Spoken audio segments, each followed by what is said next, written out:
Ticket text coming in on the cookie jar. We'll wrap with some of the thoughts on all the big games coming up this weekend.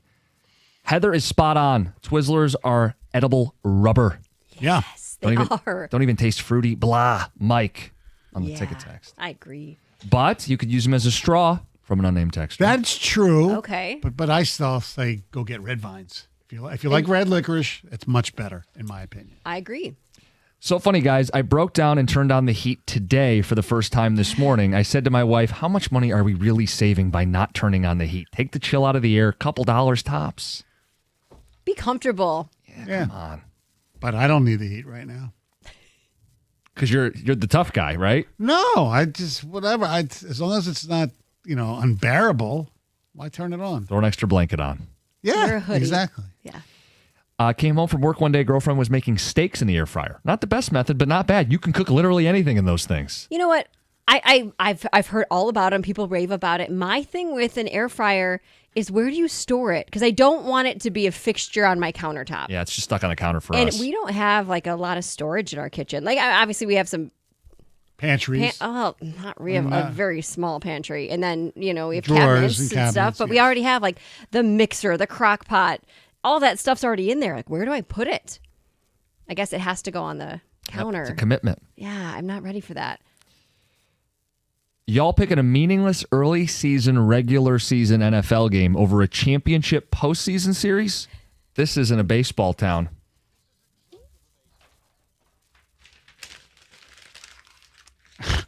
How anybody could, people have given their reasons before.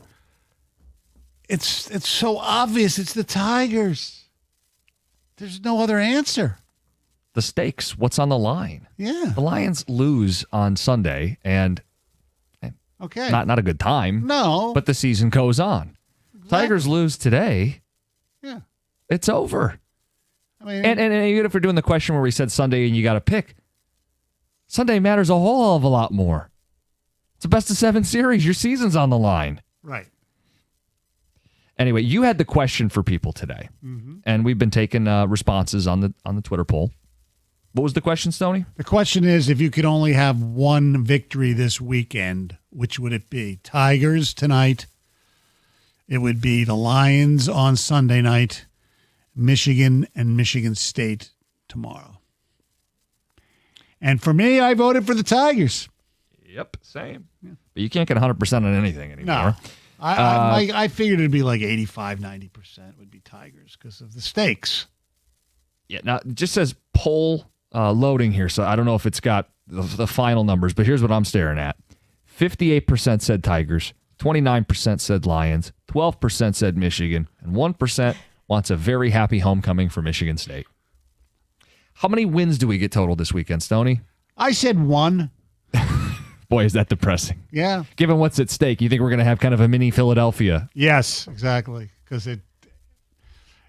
why can't I have nice things as far as, I know the Eagles won a Super Bowl, but yes. To steal a line from Mr. Valenti.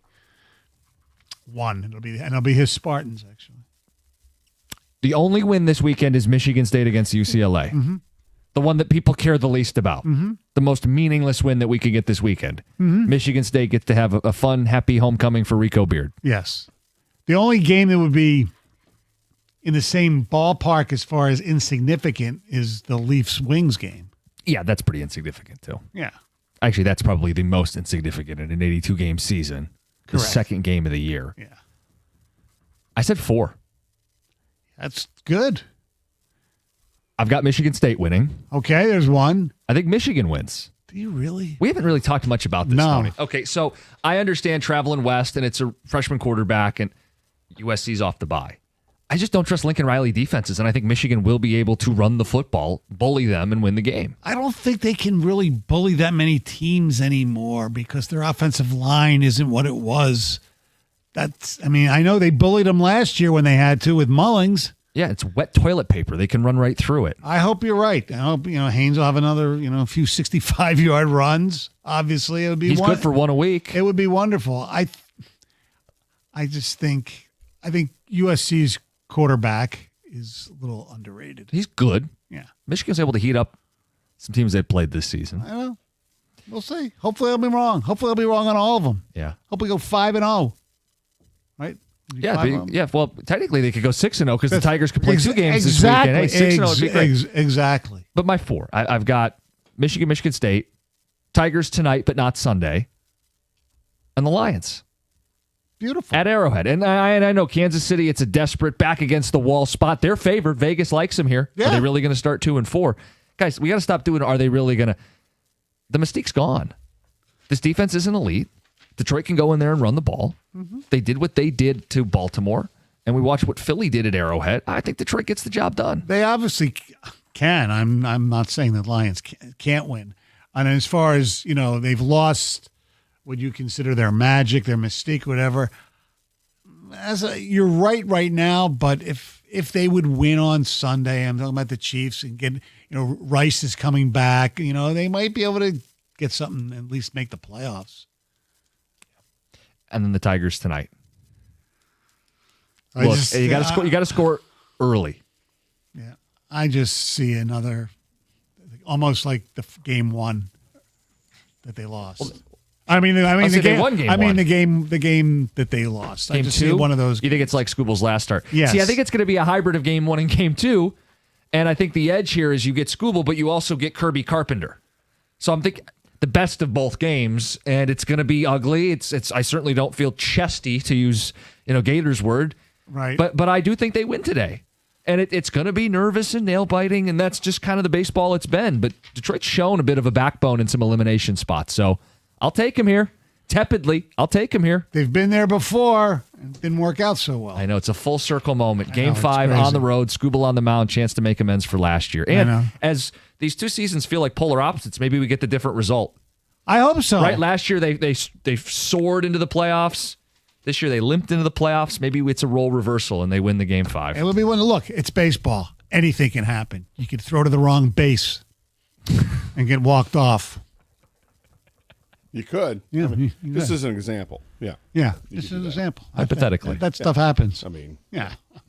Gator, When that let's would play a happen. ground ball right back up the middle. It happens. yeah. We've seen it. throw to first. What's Yeah. he thinking? Oh my God. Not sure. I don't think it was 100% he would have gotten him at first, but it's 100% better option than Even throwing it home. even if his throw at home was good, the guy was safe. Once he dropped the ball. Yeah. It was a poor decision. Yeah. You know what, Stoney? You can't do that. Another poor. I know. I don't want to. You can't. You can't. You don't walk You can't a- have a mistake when the base is loaded and 2 outs in the bottom of the 11th inning. And you In a don't walk. must-win game. And I don't care who he is. You don't walk a guy who's been 1 of 17 to load the bases for Mookie Betts either. When you're up. No, you from- can't do that, Stoney. No, you can't. These are things you can't do. I know. That's why I was kind of glad I was at Elvis Costello in the attractions, or excuse me, in the imposters they call them. Oh well. Yeah. Different backup group. Exactly. The Imposters? Were you talking about the team on the ice last night? Well, them too. Yeah. It was weird because I got out of the car and the Wings are winning 1-0. By the time I Hell got to my yeah. seat, it was 2-1. Anyway, we called it a free-for-all Friday. There's so much to talk about today. Yeah, I put on my show sheet to send out to the guys that today's like the 4 basic food groups, and I jokingly had the first 3 were in capital letters, and then the 4th one was Red Wings with small R and small W, and yet it's probably going to get some mention today because We of got how bad it unsolicited was. calls. People are fed up. People are pissed. And I get it. Here's the I'm worried about people in general. Me too. No, I am. And Doug, maybe you can back me up on this. We are way too invested in everything. it's and It's not just sports, overreaction. it's everything, right? But looking at sports, the overreaction is insane. How people have reacted to the Tigers this year is ridiculous. You know, that they're in the playoffs, and they win the first series. Now here they are with a chance to win and get to the ALCS, and people still aren't happy. And you get dumb people saying stupid things out there. Everybody's gripping the club so tightly. People said the same thing about the Lions after the first week of this. This team's terrible. Right. Ben Johnson. Yeah, okay, whatever. And then you go through last night, and the first 5 minutes are great, and then after that it's just mung. And okay, been through this before. Maybe we should all just relax instead of having that knee-jerk reaction that's strong, unasked for. Like when nobody asked for the strong hot take after game 1 of 82. But if you're going to bring it, I guess you're going to bring it because they looked awful last night. But I don't think it's indicative of it. No, of how me they're gonna neither. Play the rest of the season. I made the same comparison with the Lions as well, and I got shut down for that. Well, there's a difference, right? The Lions have back-to-back division titles. They have all pros and superstars. A bit of a difference in a track record with one team. I mean, the Wings, it feels like more of the same, right? They didn't break the mold. But they did the exact same thing last year to open the season. Yeah, I got booed off the ice. It was the exact same thing, and then all of a sudden they got hot, and they after they switched coaches, and they were playing really good hockey into March, and then March hit, and March was the problem. So, we'll see if anything's different. I mean, the goaltending was not good last night. That was the big acquisition, and I feel like we've already spent too much time talking about the Red I feel Wings. the same way. What do you guys want to talk about to start the show? Doug? Tigers, Lions and Tigers, man. Probably more Tigers than Lions right out of the gate. But I'm also here at SC. Are you at the Coliseum itself? I'm at the Coliseum, and the field, I don't know if I'm up on the Twitch feed or YouTube feed yet. The field is not lined, and it looks really bizarre. Does it look like a soccer field in a way? I mean, you've got the outside, the big wide boundaries that they have for out of bounds. Yeah. Yes. That's there. And the USC is in the end zones, but there are no other markings on the field. Well, great. Well, we look forward to you lighting the torch So prior to the show. I joked around with the security guard. Not funny, apparently. No? You didn't appreciate not. that? Sore He subject. was not amused. Oh. Okay. Carson Anderson next. They have all of it. It's 97.1.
Friday indeed. Hello and welcome to the Carson Anderson program. I am Doug Karsh.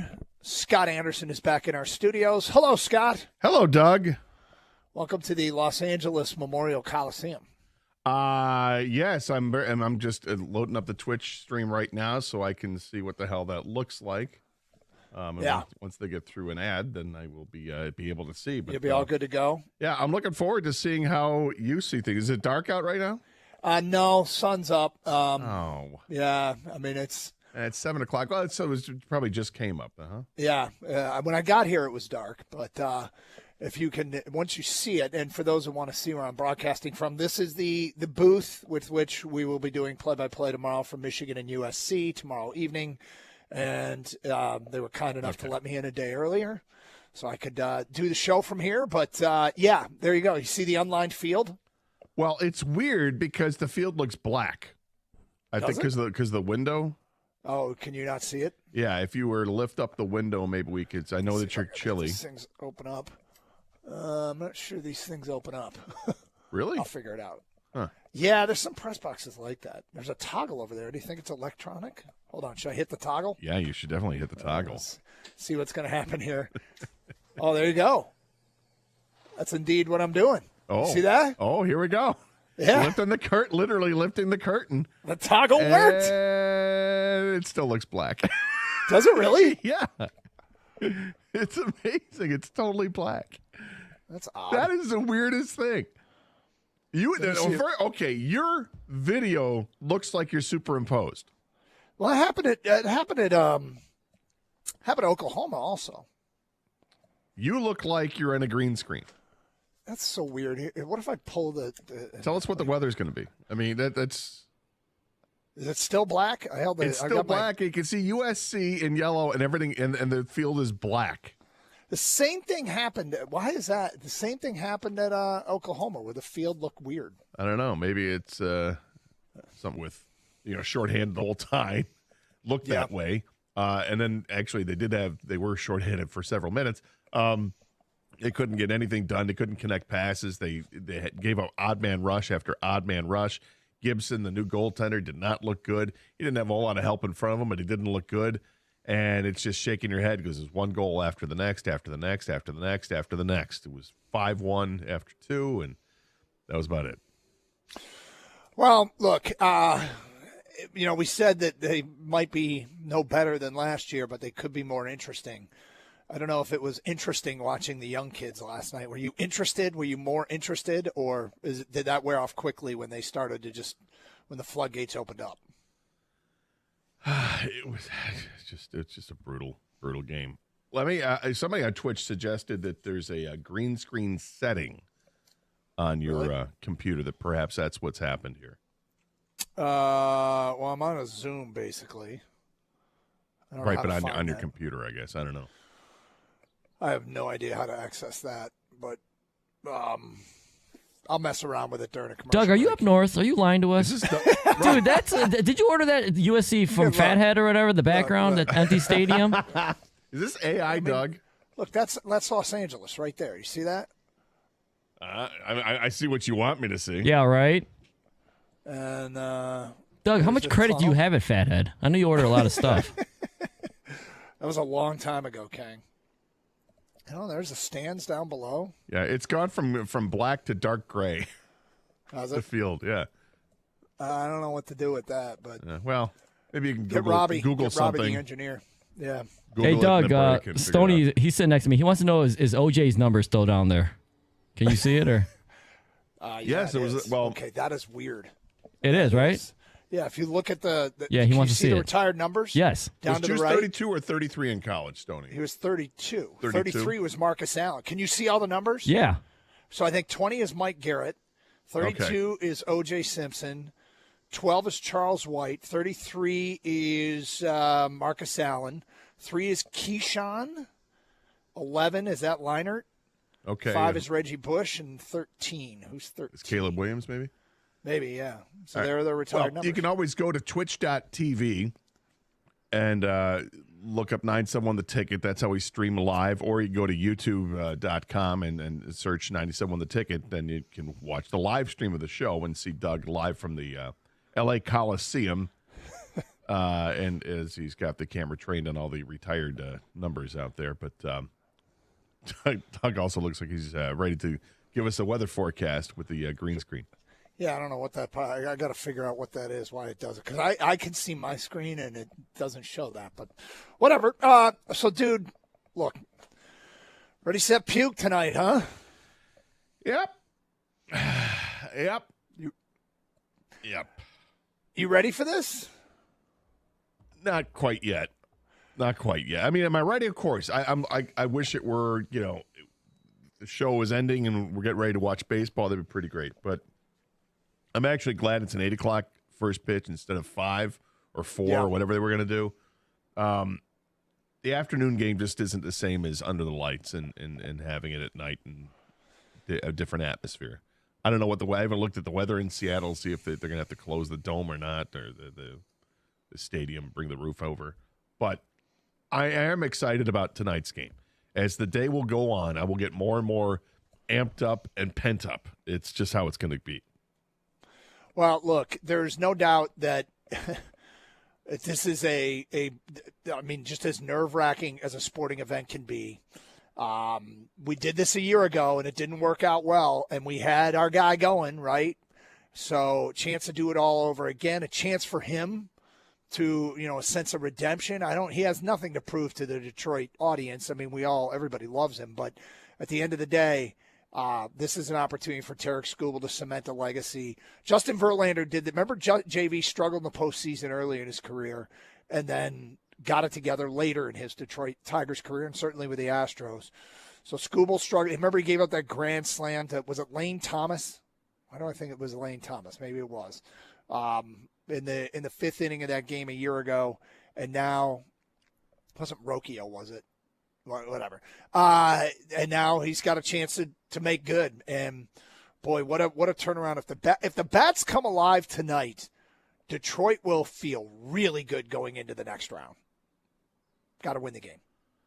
Yeah, it's going to have to get this thing done, and I'm encouraged because it is Skubal. I don't worry about last year. Last year is last year. This year is what matters. It's the same thing with the pitcher that they faced, Bryce Miller, right? Last year he was great. This year was horrible. So, last year for the season, obviously Skubal's a Cy Young winner. This year for the season, Skubal likely could be the Cy Young winner again. But he just pitched against this team and had a great outing. Gave up just the 2 runs in the 7 innings, and the team lost, and that sucks. But it wasn't because of what Skubal did. It was because they couldn't hit. Skubal's going to do what Skubal's going to do. This team has got to put runs across the board to have any kind of chance. Is this a first team to 3 wins? Is that what's going to happen on this one, Doug? Because that's what it was last time? It could be. I mean, I'd love to see the Tigers put a 5, 6, or 7, but wouldn't we all? I think scoring first is so huge tonight. And I don't know if I'm overstating it. I feel like Seattle is tense, and I feel like Detroit, based upon everything that's happened so far, they do not want to get behind. But here's what we want to do today. We want to take your predictions. What is going to happen tonight? Give us a winner and a score and something else, whether it be a hero, whether it be small ball plays a role, whether it be a Rosarena takes a bad route to a ball, whatever it is. What do you think is going down tonight? 248-539-9797. It's Carson Anderson. I'm in L.A. at the Memorial Coliseum. Gators back in our studios here on 97.1 The Ticket.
All right, I can't.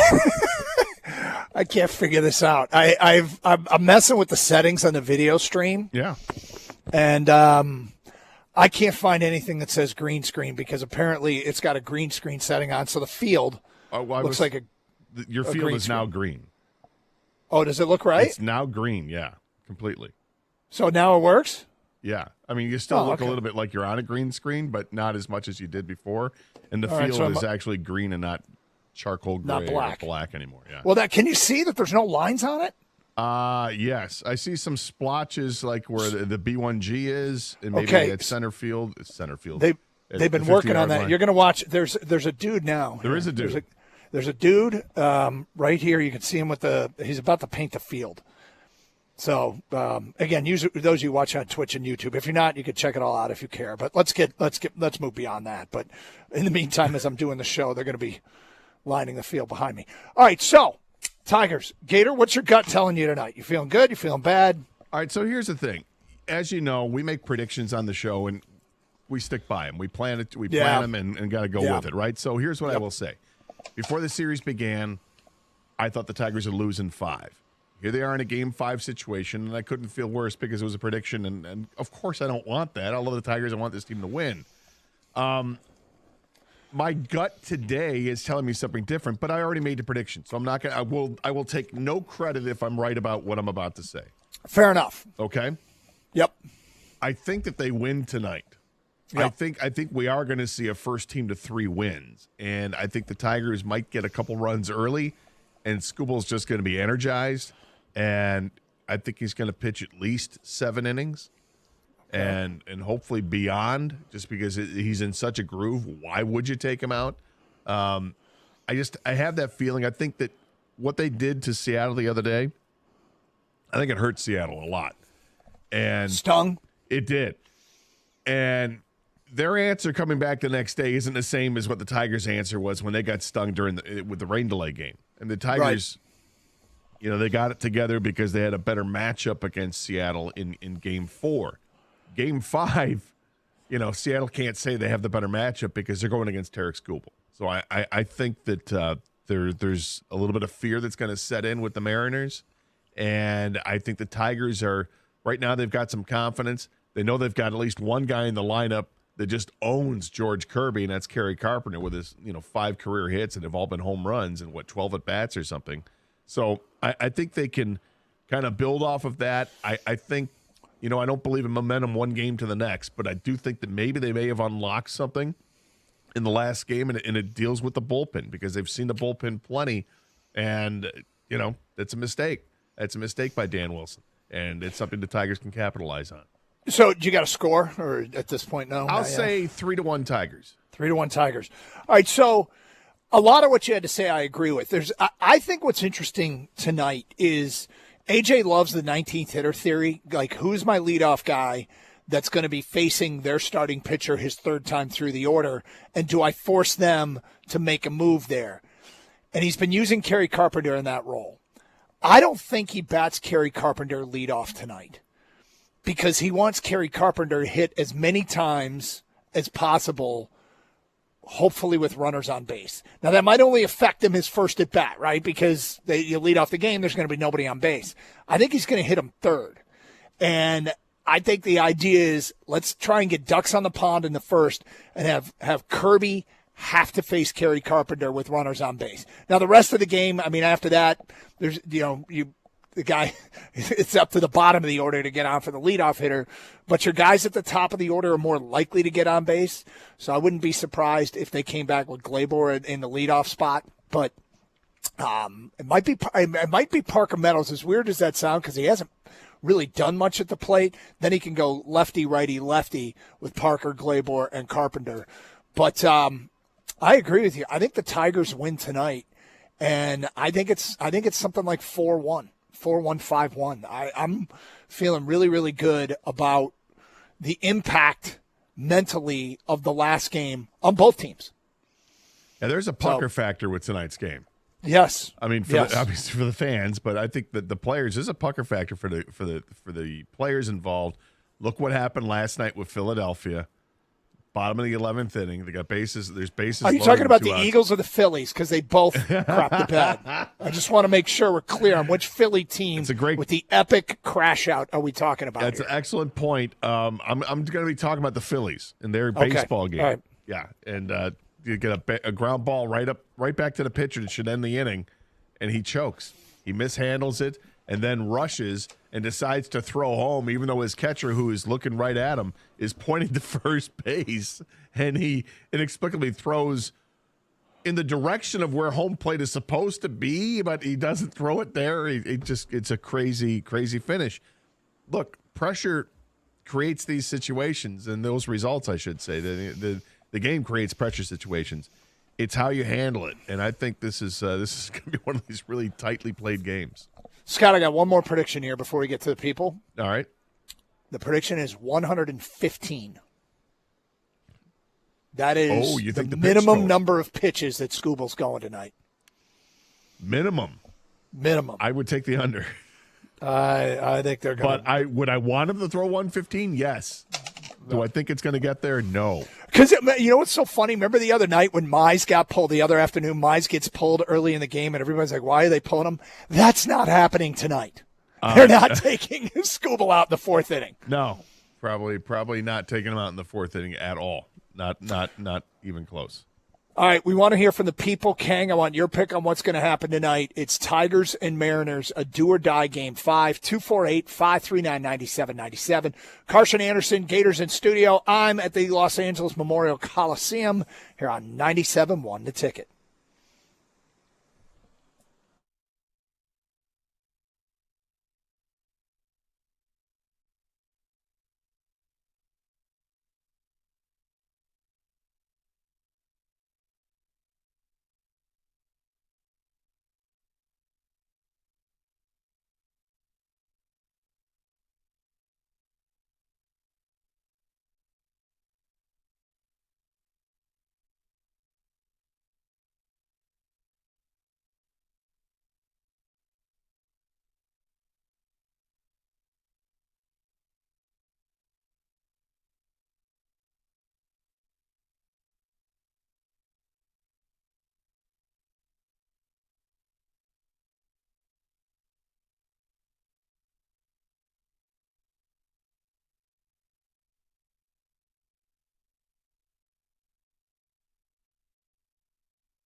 Doug Carson, L.A. at the Memorial Coliseum. Gator in our studios, the Command Center. You can stream video from both places by going to twitch.tv or youtube.com. Happy Friday, everybody, on the brink of an epic sports weekend. I'll be here for Michigan and USC tomorrow. Michigan State hosting UCLA. We've got Tiger baseball tonight, a do-or-die Game 5 with the Mariners, and, of course, Lions in Kansas City. And we predicted it. If the Tigers do win tonight, 8 o'clock, both teams playing, which is kind of wild, but nice problem to have, isn't it? Yeah, look, it's a great problem for sure. But it obviously nobody wants to have to split it. No. But maybe this is the game that this is the night that you end up going to 24 Seconds or to Twin Peaks and watch the game with a bunch of friends. So you got all the TVs to look around and do it. Or if you fire up a second TV next to your main TV, is that possible to do? You know what? You have the Here's the splitter. thing. This is so big. I wouldn't be surprised if some people say, "Screw it, I'm going to buy another TV." Right. I'm getting the second TV for this, just for this. Just for this. If that's you out there, 248-539-9797. Of course, the Tigers have to win, and we all know that, and that is no given, and we are not taking that for granted. No, thank you for saying that. But if you are out there saying, if the Tigers win, 2 TV setup, I'm putting it together for the first time for this Sunday night because it's kind of an awesome. And I mean, it's not like the football game's small either. They're playing the Chiefs, so yeah, that's a big one. All right, let's get to the phones and get your predictions on this Game 5 tonight. Joe is first up out of Grosse Ile. Joe, welcome to the 97.1 The Ticket. Hi, guys. I like the Tigers tonight to win 5-3. I think the difference in the game will be 2 unearned runs by a Seattle misplay somewhere by somebody. I think there'll be an unexpected hitting hero, somebody who you go, oh, it's about time. I think if Skubal's under 100 pitches going into the ninth, he'll run him out there to start the ninth. And I want that problem for Sunday night because I'll find a way to watch both games. Without question. Unexpected hitting hero. Who would that be right now? Would it be Parker Meadows? I think Parker Meadows is a prime candidate to be unexpected hitting hero. That's my guy. He's due. Righty on, or lefty on Kirby. He can pop one in the gap and leg out a triple to clear the bases. I'd love to see it. Yeah. And thanks for the call, Joe. I think you're probably looking at Parker Meadows or Colt Keith at this point. Does Dylan Dingler qualify as that? He may be the next tier up. Maybe, yeah. A guy that has a reputation because of last year. How about Andy Ibanez big pinch hit? Yeah, just kind of pushing buttons at the right time. Jahmai Jones has done that as well. I'm going to call this. Why not? Let's call some stuff. All right, I'm going to add this to your prediction here, Scott. As part of the 3 runs the Tigers score, Spencer Torkelson will hit one over the fence tonight. Oh, Torque's going yard. Torque's going yard. It's about time for a Torque bomb. It's been a minute. He's hit a bunch of doubles, and he's had some great at-bats. I'm really, really impressed with how Torkelson has treated the postseason, but it's time for him to go yard. All right, I like it. 248-539-9797. Get your predictions in. Doug John is in Sterling Heights. He's next up here, 97.1 The Ticket. Hey, John. What's up, fellas? Hey. Okay, all this deadline talk, and there's only 2 ways this thing can end. Either top of the ninth, Suarez boots the ball and gives the winning run in, or Suarez in the bottom of the ninth, 2-run homer. You think it's all coming down to Suarez? He's either going to be the go to the hero? That's the way this story ends. That's what it's got to be. It's just emotions. It may happen both. He may boot it in the top of the ninth and then come back with the 2-run homer in the bottom of the ninth. I'm not a proponent of a theory that has been floated out here on these airways before, it being root for radio. But Suarez being up in the bottom of the ninth, being a game-deciding at bat, would be such a root for radio moment because it would be the kind of the ultimate test of Scott Harris, probably unfairly because it shouldn't all come down to the one move. But wouldn't that be unstinking believable if it all comes down to Eugenio Suarez doing something? Doesn't it make sense? I mean, I don't know, Gators. You sound like you're going to hurl back there. Yeah, I am, and thanks, John. Kinda, because I envision an off season where there's going to be cordial discussions with Eugenio Suarez. I don't what do you mean? He's With the free agent. Tigers? Yeah, I could see the Tigers talking to him about a contract. Oh, so, yeah. Why wouldn't they be talking to him in the off season if he's a free agent, right? yeah. Huh. Get him 248. that way you don't have to give up any player to get him. Get your predictions in 248-539-9797. Got a bunch of text here, Scott. Kevin writes in 6-2 Tigers victory. Riley Green stays hot, 2 for 4 with a home run. Okay. Jack in a car. Tigers win 7-2. Scooble 11 Ks and a Colt Keith homer. Unnamed texter. Unfortunately, I have a 4-3 Mariners win with a Eugenio Suarez walk-off home run. Unnamed texter. Bold-ass prediction for tonight. Scooble, no-hitter, 17 Ks. All right, slow down.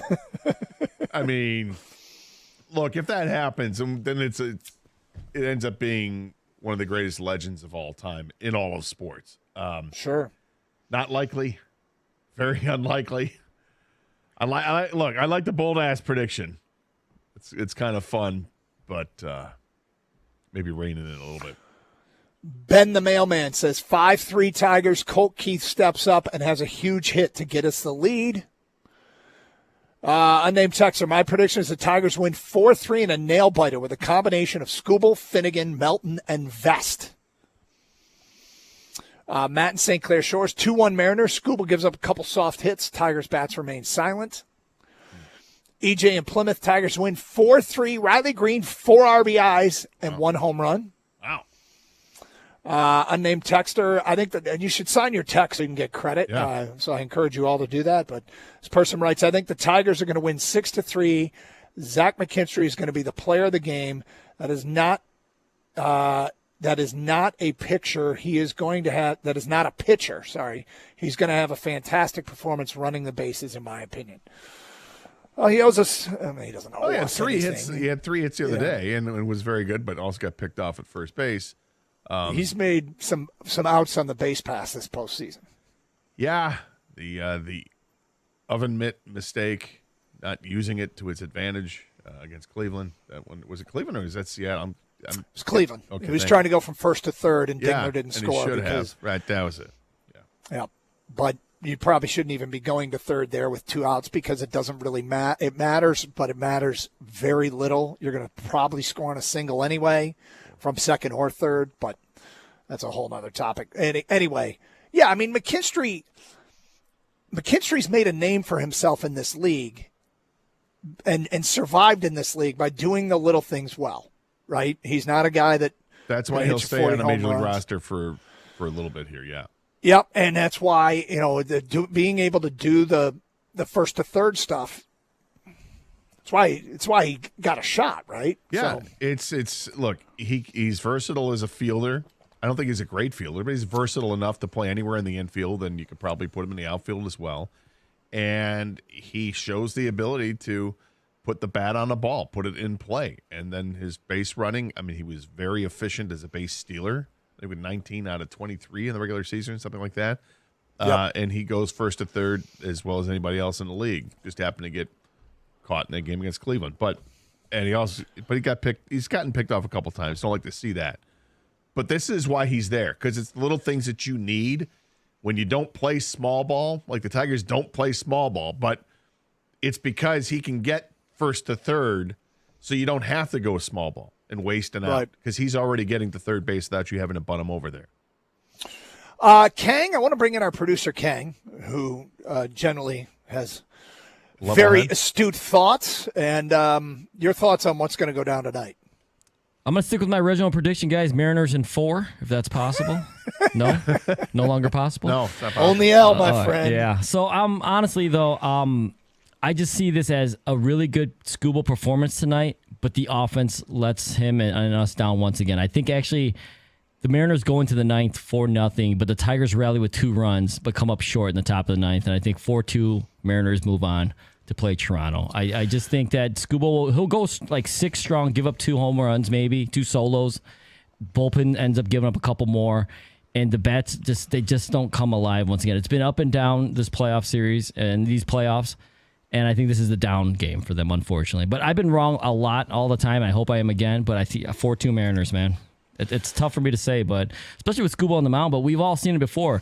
Skubal on the mound doesn't mean guaranteed victory. It just means guaranteed give you a shot, and then the Tigers' bats got to take advantage of that shot. Does it mean anything? I mean, if Skubal loses this game, and last year it wasn't the bats let him down. It was Skubal was down 5-1 after 5. And, if he doesn't come through, and I hate to even think about it, is that a little bit of, come on, man? Because it was the same thing with Verlander early in his career, and he went on to have a fine career. And Skubal's first 2 playoff appearances, I mean, how much is riding on in this with his legacy tonight? I don't know, but his legacy. It's another, hopefully, chapter in a very, very thick book. Right. I don't look at his legacy. It's just because it can change at any time. You could be, terrible in the postseason until you're not, and then all people will talk about is what they saw last. So yeah, I think that's how it works. Fingers crossed. Now, it's more than just having Skubal that should make us feel good about this matchup. And it's more than just having Kerry Carpenter against George Kirby that should make us feel good about this matchup. We'll get to that today at 10:50. We want your predictions, 248-539-9797. Who's going to win this game tonight? Give us a winner, a score, and maybe some other prediction, something else you think that's going to go down or some reason behind your prediction. We will love to talk to you on this fantastic Friday. Get to some Lions stuff next hour. Birchie Kid's going to join us at 1:15. They've shuffled the schedule out there at Allen Park. He likes to hear what Dan Campbell has to say, see what they can see at practice before he joins us. So we'll go inside Allen Park with the Birchie Kid today at 1:15, and our picks coming up today at 1:40. Here on Carson Anderson on 97.1 The Ticket.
Doug Hart, Scott Anderson, 97.1 The Ticket.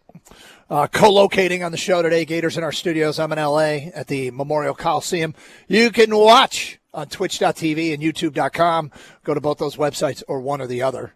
I guess you don't have to go to both. You just go to one or the other. In the search bar, type up 971 The Ticket, and you can see where I am broadcasting from as they are painting the field behind me. Gator, why do you think they start on the 25-yard line to paint the lines? Any theories? Do you know the answer? I don't. Okay, why they start on the 25-yard line? Yeah. To break it up into 4 pieces. Oh, okay. Well, Got it. Rather because it gives you less room for error, I guess. I don't know. I have no idea. The other end zone, I'm not going to move the camera, but they're painting the other end zone red. But every time I move the camera, I guess I mess it up. But anyway, you can check it out. I don't know what I was. And now I just look at the feed there. Yeah, you're going across the field. So width-wise, I have no idea why you start at the 25, unless it's because is that where you're gonna.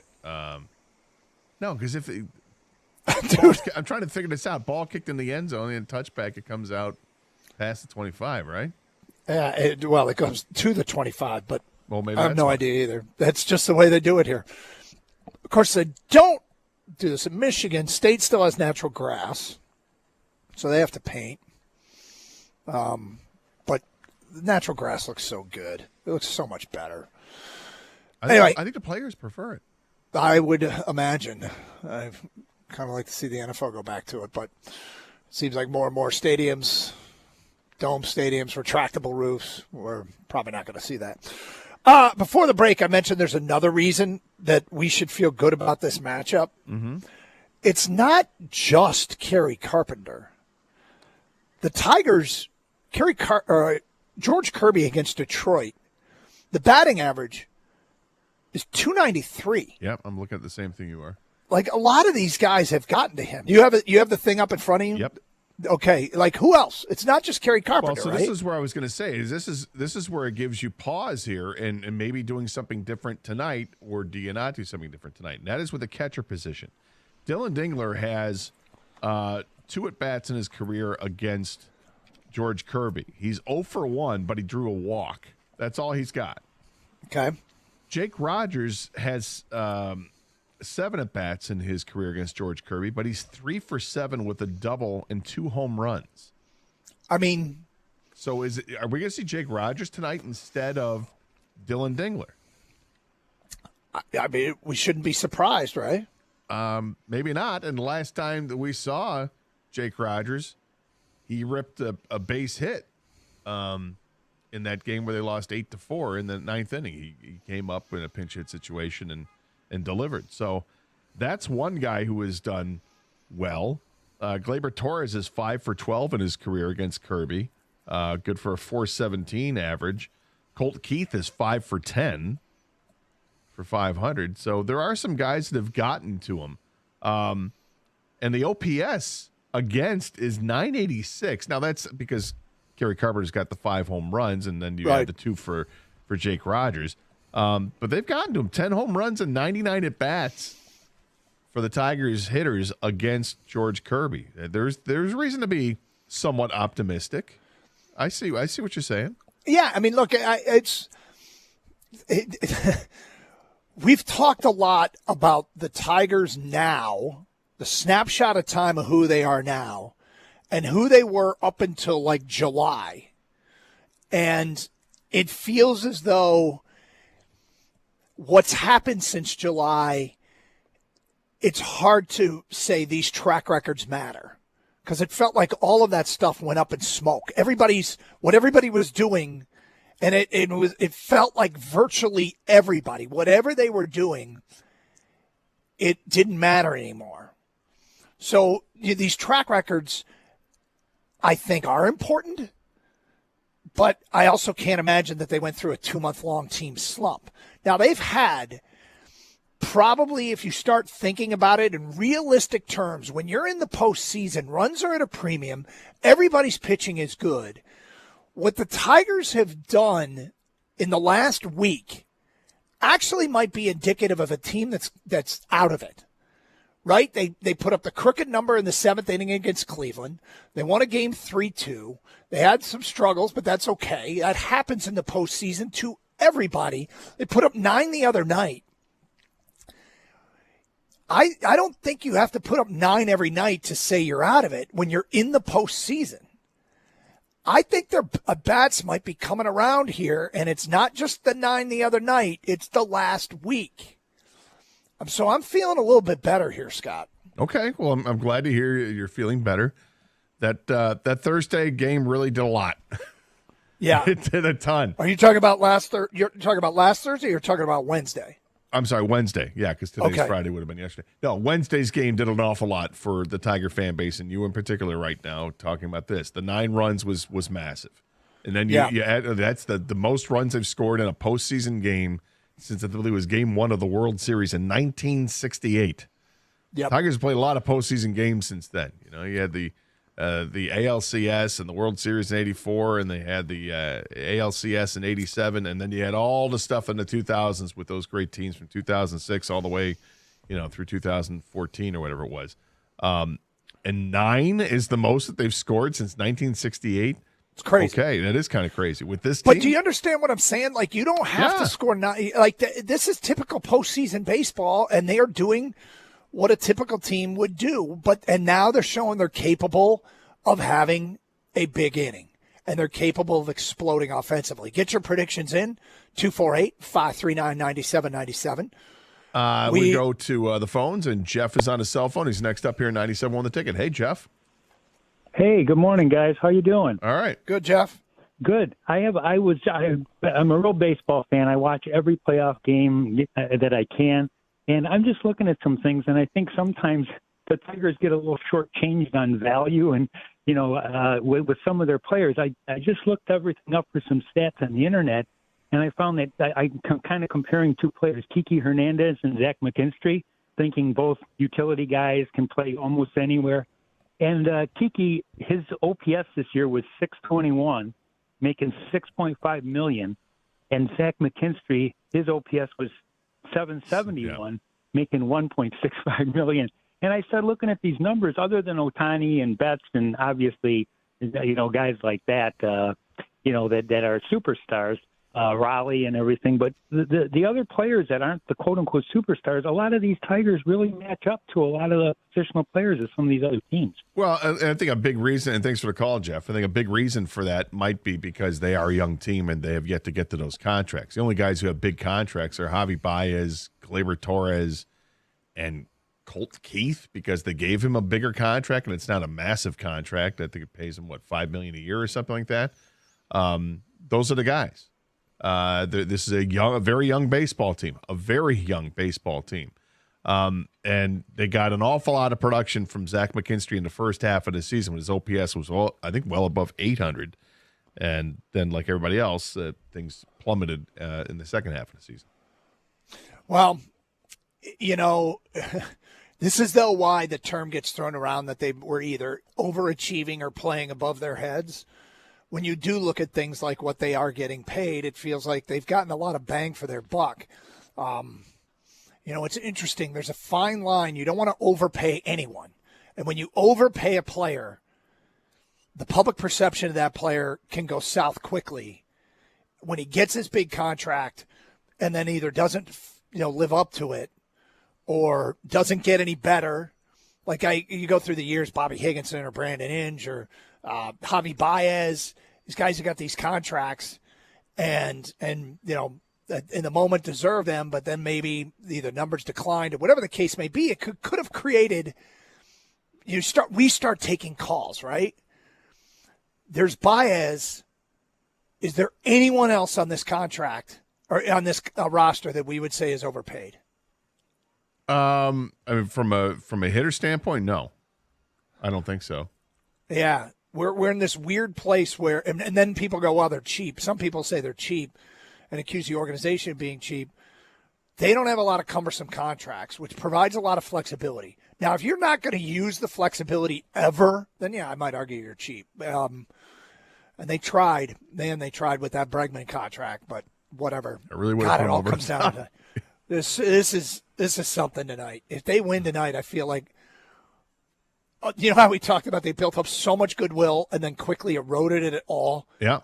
Do they almost build it all back up with a win tonight and get to the ALCS? I kind of feel like they do, but I know there's still going to be holdouts that are they're going to be upset because they didn't do more at the trade won the deadline. World Series. Yeah, Right. no, I guess I understand that. And that's always going to be there. And until the organization proves otherwise and steps up and signs, good players to good contracts, that's always going to be a debate point.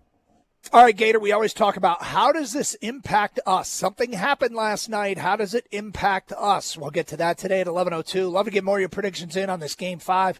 Tigers, Seattle Mariners. A little bit later, we'll talk some college football. Good preview of USC and Michigan, Michigan State, and UCLA. It's Carson Anderson here on 97.1 The Ticket.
Brought to you by Michigan Lottery. The Tigers take the field at T-Mobile Park tonight in the decisive Game 5 series finale in the ALDS against the Mariners. The good news for Detroit is that Tarek Skubal takes the mound. The bad news is that the team has actually struggled with Skubal on the bump of late, having gone just 1-4 in his last 5 starts. To add insult to injury, the Tigers have not scored more than 2 runs in any of the last 5 Skubal starts either. Hopefully Wednesday's offensive explosion knocked the team off the schneid.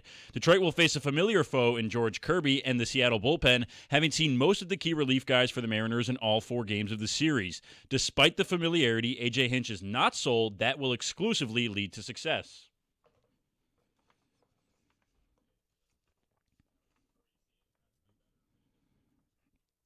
First pitch can be heard right here on 97.1 The Ticket at 8:08 p.m. The pregame show begins just before that at 7:40. The Lions look to overcome numerous injuries in Kansas City this weekend when they take on the Chiefs on Sunday. With right tackle Taylor Decker questionable, is Dan Campbell open to moving Penei Sewell to take his place?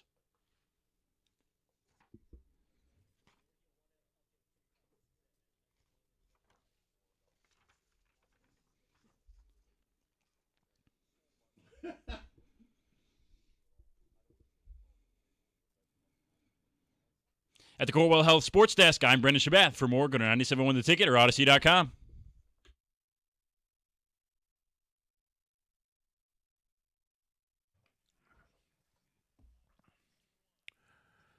Oh, now, hold on a second. Brendan, what's your last name? Shabath. Shabath. Is he two-cut Shabath now, Kang? Is that what we're going to call him? This guy's coming in hot. Got 90 seconds to fill. Come on. Yeah, I mean, it's a lot of time, but I mean, 2 cuts, man. 2 cut Shabath? Is that what we start 2 cut calling him Shabath. that? Yeah, I think that's what we got. I like it. He's Brendan got a Two nickname. Cuts. He's been, what is this, day 2 for him? Yeah. Day 2. Day 2, and he's got a. You got one, man. I can't pay attention for the second one, dude. I mean, you're asking a lot. I'm You're talking to asking a Kenny lot about of our important producer stuff, to man. pay attention. We're talking about probably four-corner need to pizza. We probably need to explain to the audience, a cut is when you play a Dan Campbell soundbite Or a highlight of a or game. an A.J. Hinch soundbite or a highlight. Shabath comes in here making demands, 2 cuts. Hey, what is he going to want on day 3? I don't. He's walking away. He's not even listening to this anymore. He just walked away. He's like, I'm out of here. Screw you guys. I'm going home. I'm going back to Des Moines. He literally just walked out. He wanted nothing more to eat. He's not upset with us, is he? Does he know we're joking? He's got to know we're Listen, joking. well, Gator, you saw I was trying to give him the thumbs up. Did I accidentally give him the middle finger? I don't think you did. We're just kidding around, man. You're good. All right. Use 2 cuts. It's fine. All right, Brendan, 2 cuts. 2 cut Shabath is pissed. Yeah. We're going to get a bloodbath in a minute. Yeah. Does he not know us? We're Just having messing fun. around, Come man. on, man. If you think this is rough, look out at 2 o'clock. I'm going to sick Millennium on him. I mean, kid's going to be broken. He's not ready for afternoon updates. No, he'll be all right. He'll be all right. He's a good Jimmy's kid. breaking him in. He's a good breaking him kid. in slowly. Good He kid is doing a a good great kid. and doing a great job. I Doing a met great him. job. 2 He cuts. actually worked for the Tigers. Was it last summer or 2 summers ago? And I met him in. You know what I remember about him? I think this is something about. So I meet him. He's an intern for the Tigers, I believe, and he wants to give me his business card. And I think it was a digital business card. He had me scan a QR code. That's kind of cool. It was, and I think it was him. So I see update legend Tony Ortiz talking with Kang right now. Tony would never use 2 cuts. Well, he would, but we told him you're a seasoned vet. You're like Taylor Decker. You don't have to practice during the week. Well, we got Manu coming here hot. Like, hey, bro, you got to earn your spot. This poor guy. We're just kidding. We're just kidding around. yeah, we're just messing around, man. What's next? You want me to tell you your sponsor? He's probably sitting in the bathroom now with the cold sweats going, oh, man. You're fine, dude. You're fine. Yeah, look forward to I always feel like we need to go call him back. Right, I almost. Yeah. Almost. But Now I got to tell a story about the greatest cut ever. okay. Is it the Rob Sanford one? Yeah.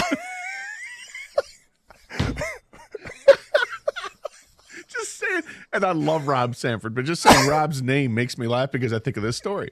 Yeah. So he went to do an update. The Pistons were in the postseason, and I think it was a Joe Dumars cut. It's when like he 2003. Yeah, he was like the 2004, somewhere there. executive.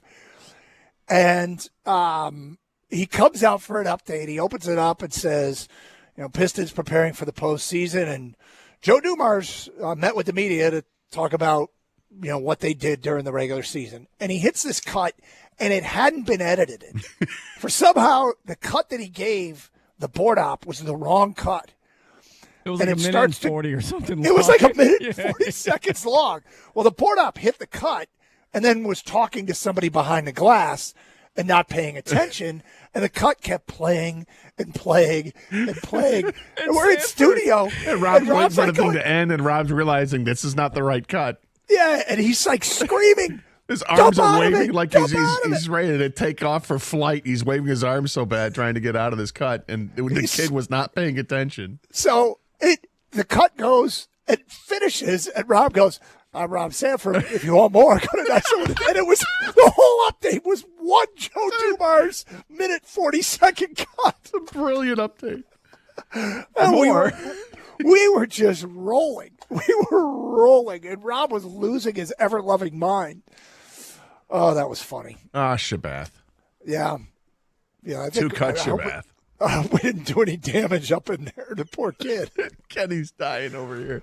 Well, here's the other. He was in the studio the other day, and I looked at him and I said, "Hey, how old are you?" Right. He's like 24. I'm like, my God. He was 6 years old when we started doing the show together. Yeah, right? Right. Yeah. Good grief. Good kid. Got a bright future. Yes.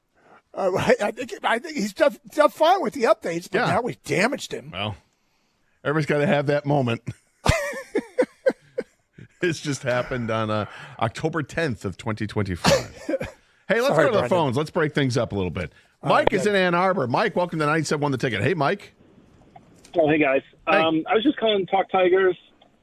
My take is I'm fine being hopeful. I don't understand confidence or even optimism at this point because we could leave 27 guys on base tonight and never get the one hit that we need. And, we'll have one run against us and we'll lose 1-0. It's just the team is too hard to predict in this way. There's no way, in my view of it, to get real confident that they're going to show up and play 2 games in a row at the plate. Well, here's the thing, Mike. It's all about sample sizes, and I think the most important size is what happens your last 5 innings. That's all that matters. That's it.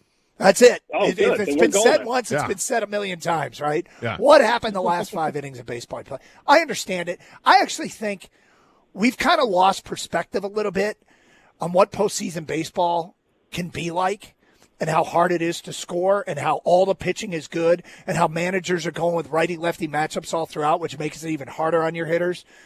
And that the Tigers have done more in the last 7 days, going back to Game 3 against Cleveland and now Game 4 against Seattle, that is indicative of a team that is actually no longer slumping. Now, maybe it's too small a sample size, but I'm building my case off of that. And I think I am sensing that there might be some tight collars out there in Seattle. Like, I think that's going to be a pensive. I've done a lot of listening to Seattle radio and podcasts. And, look, they have a very good team. I have a ton of respect for them. And certainly if the Tigers don't do well, I hope my nephew, he gets into a game at some point here in a next series if they advance, and I'll root for them. But at the end of the day, well, I mean, you'll root for Logan too, won't you? Yeah, if his team gets past I don't the want Tigers, to, as much 100%. kind of a weird thing. It's like I want him to be successful and be on the roster, but I'm like, God, if he were right now, I think he would have pitched in Game 4. Probably would have. Hey, Yeah, I Mike, would thanks have for the felt call. like- We appreciate it, Mike. But I'm feeling better. God, I got sidetracked, didn't I? I'm feeling better because of what's happened in the last week. Well, yeah. I mean, in the last week, this team is 2-2 against Seattle. Well, I'm including Game 3, Yeah. so that was a week Against ago. Cleveland, Thursday, sure. Yeah, yesterday. we'll take So it. maybe last 8 days. Yeah. Well, I'm obviously very encouraged by what happened on Wednesday. The 9-run output was more than I thought they were going to score for sure. But again, I liked the matchups that day. And now when we look specifically at the matchups against Kirby, this team has done some damage against Kirby in their career. These players have done it. Yep. And it's not just Kerry Carpenter. No, it's not. That whole Jake Rogers versus Dylan Dingler thing. I'm curious what they'll do because, if you think about it, he always likes to have the matchups late in games too. If you start Jake Rogers and he gets 2 at bats against Kirby, and then you could use Dingler to pinch hit at any time. So, George Kirby versus Tarek Skubal tonight, pitching matchup brought to you by Old National Bank. Gator, I said something before the break there. I want to know how it impacts us here in Detroit. Something happened last night. Then we got sidetracked, ending poor Brendan's career. So we'll get to that coming up next. 248-539-9797. Hey, football season is here, and the University of Michigan Credit Union debit card makes game day even better. When you use your Michigan debit card at Chrysler Center, the Big House, or Yost, you will score discounts on fan favorites like popcorn and souvenir sodas. It's a perfect way to show your team spirit all season long. Don't miss out. Get your Michigan debit card available exclusively from UMCU. Visit umcu.org to get started. Insured by NCUA.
All right, Doug Carr, Scott Anderson, 97.1 A Ticket. Hope everybody's doing well. Doug Harsh in L.A., the Memorial Coliseum. Field's coming along, Gator. They're doing a nice job striping the field. It looks nice. Looks striped. It's funny. I was down in the media seating, like where the ink-stained wretches do all their writing. Oh, my. And I was looking, they have name tags on seats. And the name tags usually have the Wi-Fi network password. So I ran down there to find out, to see what the Wi-Fi was so we can do all the streaming and the whatnot. And I came across Graham Couch, and I thought, they haven't cleared the name tags out since the last game they played here. And Graham Couch with the Lansing State Journal was here covering Michigan State.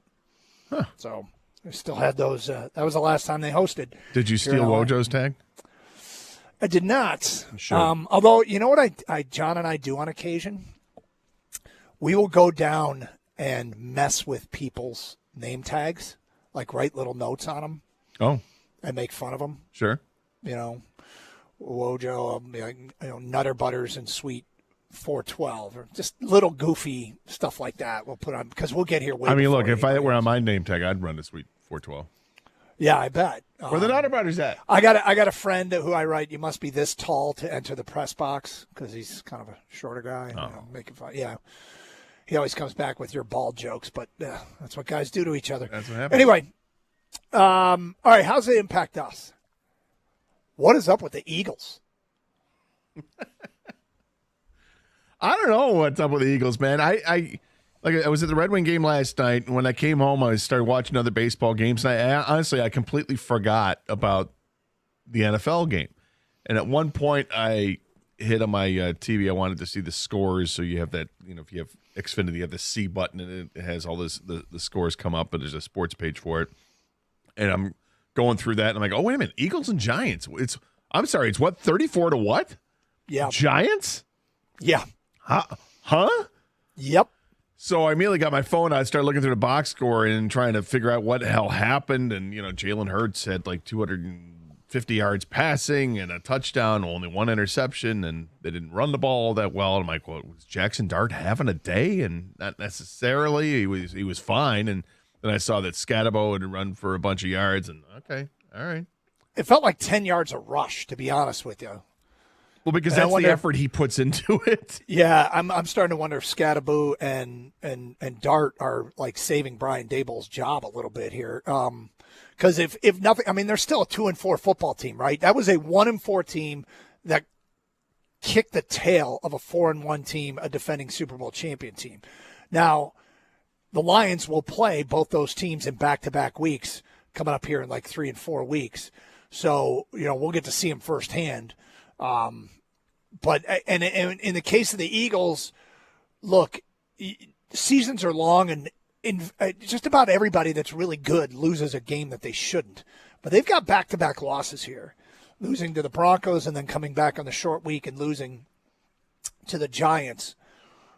If I were doing this show in Philly, as you might imagine, I wouldn't be freaking out, but I'd be like, okay, y'all better win a game because, They got outclassed last night. It looked like the Giants team, if you'd taken the names and the colors away from the uniforms, you go, that team is way better. Team A is way better than Team B. The Giants earned that win.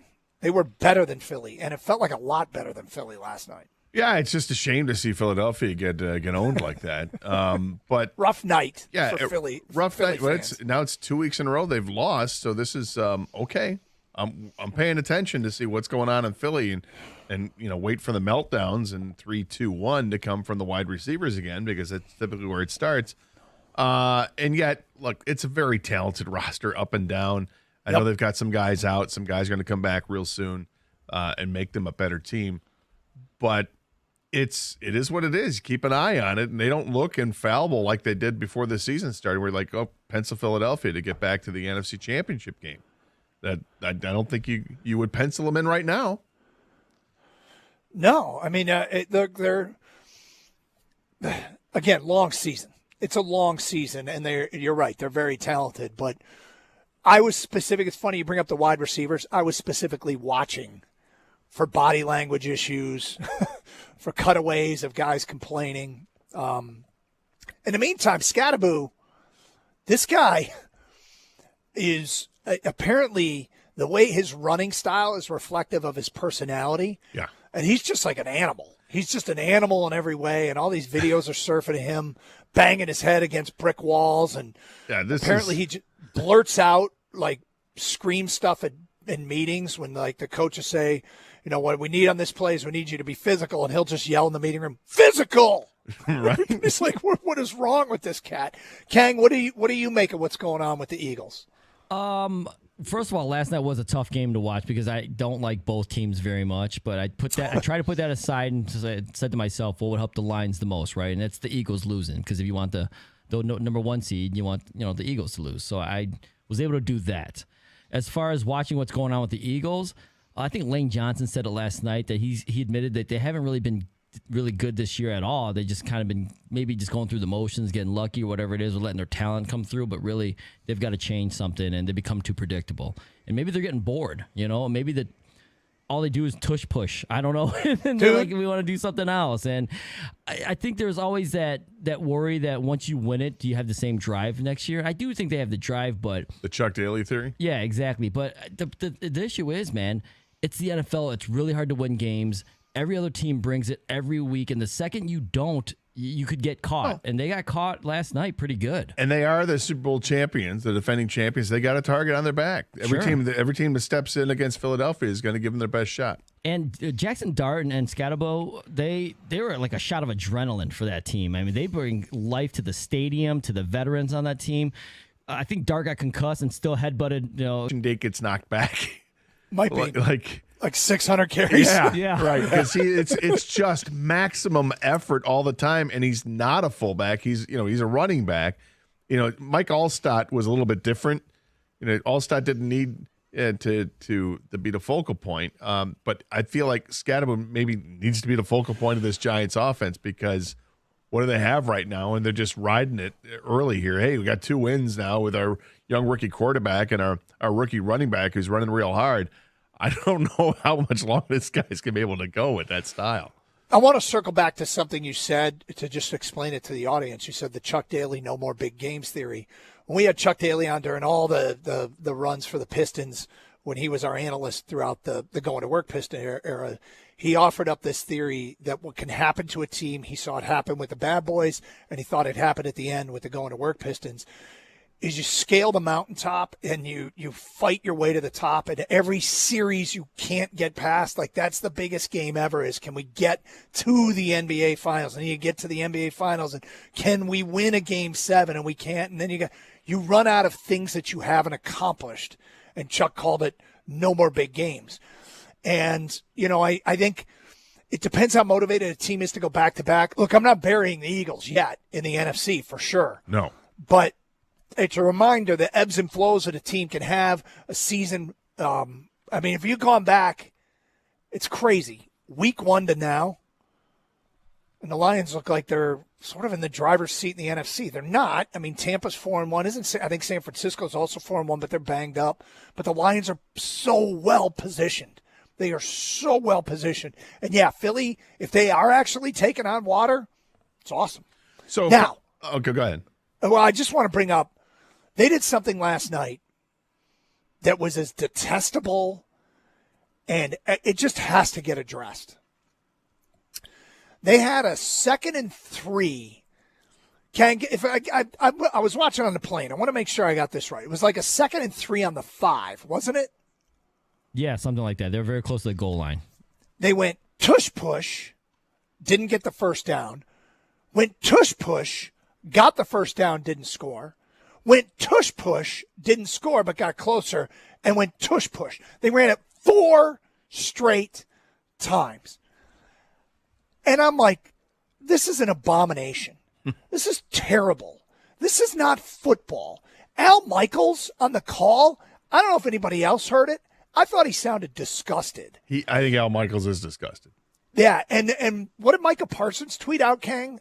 I didn't see it, but I heard you reference it. Yeah, he tweeted out, "This isn't football." It's just, but he's voicing what a lot of fans and players feel. I guess, from his point of view, he doesn't want to defend this anymore, right? Well, on top of that, They were showing replays. It's like full start, every one of them. Not every one of them, but the guards were firing out before the center was snapping the ball. Well, that's what they're supposed to pay attention to. I know. That's annoying. I can't stand it. Carson's full tweet was, guys, real quick, was this is not football with 2 trash emojis, like someone throwing something in the garbage. Oh, right. So a couple things out of this game. One is, Kang, you had mentioned that Jackson Dart had gone into concussion protocol, came out immediately, and they're banging him on the helmet or whatever. The NFL is investigating that because they want to make sure that was done appropriately, that was a full-on, did they do the right review or not? Because I didn't see the game, but you said it happened awfully quickly. Yeah, so he goes into the tent. They bring in Russell Wilson for 1 third down play. He throws an incompletion. Fans are booing. They show Brian Dable screaming at the head medical trainer. Like he yelled at him, walked away, came back and yelled at him some more. So did they follow all the protocols to safely put a player back on the field is a valid question. Kang, am I getting anything wrong again? I was on a plane. I thought Dable was like, where is he? My quarterback, get him out here. Like, he doesn't care about the player's safety. And then Cam Scatabo went into the tent. And then he's like, hey, you good? Like, they're like, get out of here, man. We got a game, man. So everyone said that actually Cam had cleared Jackson Dart to play, so they were good to go there. So the other thing Dr. is, Scatabo says it's all right. Right, if Dr. Scatabo says you're good, you're good. The other thing is, post-game, I saw the video online of Scatabo doing the interview with everybody afterwards.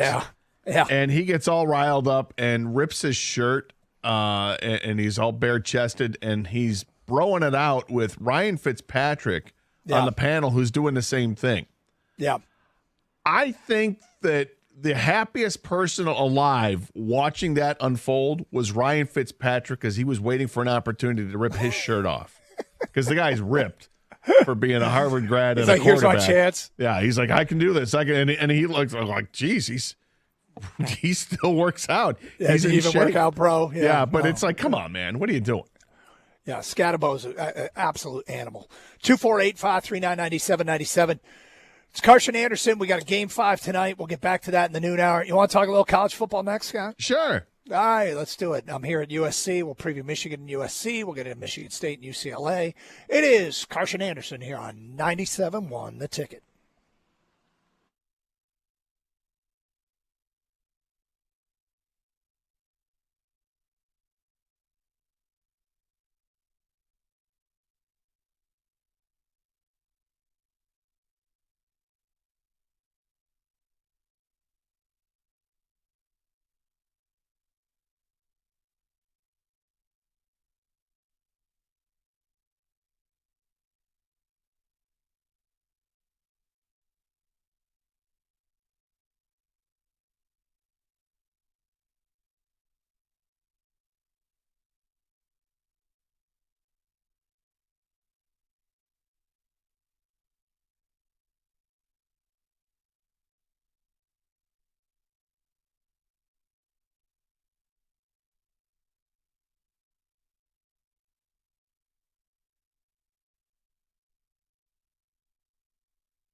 Just a reminder, all of our football coverage is presented by Paramount Plus. You can't count on much, but you can always count on Sundays with the NFL and CBS and Paramount Plus. Watch your local NFL game every Sunday all season long. Visit ParamountPlus.com/NFL to get started today. We'll get more into the Lions and the Chiefs coming up a little bit later on. Birch Kid's going to join us in a 1 o'clock hour from Allen Park. The very latest on the Lions as they meet with the media today. We'll probably get an injury update. Dan Campbell will meet with the media, a little bit of walkthrough practice that the media can see, and then Birch Kid will come on and give us the very latest. Gator, you want to start with Michigan State or Michigan this weekend? Let's start with where you're at, which is Michigan at USC. Okay, so Michigan comes out here early. Last night we flew out with the idea of trying to acclimate to the West Coast. Did you hear the we, King? Did you hear him say we? No, well, yeah. I was on a That's plane. finally part of it. There you go. Get that championship ring. I was on the plane. Anyway, the theory being acclimate to the West Coast. They had practice at Schembechler Hall. They are practicing this afternoon at the Chargers facility. But they felt like they were sluggish last year at Washington, so the theory was get out here a day early to try and acclimate yourself, which is why I'm here doing the show from the stadium today. But you got to get acclimated. Yeah, well, got in the hotel room at about. Just say your sleep is not ideal on this trip. And I'm not. I got to be honest. I'm 6'4". I don't sleep well on planes. Gator, I've seen you do it. It's amazing how you crunch yourself into the corner and lean up against the window, and you're out. I don't know how you do it. It doesn't stay that long. I mean, I'm out, but it depends how long the trip is. I can't stay out for like 4 hours, but I can stay out for at least a good hour and a half. Yeah. But they thought, so they're 1-6 in their last 7 regular season games coming out to the West Coast. Now, they've come out here and they played good teams too, right? It's not like, they've played at Oregon, at Washington, at USC. The last one they beat was UCLA, and I believe it was 1989, and they won it. Troy Aikman? No, it wasn't Aikman. They won it when they were down 9 late.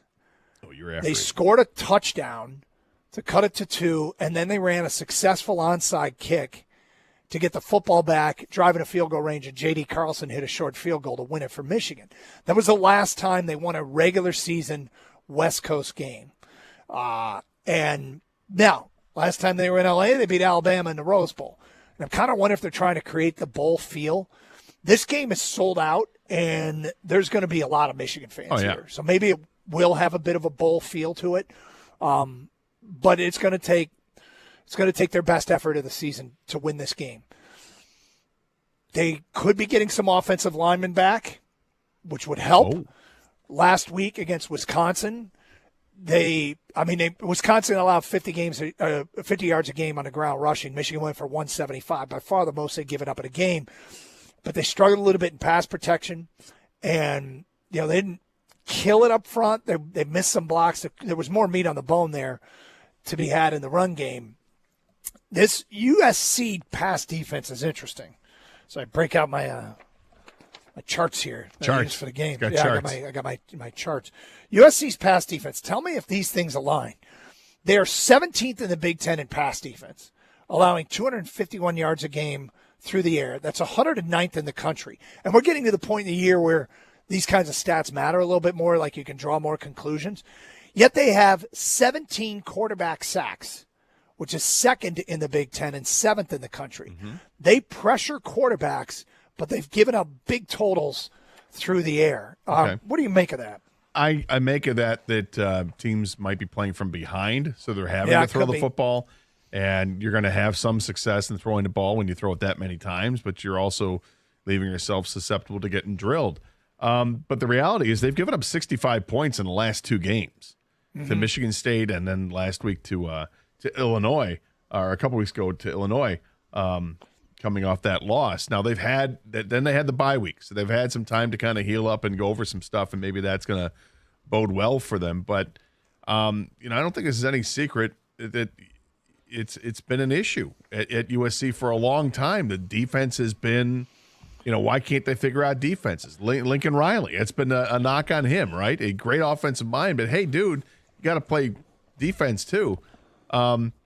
But they do have a very, very good pass rush. They've got a couple of really stud players defensively. I think they got an edge rusher, another defensive lineman, and a linebacker that are all really good. One guy's got this ridiculous wingspan that just impacts Eric everything. Gentry, he's 6 feet 6 inches tall as a middle linebacker. Yeah, and I think his wingspan's like 7'2". Yeah, he's so crazy. And he's a problem because you may think that you've got the better angle to get outside him, but then all of a sudden here comes this long arm of the law and it brings you down. They've got some really good players there, but overall, I'm not sure that it's all that great of a team. They've got a quarterback in Maiava who's been very good, but is he just taking advantage of some bad teams, some bad secondaries, or is he honestly that talented? I'm not real sure what USC is. I'm not ready to think that USC is getting back into the view of being a playoff caliber team, because they really haven't been, even though they had Caleb Williams, have had some talented guys there, and they just haven't really been that team. I think both teams are approaching this game from the same perspective, and that is win this game to put yourself in that playoff conversation. There's everybody's kind of figuring out who they are right now, who's good, who's not. But I think if you're Michigan or USC, there's respect for the other opponent. They are blue bloods. They are teams that only have one loss, 4-1. And so win this game, and I think you start entering into the playoff conversation, whether you're Michigan or you're USC. And Maiava is really, really good. Maiava is really good. He transferred from UNLV. Michigan played UNLV a couple years ago. He got into that game and went 7 of 9. But I think what I'm going to say is the thing that Michigan fans, and I think all fan bases, are like, wait, what? And that is, he'll make plays with his feet, and he had that 1 third down conversion against Michigan State. I mean, that was a game-changing play. It was like a 3rd and 3, and he was dead to rights back there. It's a soul-crushing play. And he absolutely escaped and took off, and those are the kinds of plays he is capable of making. So, Michigan saw this earlier in the year in John Mateer at Oklahoma. It did not go great. When you get your chance to get him to the ground, you got to get him to the ground. So they got 2 running backs that are pretty good. I'll be interested to see tomorrow during warm-ups who that first-string offensive line is, because, it sounds like Brady Norton and Gio Ahadi are back, close to being back.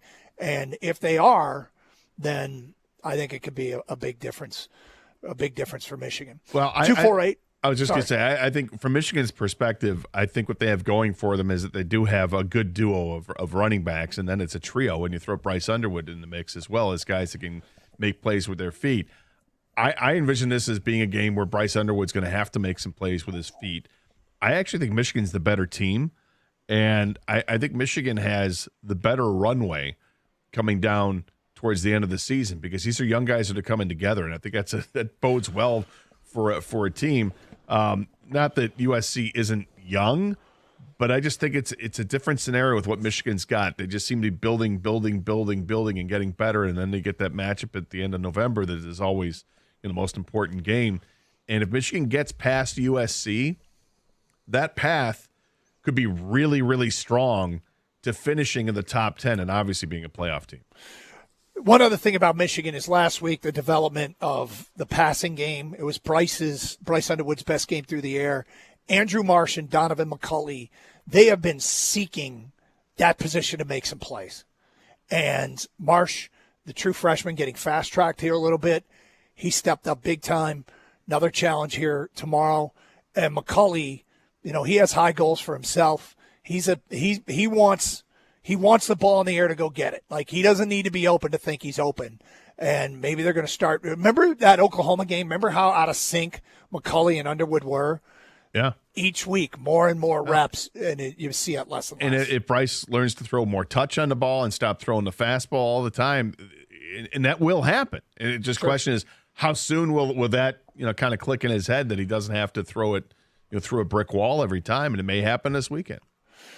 If you want to get in on it, 248-539-9797. Scott, let's talk Michigan State, UCLA. They will play in East Lansing tomorrow. A UCLA team that's coming off one of the most stunning results of the season. We'll get into that next here on Carson Anderson on 97.1 The Ticket. Here we go, fans. Another action-packed weekend at Twin Peaks. And It all starts tonight. That's right. It's win or go home for the Tigers as they are out west in this Game 5. Follow that up with a college football Saturday. We just mentioned the Michigan game. You got ranked matchups like Bama, Missouri, Oregon, Indiana. Spartans will play as well at noon, so it's going to be a huge day. And on top of that, pay-per-view boxing will wrap up the day. So why stop there? Sunday, pro football, of course, with a potential Super Bowl matchup at night. Kings of the North head to Kansas City. Just imagine, you can spend the whole weekend at Twin Peaks. Friday, Saturday, Sunday. There's the beautiful Twin Peaks girls as well. They've got the ice-cold, bone-chilling beer served at 29 degrees, craveable dishes like their mom's pot roast, and their scratch-made roasted garlic mashed potatoes that can take you up to right up to 8 games at once there at Twin Peaks. It's the ultimate man cave experience. So, lots to look forward to, including starting at 6, they're kicking off a new theme night, Texas Two-Step Tuesdays. Live DJs and a photo shoot with some of the hottest girls around, as well as the food and drink specials. You won't want to miss it. Twin Peaks Eats, Drinks, Scenic Views.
Gator, Doug? Something funny happened during the commercial break. I decided I needed a water, so I went and grabbed, they have a cooler out where the media is. Yeah, see I that? grabbed a Dasani in a can. I've never seen water in a can. I haven't either, but it is indeed water. Trust me. The ranch water? It's purified water. I did see something, though, I've never seen in a press box. 5.5% alcohol water? What? No. There were, next to the soda machine, taps. Oh. Yeah. Were they running? I didn't try them, Well. but I'm like, I've never seen a tap in A lie opener? press box. Okay. In the press box? Yeah. I'm like, now, is that what I think it is? There was no, like, labels. It didn't say Miller or Leinenkugel or anything like that, but they were taps there. Yeah. Trying to think where Ford Field, they don't do that. They do it back in the Silverdome, did they? Maybe? I don't think so. I mean, the only place I remember any kind of beverage was after Piston games at the Palace. They would have, it was after games. Yeah. They had a whole, like, they had cases of beer on ice for the media, which was really awesome. I know one young reporter that used to love that. Yeah? One young one? guy. I used to love it. Yeah, he loved it. 248-539-9797. Gator, Doug. Spartans, and UCLA. That game went from to Yeah. with what UCLA did last weekend, huh? Yeah, and it's because of their quarterback. Nico Malieva has been one of these guys that I think a lot was expected when he transferred from Tennessee to UCLA. Everybody thought, okay, here we go. This is UCLA using the big bucks and getting their guy. And he started off horribly the first game of the year. Completed 50% of his passes and just wasn't very good. A pick and interception, which was, I think, the same model he'd done for the first 3 games there. But every game after the first one, he started to get better. He started completing a higher percentage of passes, and he's got a couple of games where he's completed 70% of his passes. And I think in his last 4 games, it's 5 touchdown passes to only 2 picks. Hasn't thrown a pick in the last 2. He's gotten better at running the football, and against Penn State, he had a hell of a game. Ran for over 100 yards, threw the ball efficiently, and all of a sudden UCLA looked like what they hoped that they were going to get to start the season. Obviously, they were in turmoil, bad coaching situation. They've changed that up, and then, like everybody says, if you want to get back on track, just take on Penn State. And that's joking, but that's what happened. Says. I mean, incredible that they were able to take down Penn State and just totally ruin Penn State's season. I mean, Penn State can't believe what happened there, and it happened, and it's because there's a talented quarterback. Defensively, they give up a lot. For Michigan, Michigan State's actually favored by a touchdown in this game because the track record prior to Penn State was not good. It's not good at all. But running quarterbacks always scare you when they've got that added dimension to their game. And this is a guy who can absolutely take off and go. You mentioned what happened when Maiava at USC, put in a third down situation and just made Michigan State miss, and then he's gone down the sidelines and picks up 40 yards, whatever. It was brutal. And for Michigan State to try to contain him, I think that's what you have to do. You try to stop him. You have spies. Change up the spy, whoever it is. Don't keep the same guy. Change it up. Someone's always going to have an eye on where Malieva is, because he's the guy that's going to be able to beat you. It's a Calvin Shepard plan.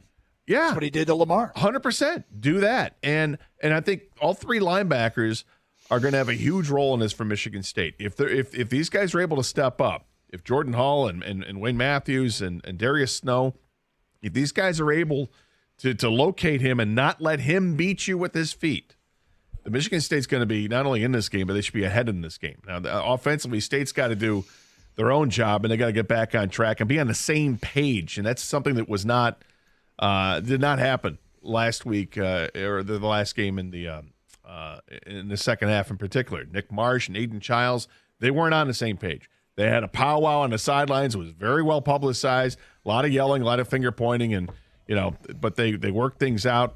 They're really good friends off the field, and they'll figure it out. But Nick Marsh has got to be more involved in the Michigan State offense. He's the best player they have, and he's the best player they have by far. Nick Marsh is a stud. They have to use him. But you can't use him if you don't give the quarterback time to throw the football. So, I mean, it's the same story with Michigan State every week. Are they going to be successful? Well, if you're going to tell me Michigan State's going to run the ball for more than 150 yards in this game, I'll tell you Michigan State's going to be successful because that means the defense has to be honest and respect the run. And if they do that, they're not pinning their ears back and trying to get at the quarterback as much. And then you give Aiden Childs time to throw and he'll pick you apart. So a couple things. One is the sideline altercation between the players. That stuff is usually to me indicative of no big deal. It's only if it keeps happening. And so I don't read much into that. And by all accounts, it wasn't anything that's like a repetitive thing. So until I see any indication that it's still something's lingering, I read nothing into it. Two is it will help not to have like 35-mile-an-hour winds. This is true. Even though the backup was a little windy there. Yeah, the kid did better through the air than Aiden Childs did. But and three is, with Michigan State, it's last week. If you play a clean game, special teams wise, I think they win that game. Yeah, they probably do because that Their means mistakes were catastrophic. Yeah, it means you don't have the block punt for the touchdown, right? So you're not down early in that game. You don't fumble a kickoff and give the other team really good field position. Yeah, 100% right. I think if Michigan State didn't have those blunders, they probably do beat Nebraska, and they're kicking themselves. Then Michigan State has got to finish games. They've been in games after 3 quarters. It's that stupid 4-finger thing that people do that actually matters for Michigan State. They don't know what it means to finish off games and play 4 full quarters of football. You've got to play 60 minutes. It has to be impressed on them. Jonathan Smith kept talking about it, so I'm guessing these guys know that they can't relent. They have to keep the pressure on and keep their foot on the throat. And I would hope that if they're playing well offensively through 3 quarters, that they don't stop. You don't rest on your laurels. You really finish them off. Keep going for it. Run it up. Try to get to 60. You know what I mean? In your mind, you try to get to 60. 248-539-9797. We are two separate spots, Gator, in our studios. I'm in L.A. at the Memorial Coliseum. We are. And, of course, there's college football going on. We got the Lions we haven't really addressed yet that we will coming up in the 1 o'clock hour. We'll talk with the Birchie Kid about the Lions and Chiefs' big Sunday night matchup. But there's also a really big game that takes place tonight in Seattle. People want to talk about that. In fact, let's get to Jack in South Lyon. Welcome to 97 on the Ticket. Hey, Jack, thanks for hanging on. Hey, guys. Happy Friday. How you guys doing? Doing well. Hey, so a lot of great games going on this weekend. I think we're most excited for this game tonight, like you guys said. Game 5 in Seattle. I hope these fans are bringing their Kleenex because they're going to need them, man. They're going to be crying after the game. Scooball, my predictions for this game, I think he has 87 pitches through 7, absolute game. So Scooball pitching in his hometown, home college town, it's kind of like Montgomery playing against Cincy, man. Throwing the touchdown passes, having an absolute game. That's what we're going to see out of the Tigers tonight. The bats are going to be coming alive, coming off of a great win against Game 4. And I'm really excited, man. I'm on my way to an Italian restaurant right now, and I got meatballs on a buffalo chicken sandwich. That's how we're feeling today, boys. Wow. Let's go. Way to add it up. Protein sounds power.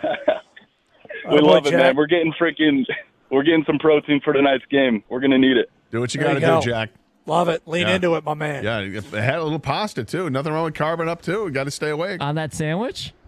Hey. No, not on a Well, sandwich. you said the Get a meatballs side. and a buffalo chicken. Want a side. Oh, all right, 'cause- Side of pasta, so side not of just side of protein. mastacholi. You want a carb up, too. Carb up. Is this I a big had- meal game, Gator? What's that? Is this a big meal game? This is most likely a pizza game or something like that. Yeah. Yeah. I'm done with that. There is a Cosm near our hotel The venue, the arena style with the IMAX TV dome venue. thing, Yes. but they're not showing the Tigers tonight. I was like, oh, man. Plus, I think it costs like $100 just to get in. What are they showing? I don't know. You got to I don't find know. out what they're showing. Yeah, I guess I should. And It then might ask them if actually they can change the channel. Can I have the remote? You guys don't want to watch baseball? All right, Carson Anderson. We'll get some Lion stuff. Back to the Tigers in the noon hour. Gator, we got another edition. Are you going to eat that at 12:35, including one specific to my trip here to L.A. That coming up at 12:35 here on Carson Anderson on 97.1 The Ticket.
Brought to you by Precision Garage Door Service of Southeast Michigan. We're slowly getting closer to first pitch in Seattle between the Tigers and Mariners in Game 5 of the ALDS. Detroit looks to return to the AL Championship Series for the first time since 2013. Meanwhile, the Mariners haven't been back to the ALCS since they were led by Ichiro Suzuki in 2001. The Tigers are only in this position thanks to an offensive explosion in Wednesday's Game 4. Fans may have forgotten about Spencer Torkelson's big at-bats in that game. Tork went 2 for 4 and has been one of the consistently productive Tigers hitters in this series. A.J. Hinch gave his first baseman high praise when speaking with the media yesterday.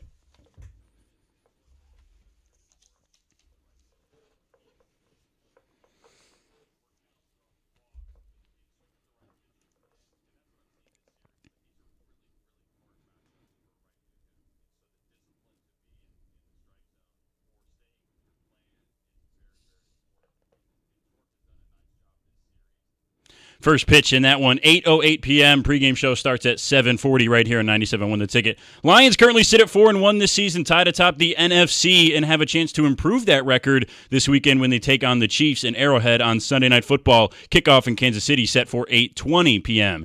And in college, both in-state schools taking on the West Coast anchors of the Big Ten Conference. Michigan State hosts UCLA for homecoming tomorrow at noon, while the Wolverines arrived in California this morning and will take on the USC Trojans at 7:30 p.m. With one cut from the Corewell Health Sports Desk, I'm Brendan Shabath. For more, go to 97.1 The Ticket or Odyssey.com.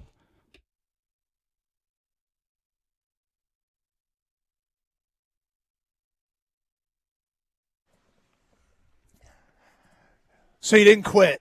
We were scared there that we scared you away, Brendan. No, I'm definitely still here. Just only with one cut this time. Yeah, look, the nickname's not going to leave. You are 2 cuts. Hey, I think it's got a nice ring to it. Yeah. Well, we're like day 2 cuts, so Monday will be day 3. What can we expect then? Right. When I met you a couple years ago, did you give me a digital business card? You were correct on that. It's a little plastic card. Just tapped it on your phone, and boom, a little personal website kind of popped up. Yeah. I thought I was the coolest person in the stadium back then, and I think you I might have been. was. I'm like, I didn't know what the hell what's going on here. I don't see many contenders. No, so, I still have the card in my wallet, actually. Do you? Yeah. So you can show Gator how it works? I can. Gator's great with technology. Really am. I'm the best ever. Does that only work with iPhone? I think it works with everything. I honestly haven't used it in a while, so I think Karsh might have been the last one I used it for. You got to get out more. You were, man, because that might be a slick move with the ladies out at the bar. Just saying, hey, can I get your number? That doesn't come off a little I nerdy. don't know. I mean, some chicks dig that. True. What comes off to me is this is a guy who knows what he's doing. He's ahead of the curve. Hey, I'll give you my digits. Boom. Tap. You tap the phone. Walk away. And then Apparently, it's up to you. What do you want to do? Apparently it would work on Gator, Brendan. It would work. Yeah. And also, Gator's the only single person on the show, so no. Well, that's a good point. Yeah. Facts are facts. So you were interning with the Tigers, is that correct? That is correct, yeah. And then where did you go? I moved down south for a little bit. I was a sports information director at a Division II school down there. Wow, what school? North Georgia. North Georgia. Are they the Warhawks? They're the Nighthawks. Shout out the Nighthawks. I knew it was something. Yeah. All right, cool. Yeah, we Did all you knew like it that? was something done. I knew it was Hawks. Oh, it was okay. Warhawks, Nighthawks. I was You're in close. the ballpark. Wrong type of hawk. Ball hawks. Was that cool?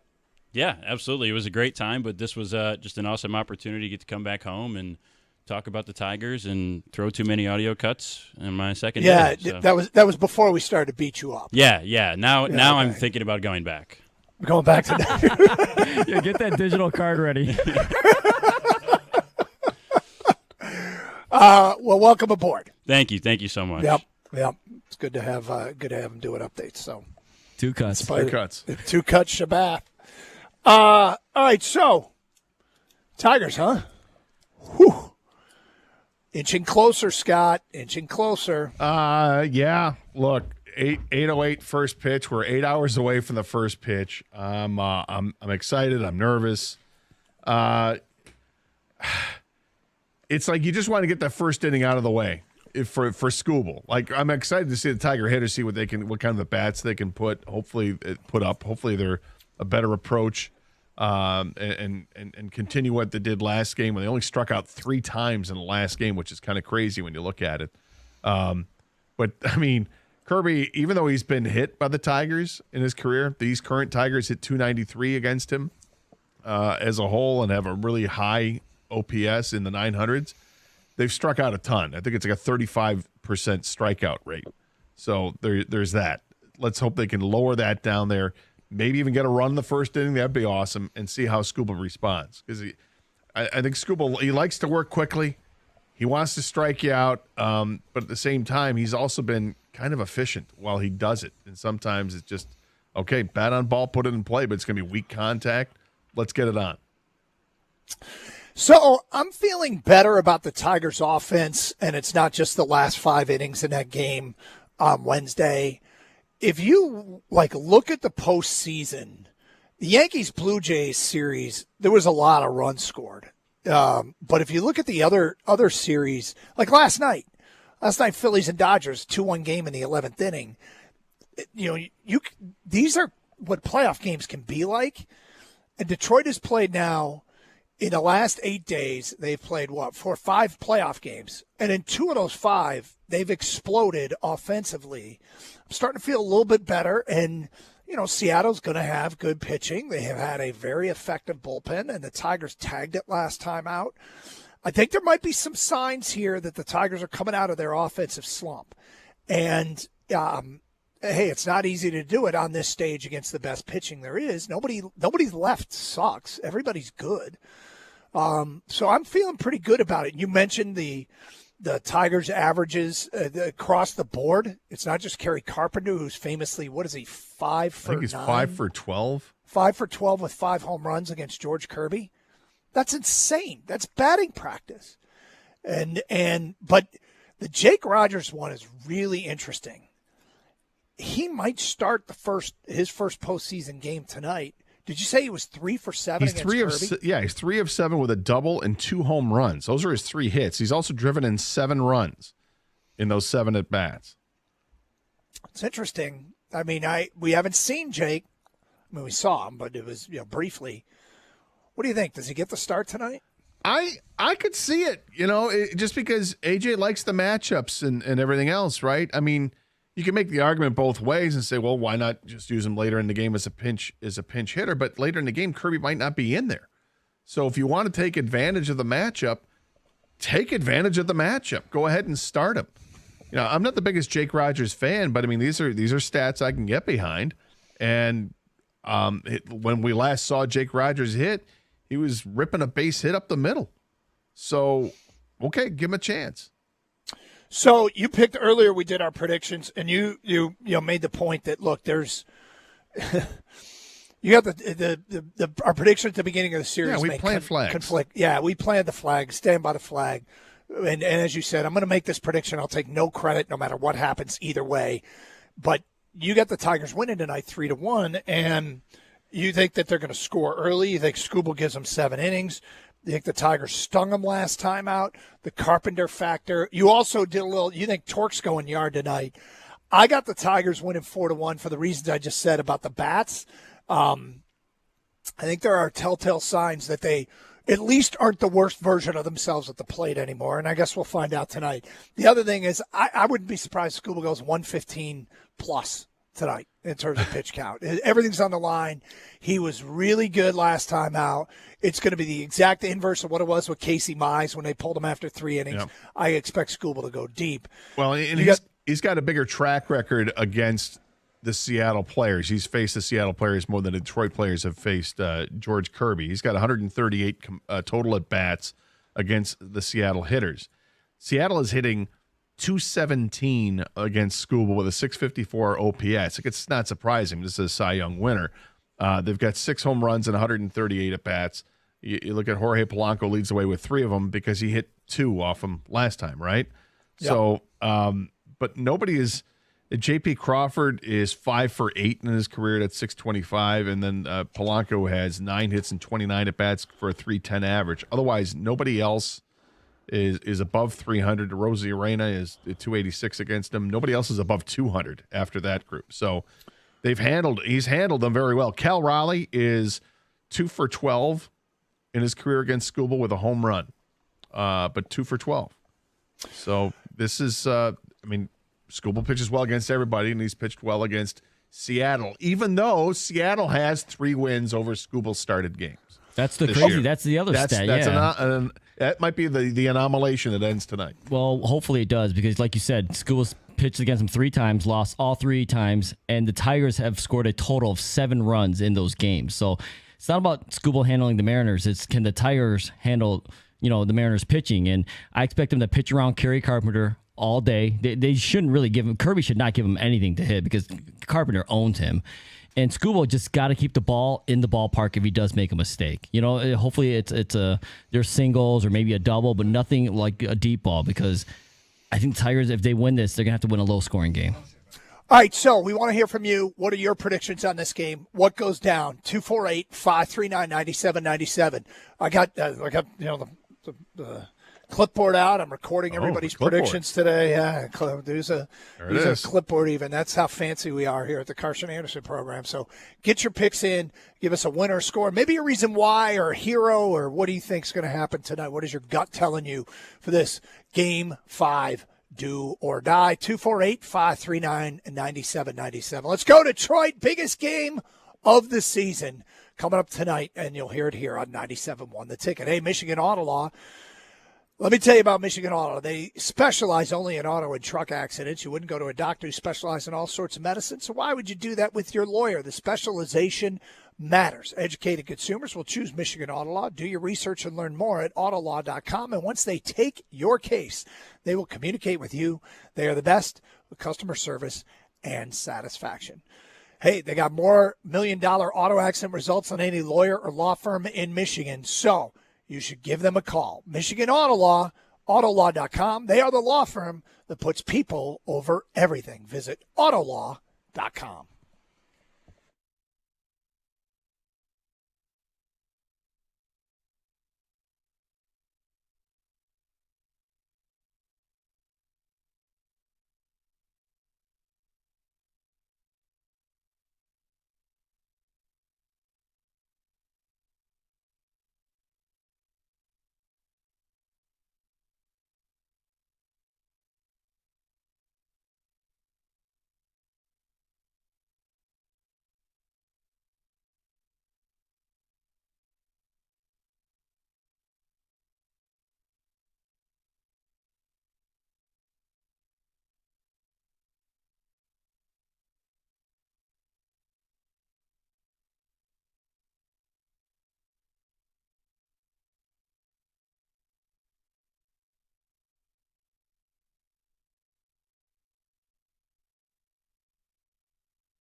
Doug Carr, Scott Anderson. Hey, if you're just joining us, I'm out in L.A. at the Los Angeles Memorial Coliseum site of tomorrow's Michigan-USC game, broadcasting from our play-by-play booth. You can check it out online. Go to twitch.tv or youtube.com and see as they continue to paint the field. When I got here today, there were no lines on the field, no logos, nothing. It's coming along, Gator, isn't it?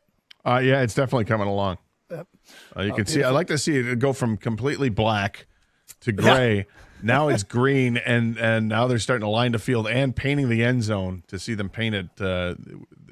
What do they call is it garnet, or what do they call the? Yeah, it's like I think it is garnet is what they the red call their in the color end zone. Of red. Yes. So I wanted to get to this with the Tigers game because Chris McCoskey had an article in today's Detroit News about it. I wanted to get your opinion on this too. Okay. So during the game on Wednesday, Josh Naylor is at second base for Seattle, and it looks like he is blatantly signaling to the hitters of where the catcher is setting up or where he expects the pitch to go. At one point, he points straight up, he points to the inside and whatever, and with mixed results because the pitch looks like the pitch ends up changing where he's directing it's supposed to go, but nonetheless, looks like he's blatantly trying to steal signs. Then you get the end of the game, or towards the end of the game, there was that ground ball, and the Kerry Carpenter's trying to beat it out running to first base. And Naylor plays it, and he ends up colliding with Kerry Carpenter. Carpenter goes flying, and fortunately, he wasn't hurt, but you could see that, maybe did he roll his ankle? He didn't look like he was okay. But it looked like it was kind of avoidable, but Naylor made the contact. Is there a Naylor problem? Kind of wondering about that myself. Like, is bad blood brewing here? Yeah, and AJ said about the sign stealing stuff. He says it's pretty standard nowadays. I know there's been a lot of debates, what's real, what's not real, the gamesmanship that comes with the motions and things like that. Different teams are doing more outlandish things as they go, and the paranoia is real too. But it doesn't sound like they're terribly concerned about the sign stealing stuff. But I'm just reading into that and the Naylor bump of Carpenter over at first base. Naylor was really good against the Tigers last year. Is this a guy who's just kind of a total nozzle at this point? Well, let me start by answering your question. Yes. And, it'll be intriguing to watch if there's an undercurrent of bad blood tonight, which probably only will creep up if one team starts to beat the crap out of the other. If it's a close game, people don't have time for it. You're so locked in on just trying to win the game. If somebody gets up like 7 or 8-1, and there's anything with Nail, I think it could explode. Yeah, but I think if it's a close game, you probably won't see anything come out of it. Fair enough. Yep. Just 248-539-9797. Just send somebody running down to first base just to truck them. Well, who would we send? Jahmai Jones looks like he could really pack a wallop. Yeah, kind of like Jake Rogers. I would. He looks like a wagon. Yeah, and he's a catcher, so he's tough. Yep. So maybe him. I feel like there's probably I'm somebody just out saying, keep an eye on that. Let's go back to the phones. 248-539-9797. Rick is next here on 97.1 The Ticket. Hey, Rick. Hey, guys. Hope you're having a great time out there and enjoy the day tomorrow. I have a comment. Everybody's giving AJ big accolades, okay? And my thing is, I don't know if you watched the Cubbies and the Mariners last night, but the Cubby manager playing small ball, advancing runners with bunts to second, and them scoring, which has aided this. Exactly, small ball. The thought that Skubal, the best pitcher in baseball, could go 0-4 against the Mariners, to the point, it's a lot different pitching when you have a lead, even if it's 1-0. AJ, manufacture some runs. Well, if you're when they can, Rick. Have you heard what he said about it? Yeah. I'm sorry. I mean, he said it's definitely something that's in his bag more in the postseason. Yeah, it's situational. I mean, you have to have guys on base to play small ball in the first place. Then you have to have the right guy at the plate, and then you have to have the right guy on deck is really what it comes down to. So there are situations that it would be advantageous for the Tigers to go ahead and do it. What the Tigers have been able to do better than anybody in baseball is go first to third so they don't have to do the small ball. But if they have to go small ball, they've shown the ability to go small ball in the postseason this year. There's been an aversion all year to small ball. That's why they were 5th in the league with the least amount of bunts on the season. That's number one. Yeah, but they were first in the league and going from first to third. So what were they with leaving runners on base? Well, against Cleveland was awful. There's no question about it. But again, Rick, it depends who's at the. Are you going to ask Riley Green to bunt? Spencer Torkelson to bunt? Kerry Carpenter to bunt? There are certain guys you would never ask to bunt. And you also have to have that player on first base or on second base in order to play the small ball in the first place. It's situational. Yeah, Scoobs deserves to manufacture runs and not always pitch from behind. And I think the Tigers win if AJ can find a way, instead of looking at a computer or what AI tells him to do, go with his gut like Billy Martin used to go with. Okay, like Tony La Russa used to go with, like the Cubbies manager did last night. That's what needs to happen. They had one sacrifice hit. They lose. They had one sacrifice hit last night. The Cubs had one sacrifice? Yeah. Okay, well, thanks, Rick. I mean, look, AJ has we're said, all saying I the same definitely thing. want to Yeah, play. Yeah, he will do it more in the postseason. He has said he'll do it more in the postseason. And, my man here says go with your gut. I think he does. There have been 2 instances where Tiger hitters squared the bunt and didn't get the bunt down in this postseason. So it's easier said than done. Look, you see one team do it, they get a run out of it, and you go, oh, I wish we would do that. The data shows you runner on first, nobody out. That situation produces 0.8 runs. I think it's 0.86 runs over the course of forever. And if you bunt him over to second, that's with a runner on second and 1 out, that produces 0.66 runs. So it goes down. It goes down. Now, as he said, don't look at your computer, throw it all out. AJ does do stuff with his gut, and he's talked about it, but he obviously doesn't do it as much as he wants him to. Well, no, and again, it's AJ believes in selective use. My man wants more. Well, we all, I think, can agree that the situation calls for it, do it. And it might just be painfully obvious, and everybody's going to know it if you've got like Wenzel Perez at the plate or Zach McKinstry at the plate and a runner at second base. Everybody might be screaming, get him over to third base. And sure, okay, see if you can get that to happen. But if you've got a runner at second, nobody out, and Riley Green's at the plate, I'm not clamoring for Riley Green to bunt. You have to have the right players in place. And I trust A.J. Hinch to push the right buttons because that's what he's done in his major league career and why he's one of the best managers in baseball. I trust him. This team is playing for a chance to get to the ALCS. This team, in large part because the mastermind behind it all is brilliant in A.J. Hinch. He's really good.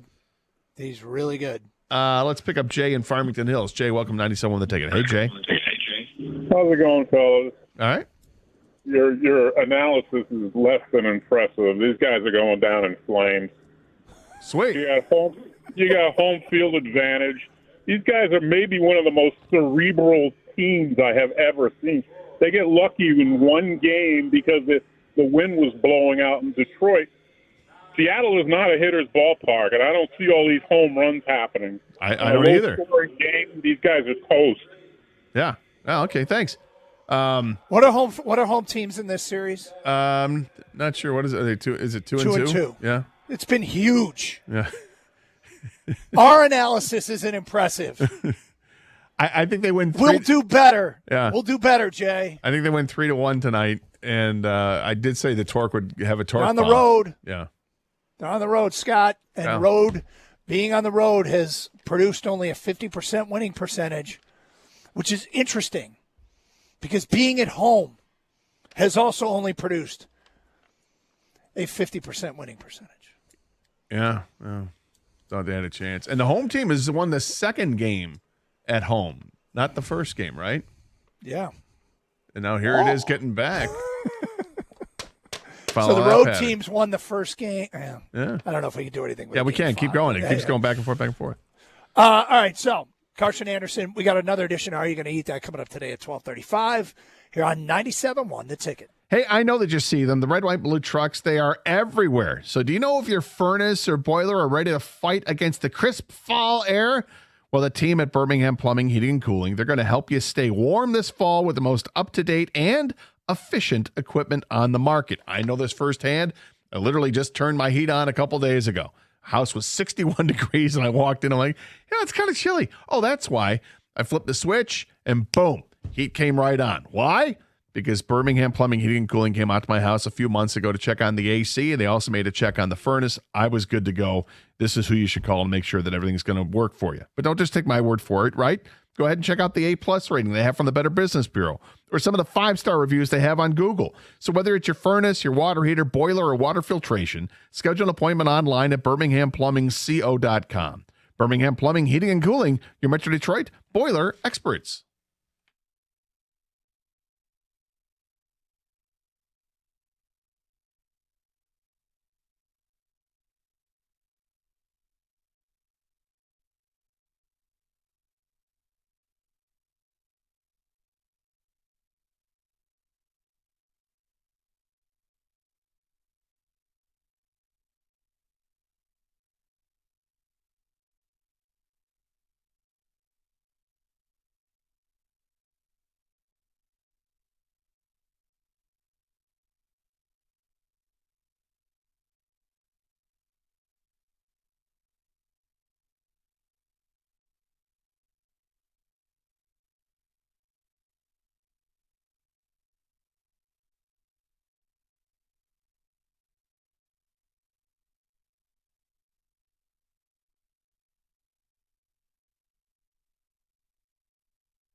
You know, Doug, I think Mr. Blue Skies had called in before, is saying that we were way off with what was going to happen tonight. He was not impressed with our analysis. No, he wasn't impressed with our analysis, and that's fine. But Big D Dog on Twitch points this out, which I think is accurate. Was the wind blowing when Seattle was batting, or was it just Detroit? It was only Detroit. Okay. Yeah. And the other thing I was thinking about, when Home Slice brought up that it's a pitcher's ballpark and it's hard to hit the ball out. Yeah. You know who's pitching for the Tigers tonight? Tarek Skubal. The best pitcher in baseball. Thus, a 3-1 prediction. And what did you say, 4-1 or 4-1. something? I got 4-1. Yeah. Thus, the low-scoring predictions, because we're aware. Thank you. The problem is they're on the road. Right. That is the problem. The Tigers on the road. By the way, the Tigers on the road this year. Yeah. They went 2-1 in Cleveland, and they're 1-1 in Seattle. So they actually have a winning record on the road. Well, that's a problem. They're on the road. Mike's in South Lyon. Mike, you're next up here, 97 on the ticket. Gentlemen, I am looking for a place to make a wager. Here's the wager. The odds on Derek Skubal pitching a complete game shutout. What are the odds on that? That's what's going to happen. Wow. Because he is so upset that they got to him in 3 games. He's going to pitch what he pitched last time he was on national TV earlier, not last time, but earlier in the year, a complete game shutout. My only fear is that come the 8th or 9th inning, Hinch doesn't let him complete it because he puts Will Vest in there. But that's what I think is going to happen. So final score will be like 2-0 Tigers. All right. If he's handing a shutout to Will Vest, a 2-0 lead to Will Vest, I'm not going to be mad. I'm going to see if I can find if we can get odds on a complete game. Skubal strikeouts are 9.5. Skubal to pitch in a immaculate inning is plus 8,000. No hitter through 5 is plus 2,000. I probably shouldn't do this, but read all these odds. Save it when your live reads. Yeah, right. Maybe. Same game parlay. Look, I think it's it's a saucy call, and if you can find it, you want to put $5 on it or whatever, and see if how big the odds are. The odds would be massive, right? The 9.5 strikeouts thing, I think, is telling. That's Vegas telling me anyway. This is what I'm hearing from Vegas. You guys can hear whatever you want, but it's telling me that they expect Tarek Skubal to go deep into this game. Yeah. Nolan is next up here, 97 on the ticket. Hey, Nolan. Hello, gentlemen. Good afternoon. I just wanted to piggyback off a caller earlier in the hours about, the winds blowing out. If that's your attitude about a electric playoff win, I don't know what to say to you anymore. This, it's kind of funny, like the start of the Cleveland series, even after they won game 1, there's still people calling in or texting going, well, they're going to lose next 2. We could be in game 1 of the World Series in a couple weeks and people go, I don't know. They're not going to do it. So I just think that's funny. And they have every reason to doubt this team from earlier in the season, or not earlier, late in the season, I should say.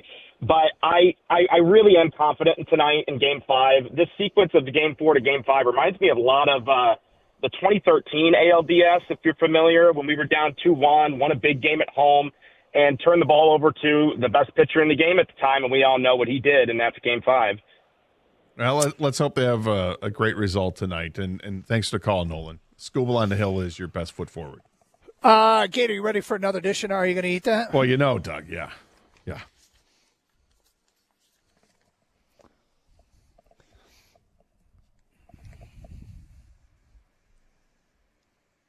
I do.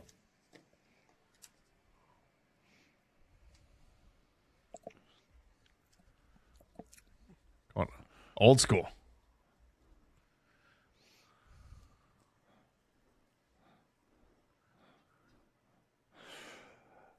All right, Scott. So Doesn't what stop. we do is we go find new menu items. I love the old open new menu items and things that might appeal to you, Kang, myself, including I got one here. Boots on the ground in L.A. I got one that we'll see if I get a chance. But we'll start with 7-Up.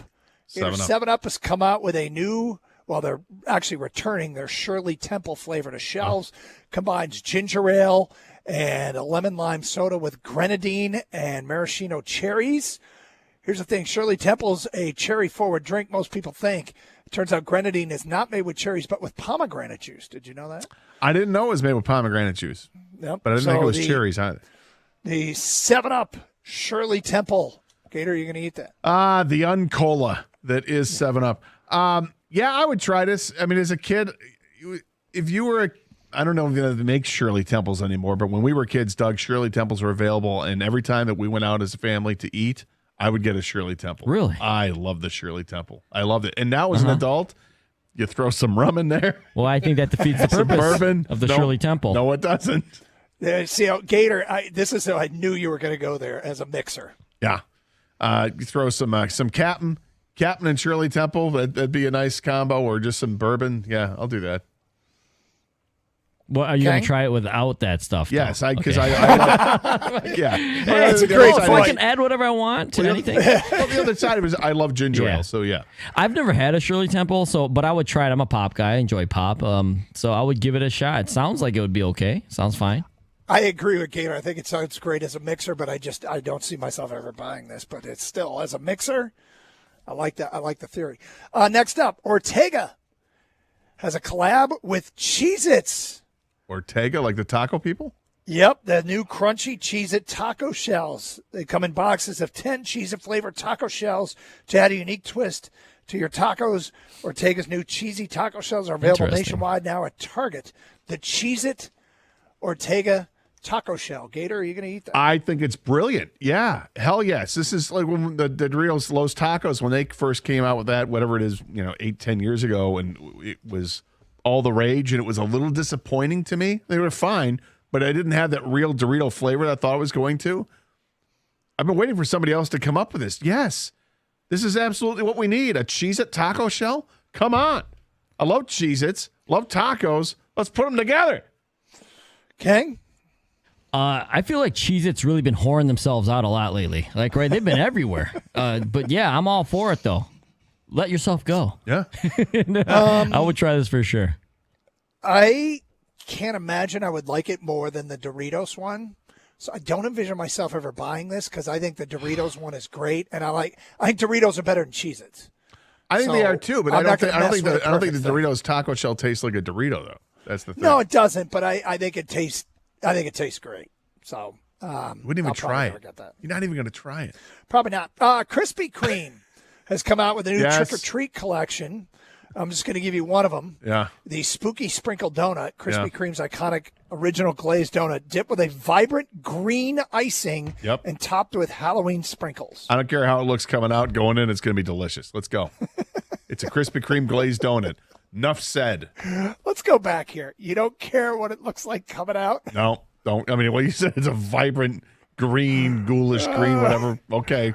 Gator, would you eat if it was... It's going to look bad in the bowl. It may. He doesn't care. I don't care. Nope. Would you eat if it was maize and blue? Well, if it were blue and yellow? I just said maize and blue. You didn't care, you told me. It's a glazed donut from Krispy Kreme, right?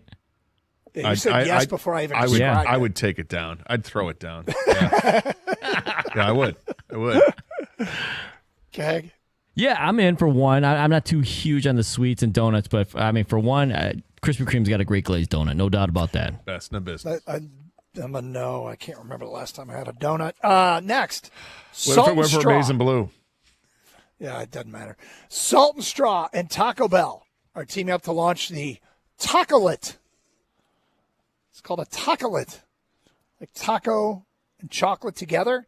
So it's a frozen dessert. Tacolit features ingredients from both chains. Ancho chili cinnamon ice cream is tucked into a sweet taco shell made with crunchy waffle cones, then dipped in a single origin chocolate and topped with toasted brown rice for a treat that's crispy, creamy, and chocolatey all at once. The Tacolit. I've got to try it. It sounds delicious. Everything up until the toasted brown rice. I don't know why that's thrown in the mix. Yeah, is that real? I don't think you need to. No. The rest of it is like 100%. It's ideal. I think Doug just threw it in just to be a jerk. Yeah, he had to. That makes no sense. I think he did. No, I don't think because that's this was sounding like the old Choco Taco. Remember how awesome that was? Best. Yeah. Those are the and best. then all of a sudden Doug goes, brown rice. Yeah. The ancho chili cinnamon ice cream sounds amazing. Absolutely amazing. Okay. Yeah, I'd try this. Okay. I still feel like he's tricking us, but No, I'm not. I guess I'll still try it. This brown rice thing might throw me off, though. It says right here on the sheet, toasted brown rice. Yeah, because you wrote and it is because of the brown rice. It is because of the brown rice that I am going to eat it. Oh, Of course it is, yeah. Yeah, Doug just wants to play along. I think it sounds great. Finally, see it's there on the camera, brown rice. Arby's has rolled out a first-of-a-kind premium protein product, the Steak Nuggets. Juicy, hand-cut, bite-sized pieces of steak, 5 or 9 pieces with hickory barbecue sauce for dipping and sandwiches. For dipping, you can put them in sandwiches, you can put them in mac and cheese, or you can just get a steak nugget bowl. Gator, the Arby's Steak Nuggets. Well, you know, You're gonna eat I love the word nuggets, so it's already got one leg up. But I'm not a big fan of the steak bites, but I gotta try it. It's got some sauce. It's Arby's. They have the meats. I do like Arby's. Their products are great, so I'll try it. Kang? I don't know why they call them steak nuggets. They just call them steak bites. Right. The nugget thing is kind of now it's a McDonald's product. Yeah, I don't know. It just they're trying to appeal to kids. Is that the deal? With that being said, yeah, I'm Andy gonna try Reid? it. I'm gonna try it. Steak nugget. Is there any zip sauce with this, Doug? Or is this? No, it says a hickory barbecue sauce. Okay. Love his zip sauce. All right, finally here in LA edition, boots on the ground in Los Angeles. Near our hotel, Gator, as we were pulling in last night, I looked down an alley, and what looked about a half block deep into the alley, I saw a food truck Okay, with a scrolling LED board along the top, sure. and it was surrounded by people. And you can read. What did it say? I couldn't read it, Oh. what it said, but let's just say if I walked up, they'd say, "Welcome, SA," because I might be the only white man there. But it was called Taqueria Guadalupana, the alley Mexican food truck here in LA, Gator. Should I go eat that? Hell yes, you should go eat that.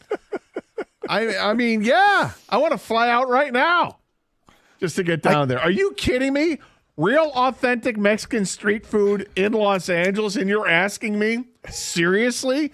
Gator, should I go eat that? Hell yes. Dude, it's Run, in an don't alley. walk. It's in an alley, man. And? It was So with what? the little sketch. Got an LED. There are a bunch of people around it. Yeah, you might The be LED running only after. adds to it. You know, why don't you bring a case of Modelo with you and be friendly with the people? Yes. I should. Hell yes. What do you guys Kang, got should I- going should here? I I go love eat it? Doug, you should DoorDash it. No, if I'm going to do this, I think I got to go. You're good. Yeah, you're gonna be going all right. Oh. I just looked down. You gotta try it. Yeah, can you imagine Maybe tomorrow I'm doing a post-game. game? I'm doing a game, and I'm like, 1st and 10 for the Wolverines, Underwood under center. I'll be right back. If that happens, you know what happened Oh, we know. tonight. Alley Listen, food all truck y'all, food. it's a sabotage. And that concludes another edition of Are You Going to Eat That? We've barely touched on the Detroit Lions. Next hour, we'll go out to Allen Park and our guy, the Birchie Kid, to give us the latest Dan Campbell meeting with the media, practice and walkthrough. Stay tuned for that. Our picks coming up today at 1:40. We got open lines. It is Carson Anderson here on 97.1 The Ticket.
Doug Harsh, Scott Anderson. I'm in L.A. at the Memorial Coliseum on a beautiful sunny day here in Southern California. Michigan and USC going at it tomorrow. Gator back in our studios. Michigan State taking on UCLA. That Michigan State-UCLA game's a noon start, correct? I believe so, yes. Gotta love that. Gotta love that. Bring them out from the West Coast and have them kick off at 9 a.m. their time. Let's go. Start it up. Mm-hmm. Which is obviously that's advantage. Michigan State, you would think, but who knows? Who knows how the kids react to things these days, Doug, even though it is a cross-country trek. Yeah. Well, Michigan came out a day early, so see if they can adjust a little bit better than they did. I was talking to Wink Martindale earlier this week, and he said he thought they were sluggish in that game at Washington and took them a while to get going and wasn't happy. So they're giving this a shot. We'll see what comes out of it. Meantime, Lions take it on Kansas City on Sunday night.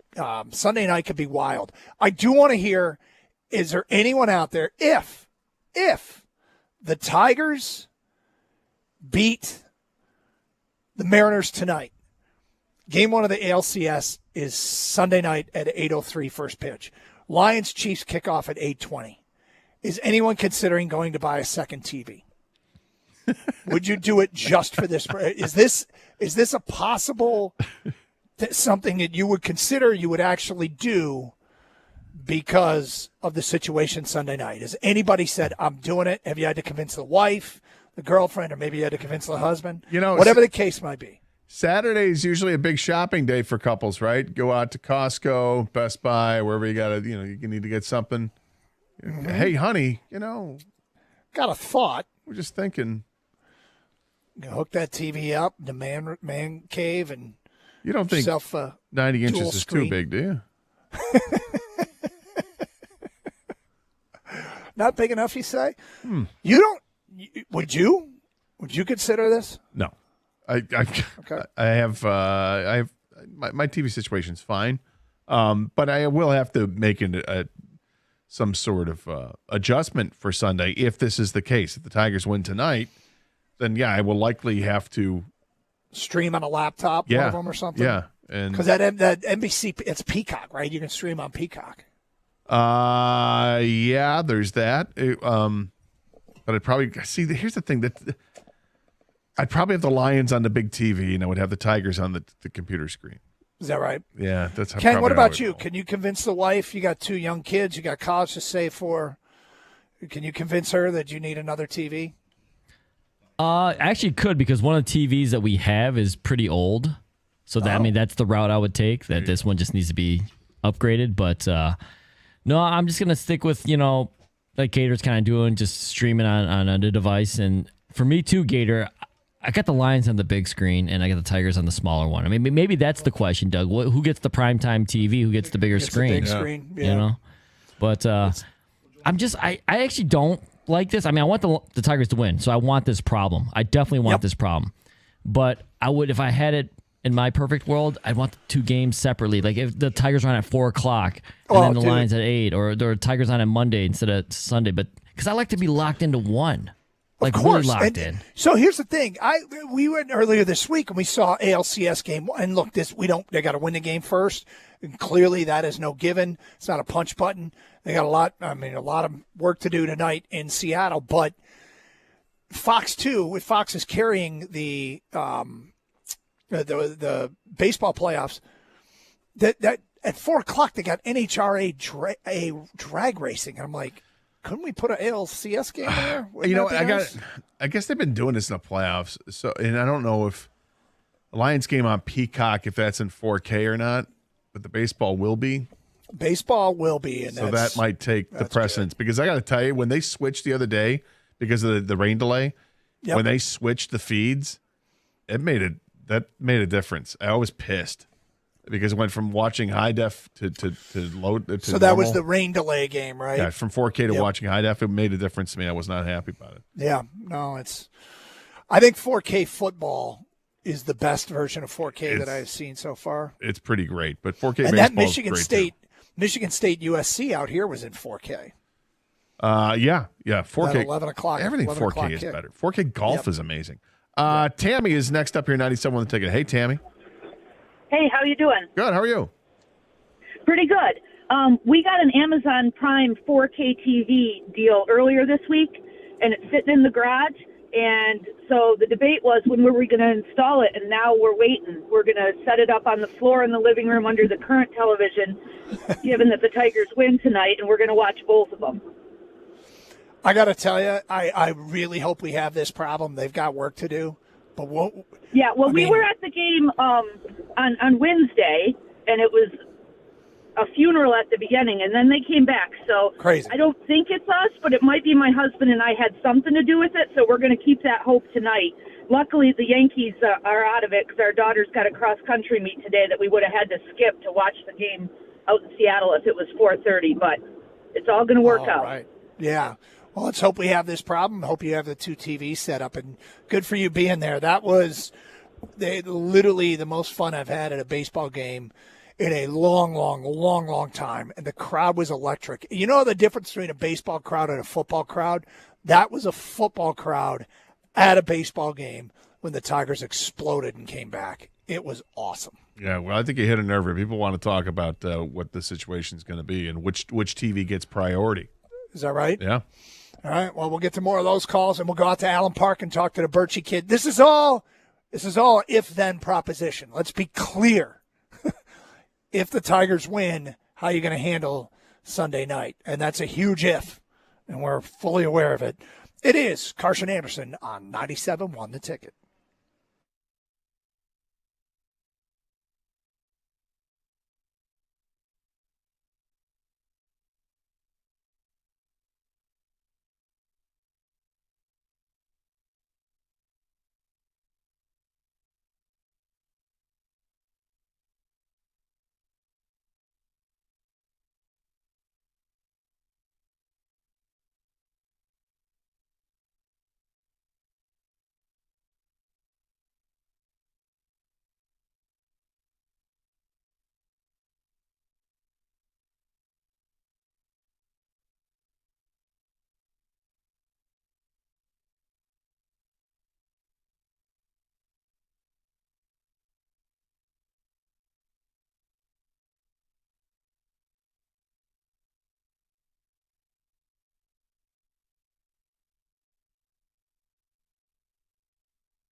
Tigers are feeling confident with their ace and AL Cy Young favorite Tarek Skubal set to take the mound in tonight's winner-go-home Game 5 of the ALDS. However, Seattle might have reason to feel confident about facing the left-hander as well. The Mariners have the third highest OPS of any team against Skubal this season, and in just 10 2/3 innings, they've tagged him for 10 hits and 7 earned runs. Seattle manager Dan Wilson seemed to attribute some of his team's success to their ability to raise Skubal's pitch count.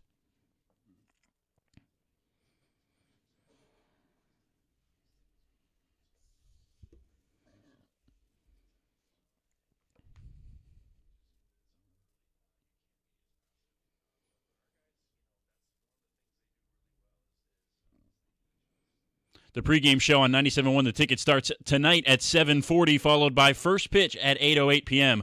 On the football field, there's a lot going on in the state of Michigan this weekend. Both the Spartans and Wolverines are in action tomorrow. At noon, Michigan State is favored by 8.5 points at home for homecoming against UCLA, and Michigan is on the road in a big one at USC at 7:30 p.m. Eastern. The Wolverines are 2.5-point underdogs out in California. Also, the Lions, 2.5-point underdogs at the Chiefs this weekend. As of right now, that game kicks off on Sunday Night Football at 8:20 p.m. Just recently updated the injuries for the Lions. Brian Branch and Kirby Joseph, the two safeties, have been listed as game-time decisions. At the Corewell Health Sports Desk, I'm Brendan Shabath from Morgan on 97.1 The Ticket or Odyssey.com.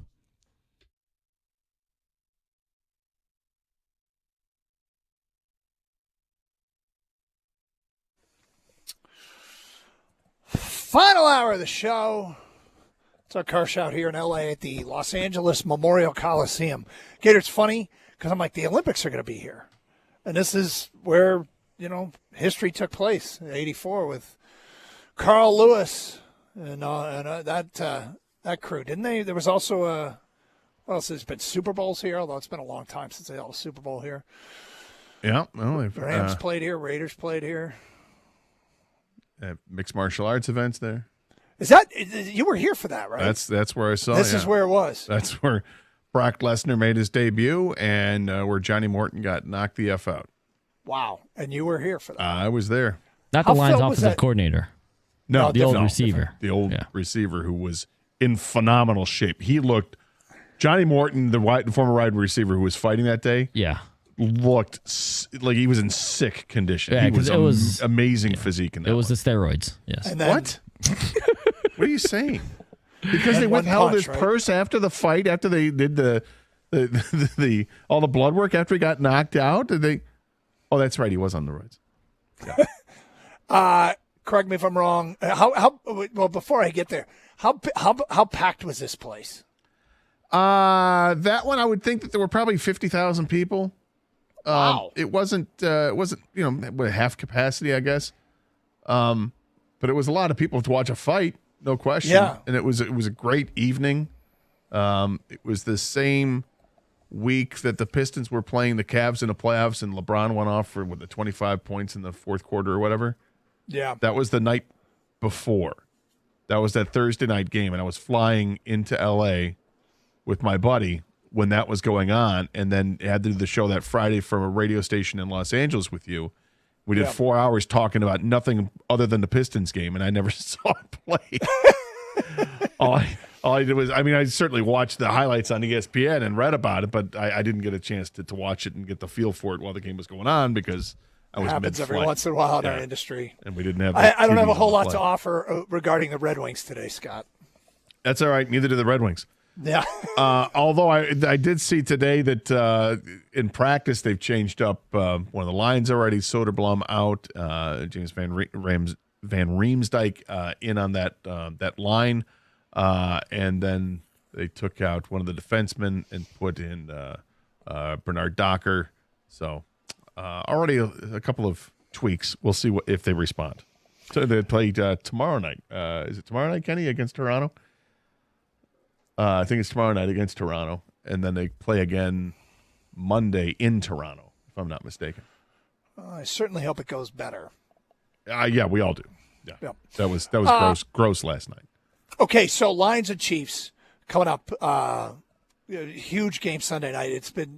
We've been very, very fortunate to have our baseball team keeping Detroit on the edge of its seat and interested in what's going on with them, and our football team right now. probably looks the healthiest of any team. I don't mean physically healthy, but their resume is holding up against anybody in the NFC. Certainly with Philly's loss last night, it looks even more impressive.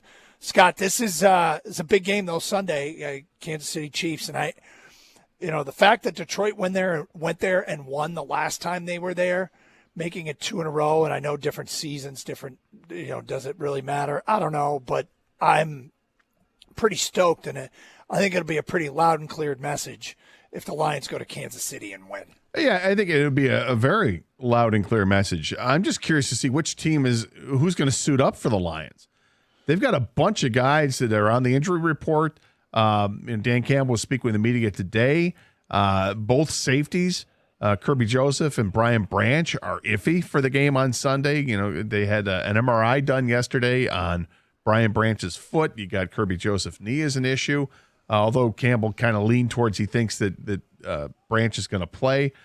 We don't know if Taylor Decker is going to play, but it's a better week for him at practice, or how he feels this week anyway.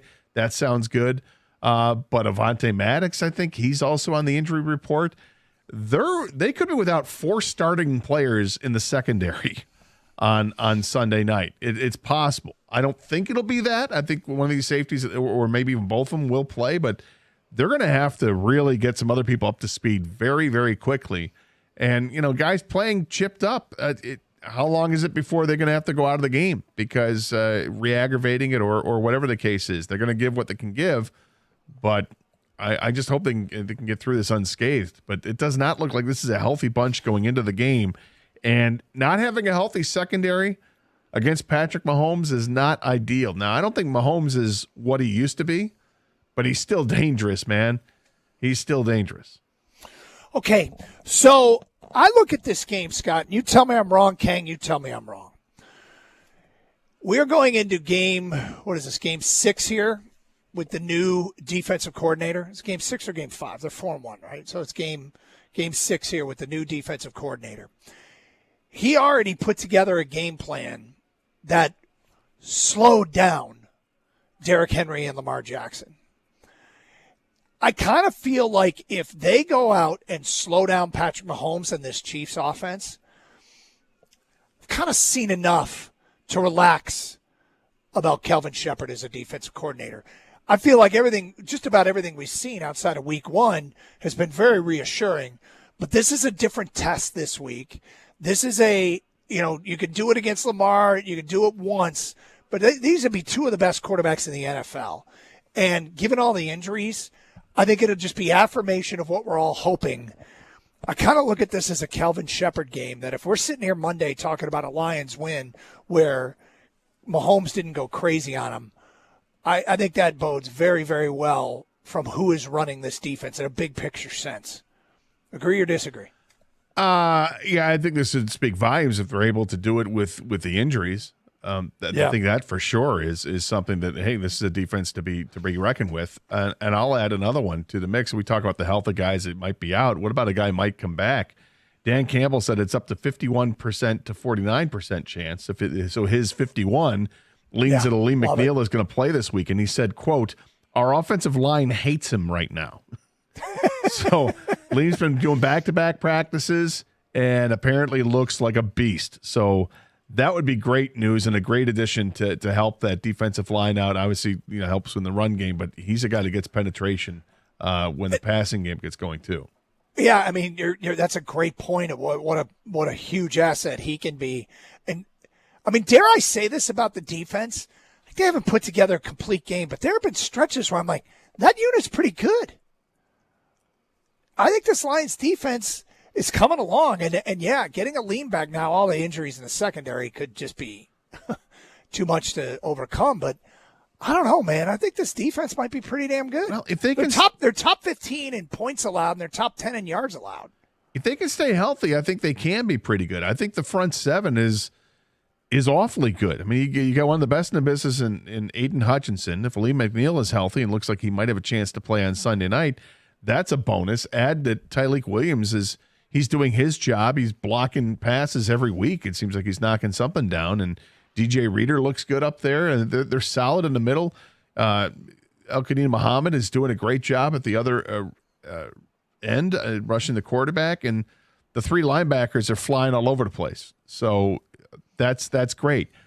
Secondary is going to be an issue if they can't stay healthy. And everything starts with those safeties. Those safeties are so good. But if they're going to miss time, that's a big miss.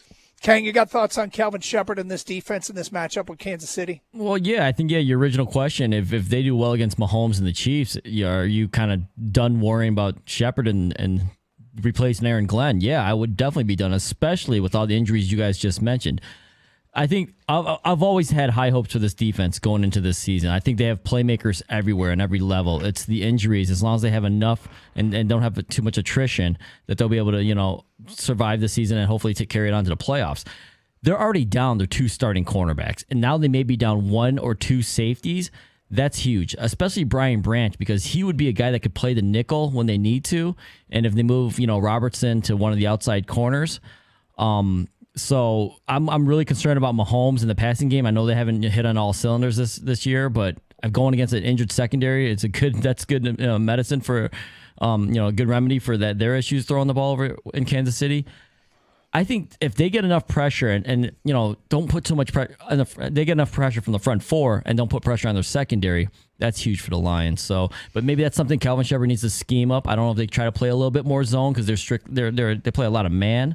Yeah. But Ali McNeil coming back, 3-man rotation with those DTs, like you mentioned, Gator. I think that's huge. I'm just worried about the secondary right now. Okay, let's go out and get the very latest from Alan Park and the Birchie Kid as he joins us every Friday. They've had a little bit of a walkthrough. They've done Dan Campbell's met with the media. So we'll get to the latest straight ahead from Alan Park. Lions and Chiefs coming up on Sunday night. Our picks coming up today at 1:40. Hey, it's Doug Karsch for Sarah Chevrolet in Sterling Heights.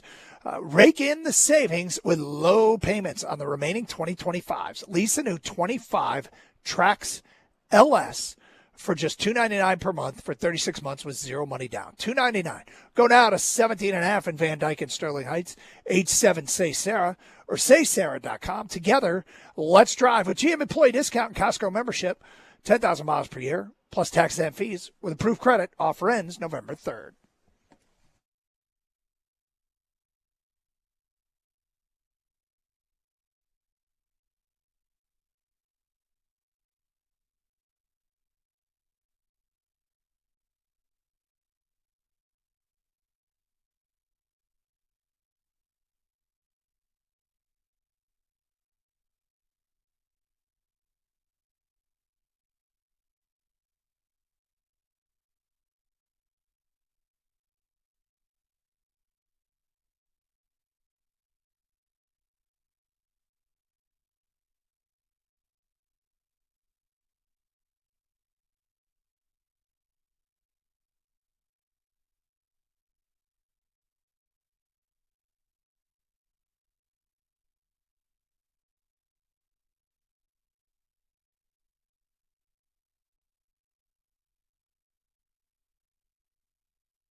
So, Coach Scott Anderson, and we bring in the Birchie Kid, as we always do on Fridays, for the very latest on the Detroit Lions. And I guess one of the stories today, young William, is injuries with this Lions team. What's the latest? Yeah, we just got back from practice. There actually wasn't a single defensive back at practice. There were certainly a few out there, including a couple that haven't played this season, and one in Trey Flowers, who was just recently signed. But obviously the big storyline is that the Lions could enter a game against maybe the greatest quarterback ever, certainly the greatest quarterback of his generation, without their four best defensive backs. They're not going to have DJ Reed, not going to have Terrion Arnold, and Kirby Joseph and Brian Branch both will not practice today. There's a chance that they could get Branch to the game. Dan Campbell sounded a little bit hopeful on that. Hard to say for sure on Kirby. He said both decisions will likely come down to game time. It's a knee for Kirby. He was wearing a pretty bulky knee brace from what I could tell as he just kind of jogged around the field yesterday. It's an ankle for Brian Branch. He was moving pretty gingerly in practice yesterday and then was limping pretty noticeably through the locker room after practice. He went for an MRI yesterday, and Campbell did confirm that it's nothing long-term. They aren't expecting him to miss significant time, but it seems 50-50 that both of those guys or either one could play Sunday night. And then Avonte Maddox, who would be the natural replacement in the slot for Amik Robertson, who's going to play outside, injured his hamstring yesterday in practice, and he's also kind of a game-time decision. So there will be lots of holes to fill in that secondary against a quarterback who obviously has a track record that speaks for itself. So who the hell is going to play back there? I mean, we know that, like last Me week, and for Cars. instance. Seriously, I mean, Penei Sewell's athletic. Maybe he can do it. But like last week, they brought up guys from the practice squad to play. Like guys in the practice squad, you don't always expect to see them added to the game day roster, and yet they did. And then they still got guys hurt last week. Like, who are the players that are going to comprise the secondary? Yeah, it's funny because when we spoke with DJ Reader at one point back in training camp, DJ Reader, not DJ Reed, we were just kind of joking around with him, like, hey, did you ever play any corner or DB back in your day? He was like, yeah, baby, Reader Island, try me out there. I don't know, maybe toss DJ Reader out there, or maybe Aleem McNeil in his season debut can play on the other side. No, what we know for sure is that Amik will play one outside corner spot, and Rock Yassin will play the other. And then the rest remains to be seen. I mean, I think Lauren Strickland could get a look. Thomas Harper, who was recently signed, could get a look. Maybe Eric Hallett comes up from the practice squad. Maybe Trey Flowers, who was signed last week and looks more like a wide receiver than a DB, could get a look. So, look, this is kind of what Dan Campbell and this coaching staff thrive on. You know, they like the challenge that this presents, even against a quarterback as talented as Mahomes. And Campbell said this morning, this is why Brad Holmes is sort of the mastermind behind this all. And he said himself, I don't want to say it's fun, but we kind of love this, man. Like, you're being tested, you're in the dirt a little bit, and we like it a little dirty. And I wish I sounded as cool saying that as he did. Trust me, he sounded much cooler. But we know you like it dirty. Imagine how much they enjoy sitting down and figuring out, okay, with what we have, how the hell are we going to stop Mahomes? Let's go put a game plan together. I'm really fascinated because Calvin Shepard passed with pretty much flying colors the Baltimore test. I mean, it wasn't like they shut him out, but they certainly did enough. Now you're basically taking away the secondary and saying, good luck, Mr. First-year DC, in your sixth game. I think it's going to be a game where the front seven decides the Lions' defensive fate. Those guys are going to have to play out of their mind. And, look, I don't think it's any mistake that the former linebacker and former linebackers coach has seemingly begun to build his defense around his linebackers. And why not when you have maybe the best trio in the game in Anzalone, Campbell, and Barnes? I mean, those guys the past two games have played almost every single snap of each game together, which is like incredibly rare in today's NFL. So those guys are going to be asked to do a lot in a lot of different roles, whether it's rush, whether it's coverage, whether it's coming downhill. And then you got to hope that, your playmakers up front can make an impact. That I think that the one solace maybe from practice this week is that Aleem McNeil looks slated to play. And I know Campbell said today it was only 51-49, but compared to 50-50 last week, but he was a full participant at practice all week. And when I asked Dan, what can you guys reasonably expect from McNeil if he does play, he said, 20 to 25 snaps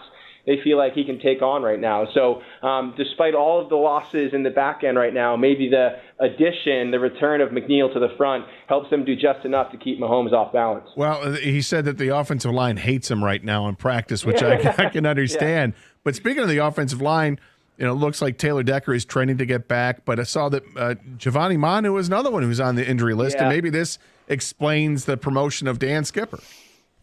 Yeah, and Manu also won't practice today. That was a knee injury that he suffered in yesterday's practice, and certainly seems like Skipper is the man up at left tackle now if Decker can't play, which is still to be determined. Decker also, just to rewind briefly, will be sort of a weekend, maybe even game day decision as well. But I think even if Manu was fully healthy, they would be pivoting to someone other than him on Sunday night. I just get the sense that they watched that tape back and even watched the game live last week and realized we can't afford to expose our most important player, our quarterback, to the kind of punishment that he was taking off of the left edge with Manu out there last week. So it feels like Skipper, if Decker is a no-go, is the natural fit. And, given his familiarity with this offensive line and this offense, maybe he's better. He is better equipped, in my opinion, to protect Jared's blind side if that's his job. One of the licks that Goff took last week at Manu's expense was a miscommunication, a mental error on Manu's part, where he didn't hear a kill at the line, and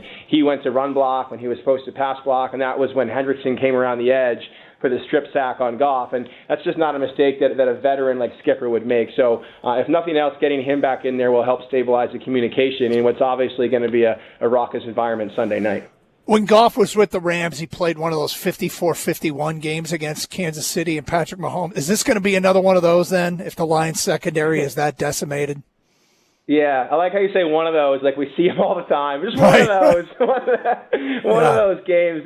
It feels like that's sort of the path to victory that maybe both of these teams are charting. And I think there is an opportunity for the Lions to really light this Chiefs defense up on Sunday night. It hasn't been great against the run. I think more notably, it's really struggled to generate pressure with 4 this year, which has forced them to blitz a lot. And even with a really creative coordinator in Spagnuolo, if you blitz Jared Goff, heads up. I mean, he has been the best quarterback against the blitz this year, and that continues a trend that he has established now for a few years in Detroit. And with all of this attention being paid to J-Mo this week and his lack of targets or his lack of catches, this feels like a game where, he maybe breaks through. The Chiefs will probably have to blitz. They've been really vulnerable against the play action, which is where the Lions usually uncork most of those deep shots. And I think Goff is poised for maybe a monster night. And I think J-Mo will reap some of those rewards. I think the way I look at this game, and you tell me if you think I'm way off base on this, and Doug, you can tell me that as well, because that's what you do. I like to. Yeah. I feel like the key to this game for the Lions is to keep their own defense off the field. If the Lions defense, once they're on the field, get off the field. Get your 3 and outs, or just get a stop and get off the field, because I think otherwise this thing will be one of these shootout games, and it could be ugly. And the longer you keep guys on the field, the more susceptible they are to injury. Yeah, and those long drives sustained by the Russian attack was definitely at the center of their plan against the Ravens for the same reason, wanting to keep Lamar and that offense off the field. So, I would expect them to take the same approach on Sunday night, and if they can keep pounding that rock and force the Chiefs to start dedicating more resources towards stopping the run, that's when you can pop a few over the top to players like J-Mo. So, yeah, I'm with you. That feels like it kind of has to be the script on Sunday night. And, I just think these linebackers are going to have a whale of a game for the Lions just to get a couple key stops on defense. And, Carps, I know you're a big Jack Campbell guy, so I got to run some Jack Campbell tidbits by you. First of all, I was talking to him yesterday about his memories from his NFL debut, which, of course, was that game in 2023 at Arrowhead. And he was like, dude, all I remember is that my first ever snap in the NFL was on that fake punt in the first quarter where he was on punt block. And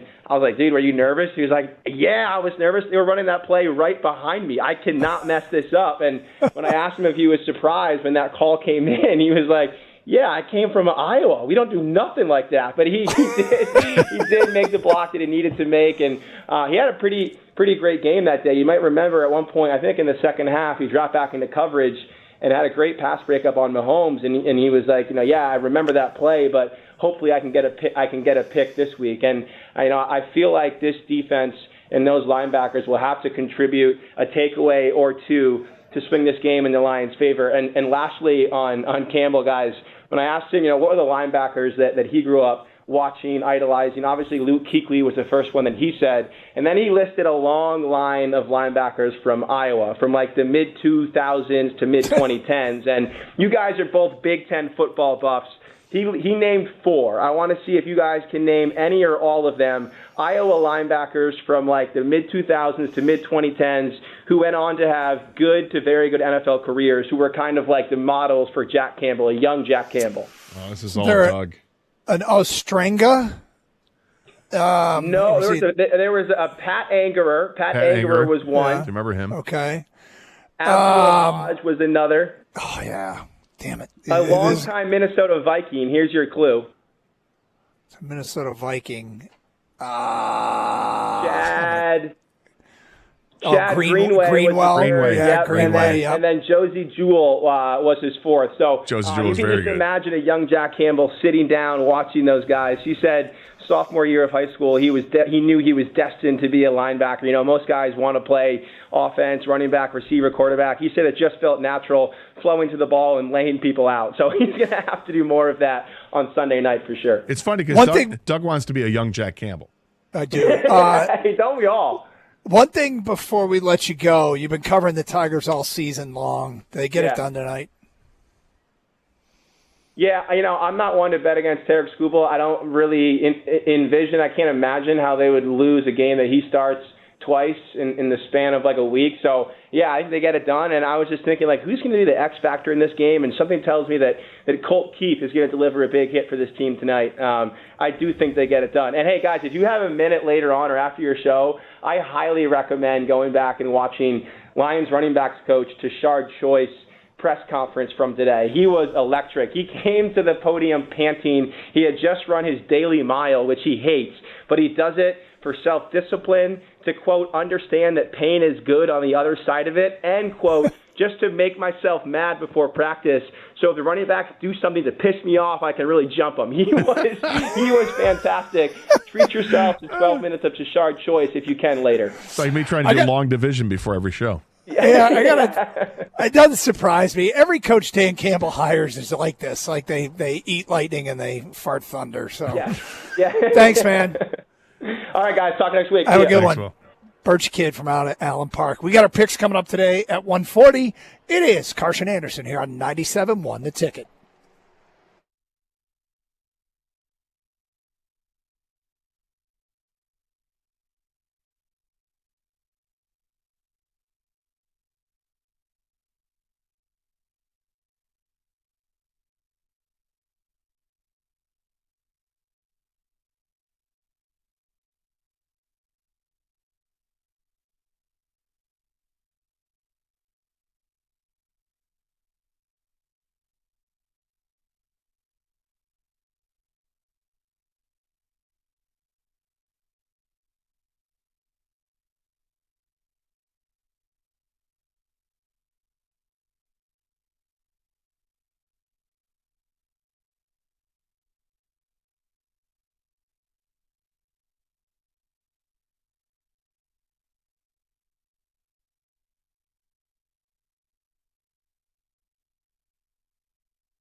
Oh, boy. Moving in closer on the deciding Game 5 tonight, Tigers and Seattle Mariners. George Kirby versus Tarik Skubal. Pitching matchup brought to you by Old National Bank. Feeling better and better. I like the Birchie kid there with his you just don't bet against Tarik Skubal line. I hope he's right. His outlier was Colt Keith, Gator. I've convinced myself it's going to be Jake Rogers, given his track record against George Kirby. You didn't really kind of go outlier. You did make a bold ass a BAP with the Torque bomb. Torque bomb, yeah. So I like the idea that Colt Keith's going to get something going. I like that. Yep. But Colt Keith is also a prime candidate to have 2 at-bats because, late in the game, they're going to bring in a right-handed bull. Well, I guess they're going to maybe if they bring in a left-handed bullpen arm to knock him out, then up comes Jahmai Jones or Andy Ibanez. So, and by the way, you've been like the biggest Jahmai Jones fan on the station, and he did come through for them. So he's a situational hitter, and it's hard not to like a guy who. It's always a good at bat with him, and I thought Justin Henry Malloy was the same way. Always a good at bat, but Jahmai Jones is actually not only is he seeing a bunch of pitches, but then he puts the ball in play, and it's usually a hit against left-handed pitching. So he's been a killer. So the other thing there that we haven't even got to with the Lions, and Birchie alluded to it a little bit, it was Steve Spagnuolo, the defensive coordinator for Kansas City. If you were thinking of a game plan against the Lions, you know what I don't think you can do against the Lions? Stop them. You can't say, we're just going to take away this, right? Because if you say, we're just going to take away Amon-Ra, there's 3-4 other pass catchers that can kill you. Yeah. If you say, we're just going to take away Gibbs, then they'll just go down the field thinking and dunking and hitting you with the pass. Well, I don't know that you can do that against the Lions. I don't think you can, and I think it was clear that that's what Cincinnati's game plan last week was to try to stop the run, and specifically it looked like they were trying to stop David Montgomery because they knew him coming home. That was going to be part of it. But the problem with that is, as you point out, you open up everything else in the passing game. But not only that, Lions are bullheaded. They're still going to run the football. And if you stop them for the first 2 quarters, great. You know what's not going to happen? Stopping them for all 4 quarters. And they started to wear them down in the second half with the runs. And then you started, instead of seeing the 1 and 2 yard runs, you started seeing 5 and 8 and 9 and 20. And then, it's Katie bar the door. It's all going to bust open there. You can't stop the Lions offense. The way that you can stop it is to knock the quarterback out. And that's what they're going to have to get a pass rush on them. And hopefully they can protect them. Yeah, the shuffling that they sound like they're going to do up front. As the week goes on, I feel like we're discovering more and more that they were less pleased with Giovanni Manu. Yeah, well, that and I guess an injury keeps him out of practice, so I don't think that helps. But I mean, the coach has said the right things in front of the cameras and microphones, and said that there was a lot of progress that he made, and there was reason to be excited about him. But now he's out of practice, so okay. I guess the injury suffered in practice makes sense when we heard that they had brought up to the practice squad that they made that move to bring up Dan Skipper. But hopefully Taylor Decker's ready to go. You hate to keep playing this game of risking giving the guys another week off, right? Because eventually it's going to come back and bite you. You got to win as many games as you can, and this is a tough game that they're going to have at Kansas City. Well, yeah, I was kind of wondering when I was listening to Birchie talk about all these players that are sitting out. Is this a little bit of maintenance sitting out? I mean, it doesn't sound like it's not that they're not hurt, but we're early in the year. Other teams around are absorbing losses. Are they like, okay, let's err on the side of caution now because later in the year we might have to push it? I don't know. All right. Just a thought. 248-539-9797. Okay. Gator, you ready to pick some games? I am. All right, let's go.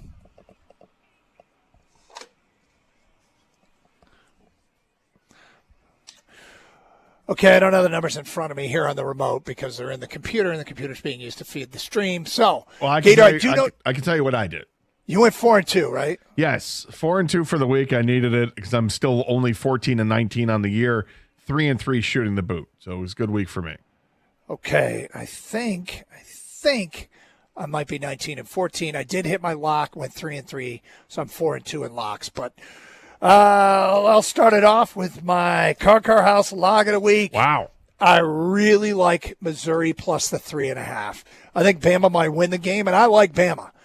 I really like Missouri's defense at home, Bo Prabula at quarterback, and Ahmed Hardy might be the best running back in America that nobody's ever heard of. I will Car House lock Missouri at home plus the 3.5. That is bold. I mean, bold to lock up something in against Alabama. I like where your head's at. I mean, that's I'm not bold. scared. No, you're not. You're not scared. You're not afraid of ghosts. Pitt is getting 10 points on the road at Florida State. We talked about it earlier this week. Pick an upset. This is my upset. I like Pitt getting points at Florida State. Pitt is a surprisingly good team. I don't think they're a great team, but I also don't think Florida State's a great team. Florida State they don't look as nearly as good as they did earlier in the season when they knocked off Alabama. They just had a heartbreaking game against Miami, so I like Pitt in this one. I think the Big Ten has some good teams that are trying to level up, and two of them play each other this weekend, Maryland and Nebraska. Maryland jumped out to a huge lead against Washington, ended up blowing that game, but covering. Thank you. Today, or this weekend, they are getting 6.5 playing host to another Big Ten team that I think is good. Not sure that they are going to be capable of, but also trying to level up. I think 6.5 is too many to be giving Maryland. I will take the Terrapins, the Fighting Turtles, plus the 6.5. Interesting. I like Big Ten games as well. In my first of two, I'm going to start with the one that you're going to be at, and that's USC hosting Michigan. The over-under set at this one at 57. I think that's high. I like the under in this one. I think both teams are going to try to run the ball. I think it's going to be some tough sledding, and the clock's going to tick off because of the running factor. I think both teams are going to have maybe some problems throwing the ball too. I like keeping this game under the 57 total. That's 8 touchdowns plus. Next game, I got Rutgers going out to Washington. Washington is laying 10.5, which is a big number, but I love Damon Williams. And I expect a big game from running back Jonah Coleman. So I will go ahead and take Washington minus the 10.5. Interesting. I'll stick with the Big Ten. Ohio State is on the road. They're taking on the Fighting Illini, but the Fighting Illini have just wind out of their sails. I don't care. I like that Ohio State is just, they're building. And it's only 2 touchdowns. If this were 17.5, might be a different story, but I like them to cover the 14 points. The Buckeyes are going to roll. All right, let's go to the NFL, Gator. I will start with a team I expect to bounce back. They get a touchdown on the hook. Arizona on the road at Indy. I'll take the Cardinals plus the 7.5. Cleveland is at Pittsburgh. These two teams hate each other. There's no question about that. We got a changing quarterback in Cleveland, but the over-under total is at 38.5. I think that's low. It's my shoot-the-boot lock of the week. I think they hit the over in this game. Dallas, they can put up points, and they're going to Carolina, and they're only laying 3. I'll take the Cowboys on the road minus the 3. Seattle, another road dog, another road team, I should say. They are taking on Jacksonville in what is called a pick'em. A pick'em. I think it's a classic up-down game. Seattle coming off a loss, Jacksonville coming off a win. I think it flips. I like Seattle in the pick'em. It's funny. I'm at the same game, and I'm on the other side. I got the Jags on this side of this one. Fair enough. Lastly, Doug, we go to the battle of Sunday Night Football. The Detroit Lions on the road at Kansas City. The over-under total is set at 52.5. The Lions may not even have an active secondary playing in this game. It's Patrick Mahomes. We've seen the Patrick Mahomes, Jared Goff games before. This one doesn't look good for the Lions defense in terms of being able to stop the Chiefs a lot. I think they stop them enough. I think the Lions will win the game, but that's aside from the point. I love the over total. Even though it's 52.5, we're going to see a lot of scoring in this game. Take the over. All right, every week, Kang, you love on a pick and hate on one. Which one do you like the most this week? Gator, I'm going to stay consistent. I like your pick of Ohio State minus 14 at Illinois. My consistency is that I just don't think Illinois can play with the big boys, and Ohio State's a big boy, so I think I'll give up the points. I think Ohio State crushes Illinois. And which one do you hate? I'm stick with Gator on this one. The under you have is Michigan at USC. Yeah. I actually I think it's going to go over. 57's a lot. I know. I think turnovers are going to happen. Okay. I think that there's going to be a couple of these turnovers that really swing and give short fields for points. I'm going to take the over. these two quarterbacks have only turned it over twice between them. So, but you They're never due. know. Thanks, got a They're hunch. due. All right, hey, those are our picks. Do with them what you will. It is Carson Anderson here on 97.1 The Ticket. Hey, right now is the perfect time to improve your home with CGC Home Services. Save on select Connecticut water systems and enjoy the added benefit of advanced air purification for a healthier home. Hey, in your home, you want to take care of yourself and your family, from plumbing to cleaner air to water. They deliver solutions you can count on. Call CGC Home Services at 855-339-4242. That's 855-339-4242. Or visit them at cgchomeservices.com and tell them Doug Karsch sent you.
All right, feedback coming into the Carson Anderson inbox on what is a huge day leading into a huge weekend of Detroit sports. We start with this one from TC in Oak Park. Jake Rogers gets a huge at-bat and gets a huge hit. Carpenter a home run, Torque a home run, Baez big hits. Skubal goes 8 innings, gives up 1 run. That is a optimistic, very, very optimistic prediction. But you are noted, TC. That's a lot of guys coming up with big hits. That is. Charlie in Clinton Township says Tigers win 7-6 on an amazing bullpen performance after Seattle tagged Skubal for 6 in the first 3 innings. Well, wow. Out of all the possible scenarios, I don't like that that. would be one of the more stunning ones. I don't like how that sounds. Not at all. Tigers win 5-1, and I make the trip to Costco tomorrow for an extra TV. That's from John in Lake Orion. There it is. Ty says Seattle wins 5-2. Raleigh hits a home run. Well, look, Skubal's been in this situation before, right? He pitched a Game 5 in Cleveland. He kind of got in and out of trouble earlier in that game. In the 5th inning, he gave up a run. The bases ended up loaded, and he gave up a grand slam, and it was over. So it's a day of redemption for him. He's been exceptionally good. But he's a guy that I'm sure doesn't sit well with him. So here's his chance to make good on what happened a year ago, right? Chance at redemption. Brandon is in Shelby Township. You're next up here, 97 on the ticket. Hey, Brandon. Hey, guys. Happy Game 5 Friday. Happy Friday. Yes. Before I get to my point, real quick, I went down the Scatterboo rabbit hole today. That guy's insane. Yeah, If he's you an wanna animal. watch some funny YouTube videos, watch Scatterboo videos. Yeah. So anyways, if and when we beat the Mariners tonight, not only do the Blue Jays not have Bo Bichette, who we wanted to get at some point, but they don't have Bo Bichette, and they also don't have a bunch of experience. Like, when's the last time that the Yankees or the Red Sox weren't the team that was, or the Orioles, you know? I mean, it's been a minute for, I don't think it was since 2016 or something like that, since the Blue Jays have been to the ALCS. But they look, it's a very good team. It's a very offensive-minded team.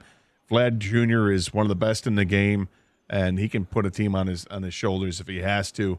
But I'll worry about Toronto when we have to worry about Toronto. Right now, it's all about Game 5. You know what I'm saying, Brandon? It is about Game 5. Let's go. But kind of like, you know how the Don't look go, ahead. but you know, You're not allowed to look ahead. I'm not looking ahead. But Don't you do know how that. The Mariners. I'm not looking ahead, guys. Hey, let's go, Tigers. Let's have a great weekend. Hey, let's get the Gatorade on Friday. All right, thanks, Brandon. I appreciate it. There you go. Yeah, I don't like the whole looking ahead thing. We've flirted with it too much today. You're right. Yeah, George, you're next up here. 97 on the ticket. Hey, George. Hi. How you doing? Doing all right. Great. Good. Here we're on the way up to see our Skubal. Oh, you're out in Seattle? Right up from Portland. We flew into Portland last night. Nice. Here we go. Wow. Yep. How expensive were tickets for you? Not the airline, but the. I think about, yeah. I think about $250 a ticket. $250 a ticket. $200 Okay. a ticket. You say I'm talking to my wife. She paid $300 a ticket for him. Okay, when did you pull the trigger on this one? When did you guys decide you were going to go? Yeah, great question. Well, my wife talked me into going flying out here only because Skubal, because I love Skubal and want to see him get all those Ks this afternoon. Got 12 Ks all marked up. We'll be that couple with holding up, trying to see how we can hold them all in all our hands behind home plate. All right. Oh, you're behind home plate. Yeah, we got pretty good seats in the handicap row area up there. Okay. It's a cool Nice stadium. seats. Yeah, I'm looking for Baez to come through. He's got some momentum now, moving on. He's been their best hitter in the postseason for sure, and it's a little surprising, and it's also awesome at the same time because oh my God, I mean he kind of deserves it. He's been much maligned and rightfully so over the last few years here as a Tiger, but he's shining really bright in the playoffs right now. I feel like that's Oh, yeah. a player that reacts well to stress. Yeah, I think you're right. Yep. I think when they put him in center field, it piqued his attention span, stress. He came through with flying colors. Put him in the postseason. Everything that happens is stressful. He's coming through. I just think he's a player that reacts well to stress. He's a guy who has thrived in these situations. You know, when it comes to runners in scoring position, surprisingly, this is where Javi Baez is really above average. I mean, he's been very good over the last couple of years, despite not being very good over the last couple of years. Just in this year, with runners in scoring position, Javi is hitting 292 with an 813 OPS. That's this season. And I think last year was even better, which was surprising because it was awful last year. This is what this team needs more than anything else, is guys that come through at runners in scoring position. Last year hit 308 and was an 884 with his OPS. You know, that's amazing when you consider that he hit 184 all last year with a 516 OPS. Dude. And to think, Gator, there was a time when he looked completely done. Yeah. He could not lay off a slider outside the strike zone, down and away, over and over and over. It was insanely frustrating. He looked finished. Well, absolutely finished. If the Seattle pitchers want to continue to give him pitches over the plate, by all means, I'm not going to stop you, right? Right. You know, if you're not going to throw the ball low or in the dirt or low and outside, if you're not going to do that, if you're just going to throw them forcing fastballs or sinkers that are going across the plate or even on the inner part of the plate, thank you. Thank you very much. We appreciate it. No kidding. Signed, everybody here in Detroit, all Tiger fans everywhere. Right. Well, it's going to be stressful. Do you got plans? Do you know what you're doing? I don't know what I'm doing yet. I got to talk to a couple people, see what's up. This is, I mean, look, the thing, like if I wanted to have people in my house, I would consider that. But the problem with that is the thought of if they lose, there's nothing worse. There's nothing worse than having a house full of people, for me, after a loss. Because you want everyone to leave immediately. Get out. Yeah, right. Yeah. I mean, it'd be rude as hell for me just to walk up to each person individually and say, get out. You Thanks have for to coming. Leave. Yeah. But not GTFO. even thanks for leaving. Yeah, just go. Yep. No, Just I get go. it. Yeah. But tonight is also, I mean, this is fire pit night. You know, this is like you can revel. And if they win this game tonight, it'll be so worth it. It'll be fantastic. Like, it's going to be a great weekend of sports. We got the Tigers tonight. You got college football tomorrow. You know, Michigan State plays at noon. You have Michigan tomorrow night. And there's some other good games going on. We mentioned the Ohio State-Illinois game, and you know, Oregon. Who's Oregon playing? I think Indiana. Indiana. So that's another Indiana one. is 1-72 against teams ranked in the top 10. 1-72. Is it top 10 or top 5? I have to look that up. Yeah, pretty bad. It is I pretty think bad. Indiana is also the last Big Ten team to win at Oregon. Huh. And it was years ago. I don't know how long ago. They're 1-72 against top 5 ranked teams. To win at Autzen. That's easy to do. Rico's in studio with us. Yeah. Yeah, and, Doug, I think they're 0-41 or against top 5 teams on the road. So Yeah. Yeah. This is a different Indiana group, though. So When Cignetti that one's- wins, he wins big. And when he loses, oh, boy. There is no middle ground with them. What do you guys got planned coming up next? A little potpourri of everything happening. Oh, potpourri. Yeah. It's going to smell nice after the show. We have the Tigers, Game 5 tonight. We got the Lions. You know, we'll even touch upon what happened with the Wings, Michigan State.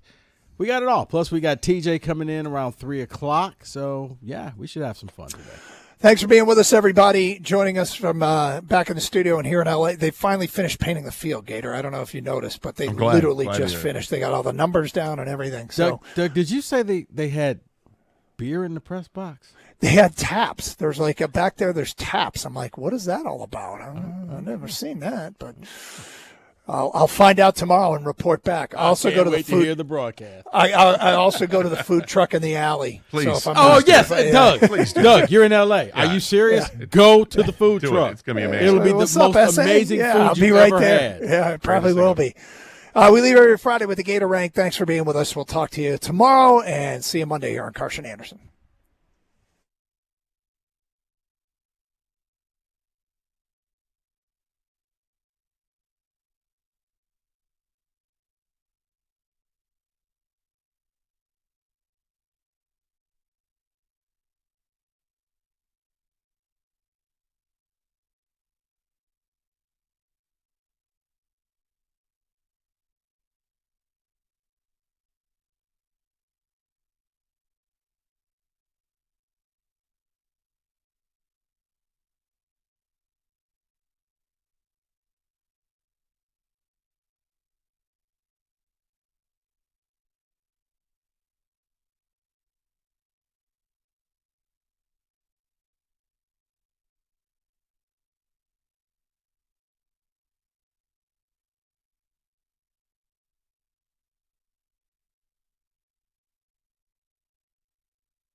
Do I talk over this?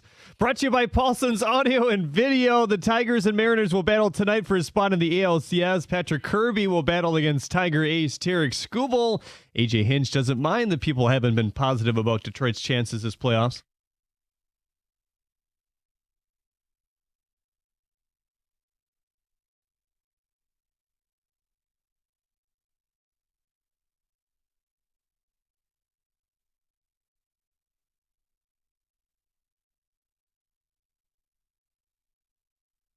In other MLB news, Yankees outfielder Cody Bellinger plans to opt out of his contract and become a free agent, according to ESPN. Leave, you bum. He carried a .272 average with 29 homers this season. Lions coach Dan Campbell told the media today that linebacker Brian Branch and safety Kirby Joseph are both game-time decisions for this weekend's game against Kansas City. He said that Lee McNeil is 51-49 to play this week.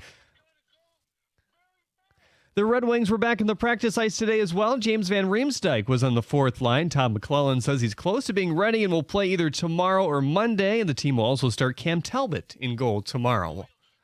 Yeah, he's giving me I'm a number one here at the Corwell Health Sports Desk. I'm Jeremy Otto. For more, go to 97.1 The Ticket or Odyssey.com.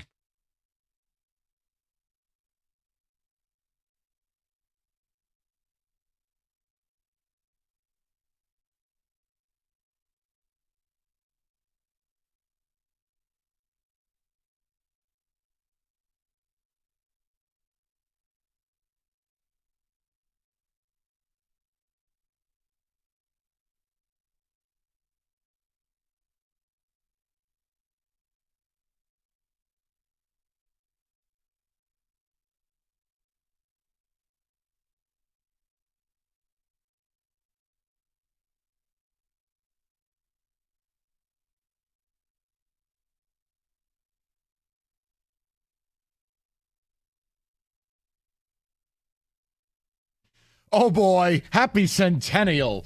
Welcome in on Wait, that one didn't count, right? That was the dress rehearsal. I guess. I just know it's not a good one when you're booed off your home ice in the second period. I just told Kenny, I'm like, I just hope you had fun. Look, we got to. Here's what I'd like to do. I'm glad David opened with that song. I think we need to have a hat trick of our own today. I don't think it's appropriate just to do Tigers. I don't think it's appropriate just to do Lions. And I don't think it's appropriate to ignore the Red Wings. That game angered a lot of people, including season ticket Costa, who was extra spicy via text. Kenny left in the second period. He'd had enough. The team got booed off the ice.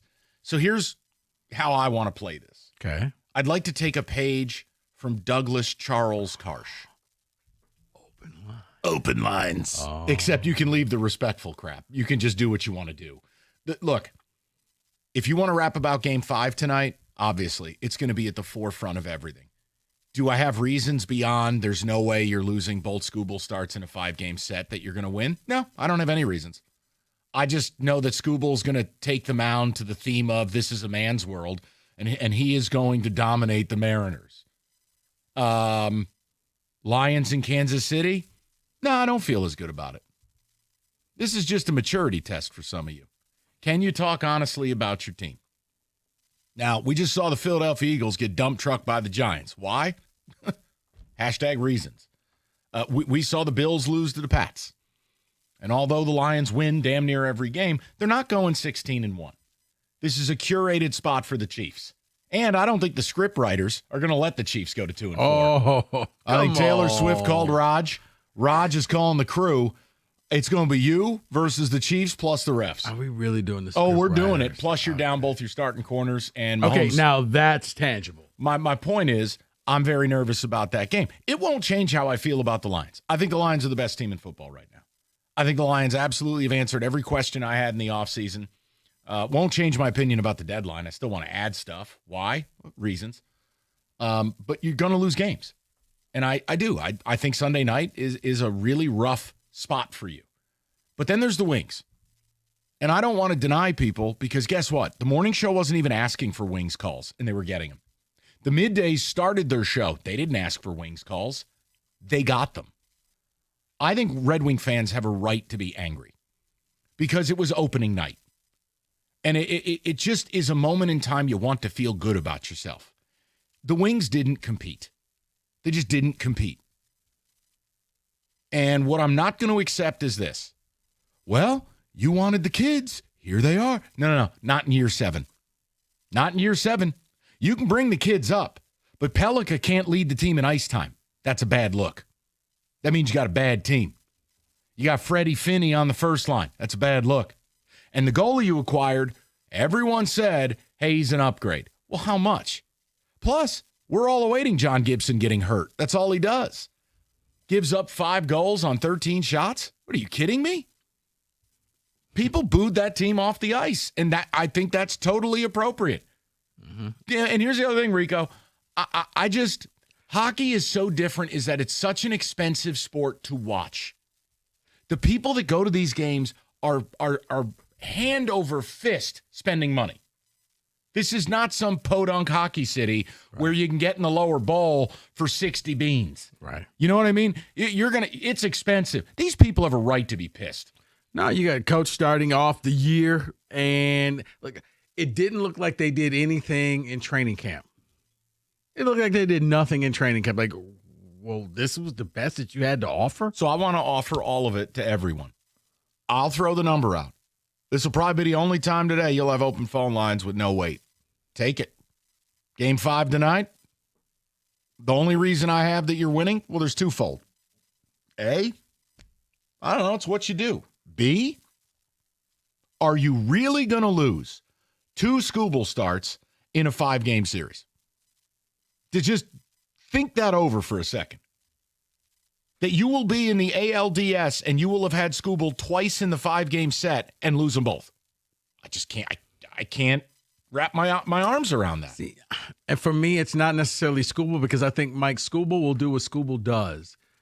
It's will somebody else step up and give this man some run support so that he doesn't have to go out there and carry the entire load. That we don't have to say, man, maybe you just leave him in there for as long as you can in the 7th inning and maybe the 8th. Like, no, because they got a 5-0 lead. He can come out, hand it over to the bullpen, and you pack your bags and you're ready to fly to Toronto.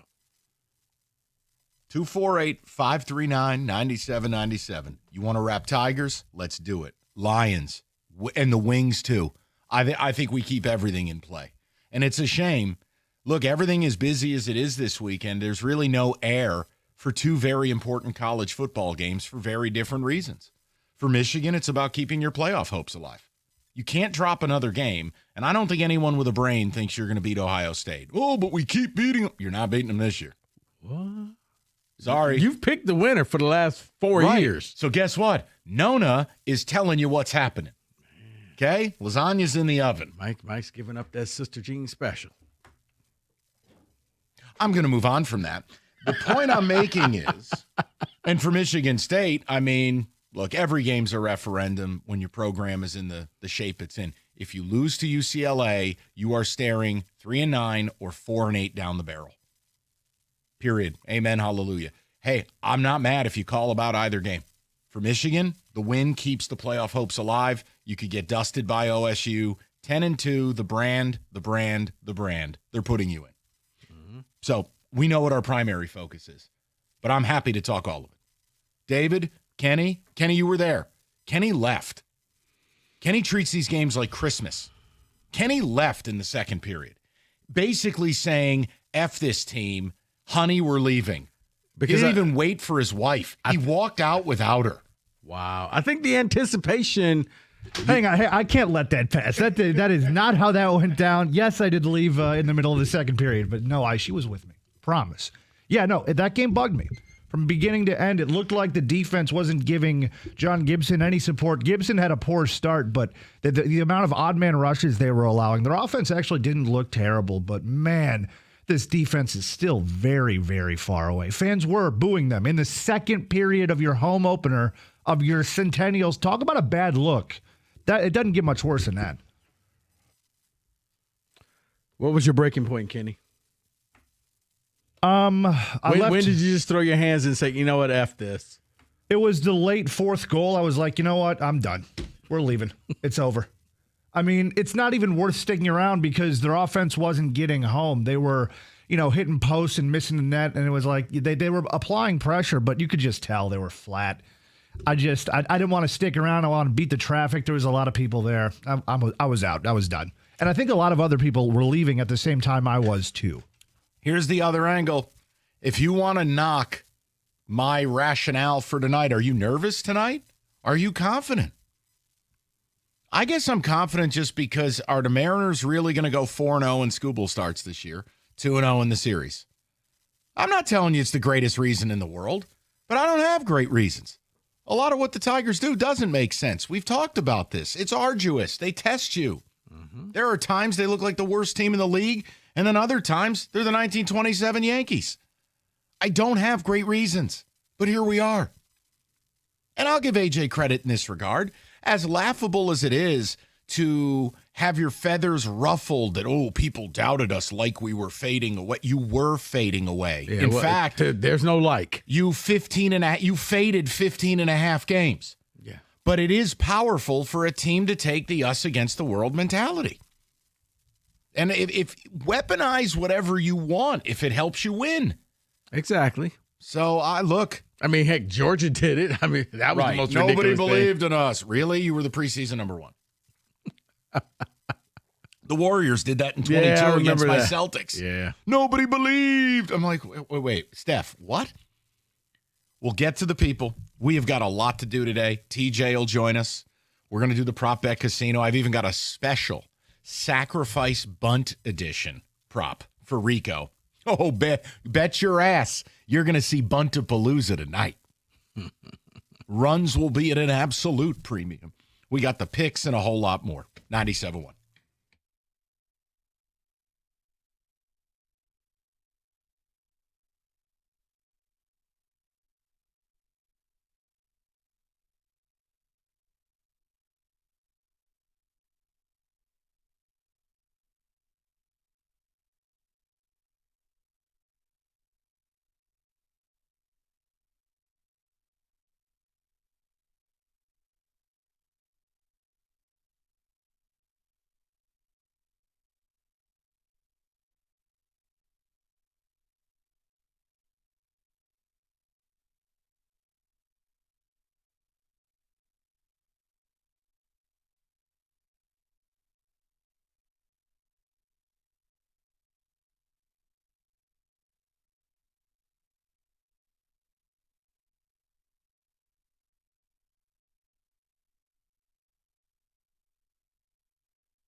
Northville Lumber, we talk about them all the time. The largest Trex decking outlet in the country, and Northville is Michigan's Trex superstore. They stock all colors. Stu!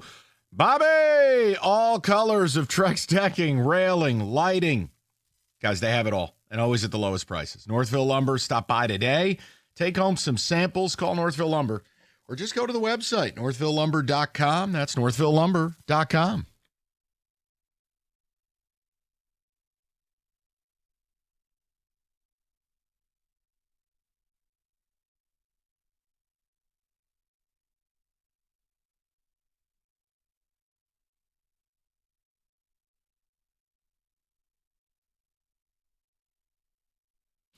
Okay, we'll check the ticket text before we get to the people. Everything's in play.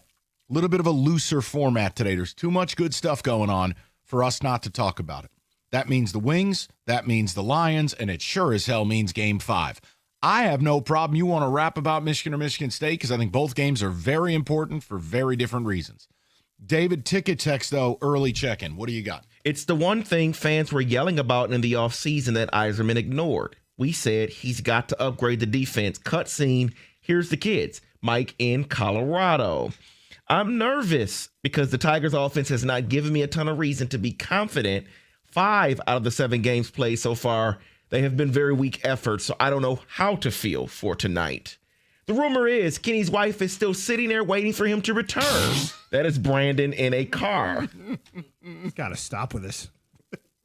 It's got to stop. Just the idea of you leaving in a rage in the second period, and you're so mad you forget that your wife is still in the seats. Where you going? I'll be back. Eyes are playing rubble. From Zach, he says, Mike has never been more right on 2 points without any facts. It seems so obvious the Tigers win a close game, and yes, the Lions get destroyed on Sunday. And that's the opposite of how I do my job. I hate the non-factual stuff. I can't provide you facts. The Tigers are not a fact-based team. You have Skubal taking the mound to It's a Man's World, and he's going to dial up 7 innings of shutout ball, 9 strikeouts, and this team's going to win a 3-1 game. I don't know. That's just, I can't think any other. And again, the Lions thing, none of these are referendums. Lions, good. Dan Campbell, good. Super Bowl. It doesn't mean you go 16-1. And I think the script writers are going to have a field day making sure the Chiefs don't end up 2-4. I can't believe we're doing script writers. You're damn right I'm doing it. It's going to be a damn screenplay Sunday night. Everyone has to stop complaining. It takes 10 to 15 years to build a true playoff contender. I trust he knows what he's doing. Okay, I trust that is filled with satire and sarcasm. I have responded. I tried to see. They have not responded back. I couldn't tell if it was sarcasm or not. No, it's sunny and it's beautiful out, and I'm in a great mood. I am going to just say, ha ha, you're funny. Because if that's serious, I'll smash something. The Canadians were like David last night. They just couldn't stop scoring. Mark in St. Louis. There's a Jeremy Otto joke in there, too. That's Otto right there. My God, we got a couple of Antonio Cromarties in our midst. Let's go to Nick, 97.1. Nick, you're batting leadoff. What's going on? Saratoga, give me a little leeway. Okay. The Giants are watchable, which is awesome. And Rico, your top 10, as long as Christian McCaffrey is playing for the San Francisco 49ers, he's absolutely in your top 10, and I love it. But let's get to the abomination that was what last night was. I am sick and tired of this galactically inferior neophyte that is Steve Yzerman. And this is what's going to have to happen. And I hope that Detroit is listening to me right now. Next year, this is how it's going to work. The starting lineup, Dylan Larkin at center, Lucas Raymond on the right, and Connor Bedard on the left. That's how it's going to work. If that doesn't happen, I'm out as a fan. What do you think? How did, real quick, how did we acquire Connor Bedard? Because Connor Bedard is off his rookie contract, and he's up. And Chicago's going to give him all the money he wants. We match it, and we get him. Okay, You know what, Nick? It's just crazy. It's just crazy enough that I'm fine. That's not going to happen. Now, if you want to say, look, they got to go out and get a legitimate first-line player, I accept that. I agree with that. I mean, Kenny fell out of his chair. All I see are 2 feet sticking up in the air back there. You know what? Connor Bedard. It's the same rationale of why the Tigers are going to win tonight. No, the Tigers, they're going to win because they have the best pitcher on the planet tonight. And I think Seattle is a bunch of buttheads and they're hippie loser fans. Well, I mean, it was just I don't think they can handle what's arriving to town tonight. It was your stuff and things. And No, wait a minute. Well, no. Hold on. I get no. I'll give you a baseball reason. No. I'm saying maybe that's what because I want him here. So he wants him to be a wing. It's going to happen. It's not going to happen. Kenny? No. Okay. I thought he was going to say moment. McDavid also, by the way. No, here's the deal. Here's the other thing tonight and why I think I'm so confident in the Tigers. Okay. All the pressure's on Seattle. Call it what it is. You didn't even sell out your playoff game. The discourse in this town for 6 weeks, half the fan base hates this team. And guess what? Seattle hadn't won a playoff series since Rico wasn't dyeing his hair. So the pressure's on them. Don't dye my The whole point is, yeah, like if you came in looking like Tim Brando, we'd know there'd be a problem. You know what? Maybe I'll do that for Halloween. Just jet black. I'm Ryan Day. All of a sudden, Mike's hosting the show with Carl Weathers. Look, the problem I have with this is you get up 1 or 2-0, and we already saw Seattle's fans crying in the stands. They can't handle anything. Hit them over the head with a sea bass, get up 2-0, the game's over. I think all the pressure's on them, and I think Seattle will play tight. There, is that a baseball reason? Look, I was appreciating the other reason. It was fun because you were right. It was like, you know what? Sure, it works. Go to Albert, 97.1. Albert, what's going on, brother? Hey, what's going on, guys? How are you? Good, pal. What's going on? So I called yesterday, and, I remember saying that I predicted that the Red Wings are going to make the playoffs and stuff, and I showed some enthusiasm and stuff like that. And, I mean, my playoff prediction hasn't changed because of one game. No. It's just the way that they looked yesterday was so depressing. They started the period off with an early goal, and that's exactly what you want to open the season. You got the arena live. And after that, I've never seen so many defensive breakdowns in my life. So many guys sneaking in behind the defenseman and having odd man rushes every single time. As much as I want to bash John Gibson for it, allowing 5 goals on 13 shots, a lot of them were on odd man rushes. And you can't really fully fault him for that. That's on the defense. And that's one of the things that I pointed out even yesterday when I said, as much as Gibson is an upgrade over some of the goalies that we had last year, we still need to upgrade that defense. And after game 1, it doesn't look like we've upgraded much. No, you know what else? Look, and Albert, you're right. No one is writing anything off. For the people who said they weren't making it, well, they obviously have no reason to change. But you know what I think really irks people? It was Montreal. It's a team that was the worst in the league 2 years ago after making the Cup final. And they've now not only made the playoffs again before you have, but they walk in your building on opening night and they burn it down. And then they didn't even flush the toilet. That's a problem. They're coming off a loss to the Maple Leafs, their rival, the night before. They're coming off a back-to-back. Right. And I heard Todd McClellan pregame talk about how that gives them an advantage. And it's like, come on, we have to show some accountability. No, and again, you got the Maple Leafs on tap too. And I get tired. Like, why can't we get out to a nice start here, right? This is year 7. Yeah. Like, they're staring 0-2 down the barrel of a gun. And if it looks anything like game 1, this is not going to be a friendly home ice advantage, Albert. Getting booed off your home ice on opening night that's pretty special work. That takes a lot. Yeah, the Centennial Celebration nights. Yeah. 248-539-9797. More of your phone calls coming up next. Hungry Howie's Pizza, Sportsapalooza this weekend. It's a match made in heaven, the whole menu. But Detroit-style pizza is a part of it.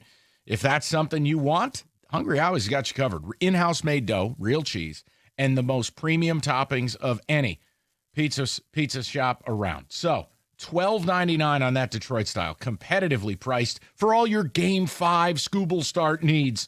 HungryHowies.com. Celebrate boldly tonight with Hungry Howie's.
All right, straight to the people. We go to our man, the Minister of Irish Affairs. We go to Rob in Brighton. Rob, what's going on, pal?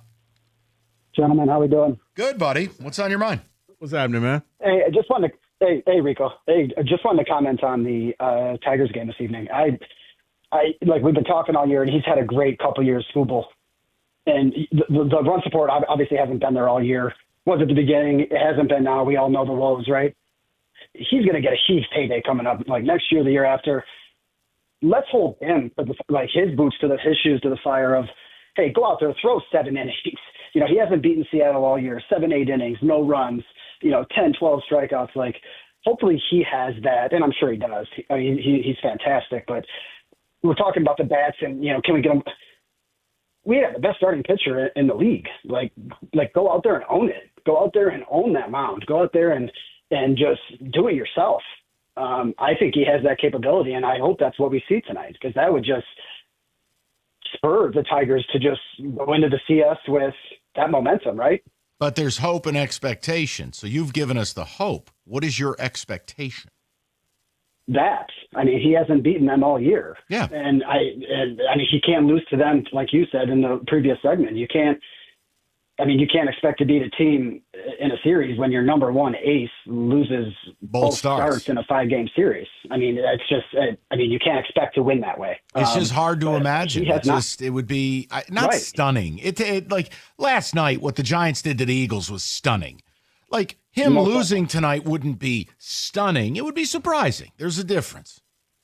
No, but or how you lose. The wind out of the sails if they lose a 1-0 game or something like that would just be a huge gut punch, right? That would be like let's go out there. So on brand for this team. Yeah. Oh, God. 100%. Rob, I think the stunning would be if he gets knocked out in the 3rd inning. Now That's a different stunning. thing. If he goes Mike Mussina in Game 7, 0-4 against the Sox, yeah, I'd die where I stand. I'd be stunned. I would be shocked by that, guys. I expect the expectation is, 7 innings, 7 full innings.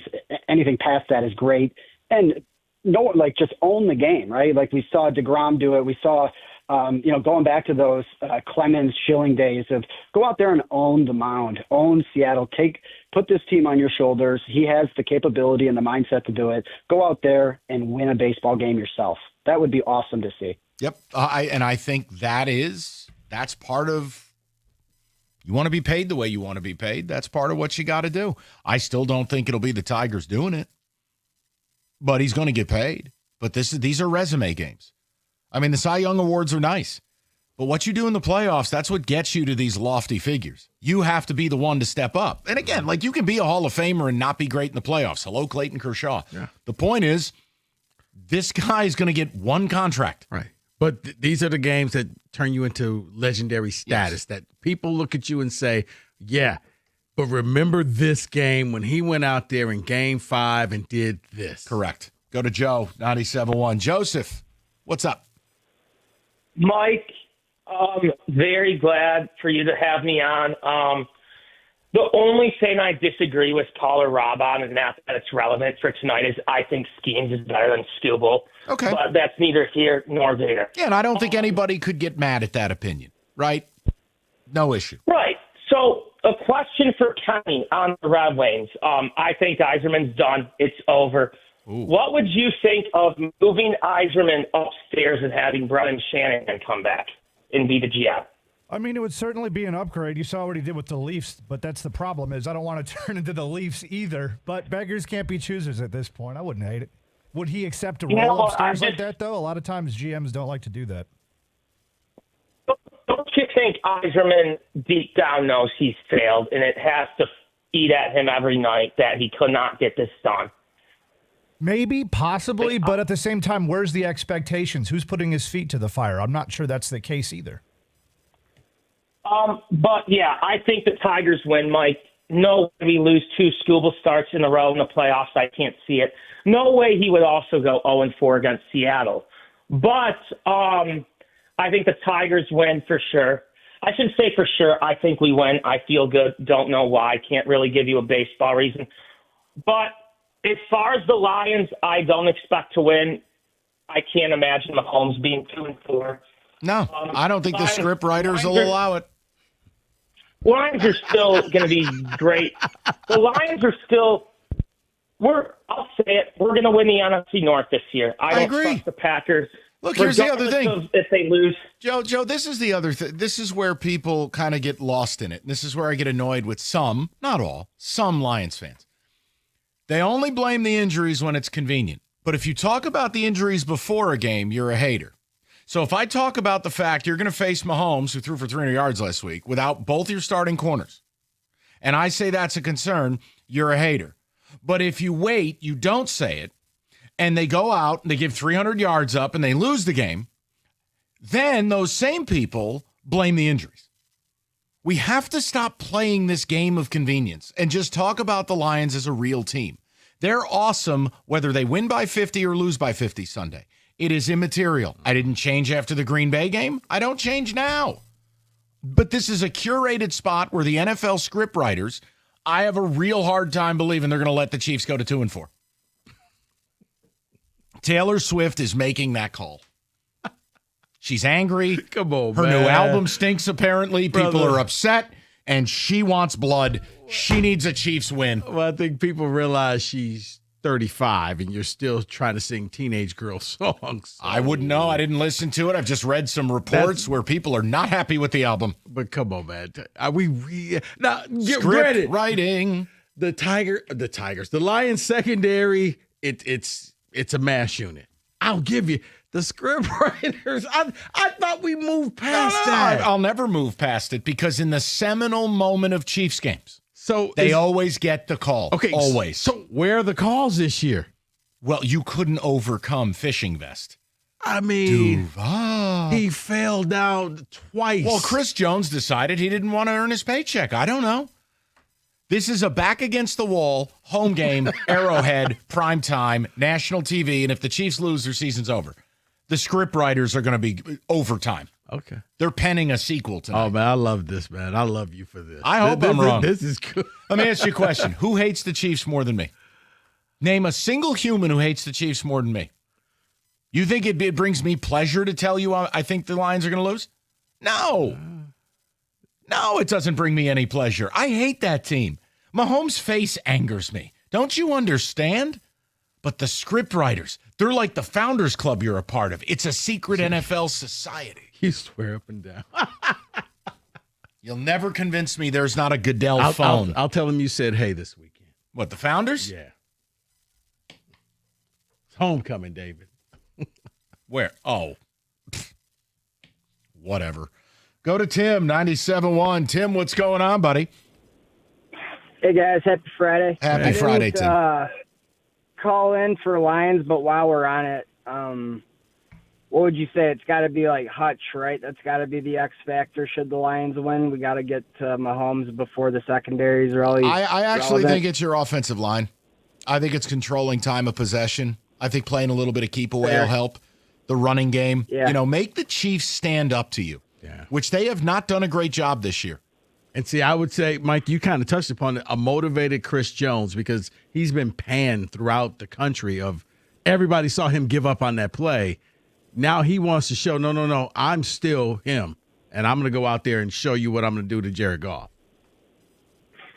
So then more of a Monty, 12-plus touches instead of a. Yeah, I mean, at least that's how I view it. I mean, could it turn into a complete shootout? Yeah, it could. But if you're asking me that X factor, I think if you can go on the road, control, keep the crowd out of it. Arrowhead's a very difficult place to play. But again, you run the risk. The script writers throwing in a few phantom holding calls. Be careful. They haven't done that this year. That's where the script writers come in. I mean, they're not helping out the tush push. Look at your Giants won. PTSD from last year, but I just feel like if we win games we're supposed to, that's one thing, and then just get out of them healthy. But why I'm calling for tonight, other than the obvious, which is the Scooble start, I just feel like sports in general are just so mental, especially at an elite level. Like the great ones seem to step up when it matters. So you guys are just hitting on it with Scooble in a Game 5. But even so, like as a Mariners fan, or shit, even as a Tigers fan, I believe we had some potty language there. got Not a little sure. comfortable. Good job, Dave. No, and Tim didn't mean any malice. He got No, comfortable. right. He said he got very comfortable. You know, he was shaking his rocks glass around. He was comfortable with us. That's all. I enjoyed the conversation. It was good with him. But, you did the right thing. No harm, no foul. 248-539-9797. David, a ticket text or two. We'll continue with the callers. TJ will rumble and thunder in here. 800-word answers. It's going to be exciting. TJ, how you doing? Okay. He'll tell us how the Lions are going to win by 1,000. Go ahead. From Will, Coach Todd McClellan said he was concerned with how the team responds to adversity. Well, the coach was absolutely within his right to feel that way because that game last night was embarrassing. It is on opening night, Canadiens off a back-to-back and 5-1. And Kenny leaving in the second period angry. Like, come on. But cool, buy those new jerseys, though. Dude, what do you want from me? What do you want from me? Does it make sense to me that people keep handing money hand over fist? No, but it's what people love. What do you want me to do? I mean, like, Kenny, I can't. People are going to do what they do. Obviously, they haven't had enough. Hell, how about cookies? Ultimate hypocrite. Guy bitches and moans nonstop, and then he hands him a check. That'd be the equivalent of me having season tickets at Michigan State right now. I hate you. Take my money. It was amazing Makes this no morning. sense. He was so angry, and then he says, "Yeah, I'll be there next week." That's my point. Makes no sense. At least I had the authenticity to get rid of my tickets 10 years ago. These are facts. But, he's conflicted, Mike. He's a fan. He's a hypocrite. Yeah, say it. He's conflicted. Say it. He's just conflicted. He's Hypocrite. A fan. He enjoys going down there. He wants to root for his team. Hypocrite. But he gets angry. He's not just a Steve bot. No. Yes, he is, though. Oh, take my money, Steve. That's Costa. That's actually what he sounds like at home. With his little rubber ducky in his bathtub. Take my money, Steve. And then he goes on the radio and complains nonstop. So which is it? Hypocrite. I tried. Guess what? He'll be at the team store next week. Grumble, grumble. This team sucks. Ooh, Winter Classic jersey. That's Jim Costa. Jersey with the patch on it. Mm-hmm. Okay. Mm-hmm. Century patch. Oh, look, they have a new cat toy. Yeah, that's Okay. Jim. Okay. Read something. Oh, look, it's a Gordie Howe edition catnip. Football is here. Sports is here. Upgrade with Paulson's, your technology partner. 98-inch 4K TV by Sony. They got it. The new LG 65-inch 4K OLED. They got it. Wednesday, October 15th, their Video Matters 2 event, 5:30 to 8:30 at night. Reps from all the major brands. All new displays. All new demos. They're even debuting a 163-inch TV wall. It's the largest on display in Metro Detroit. Guys, they'll sell it, install it, design it. They do it all. It's Paulson's Audio Video in Farmington Hills. Call 248-553-4100. It's Paulson's, your technology partner.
So much to do, so much to say. And now we start with a segment I hate to love and love to hate. It is time for the Prop Bet Casino.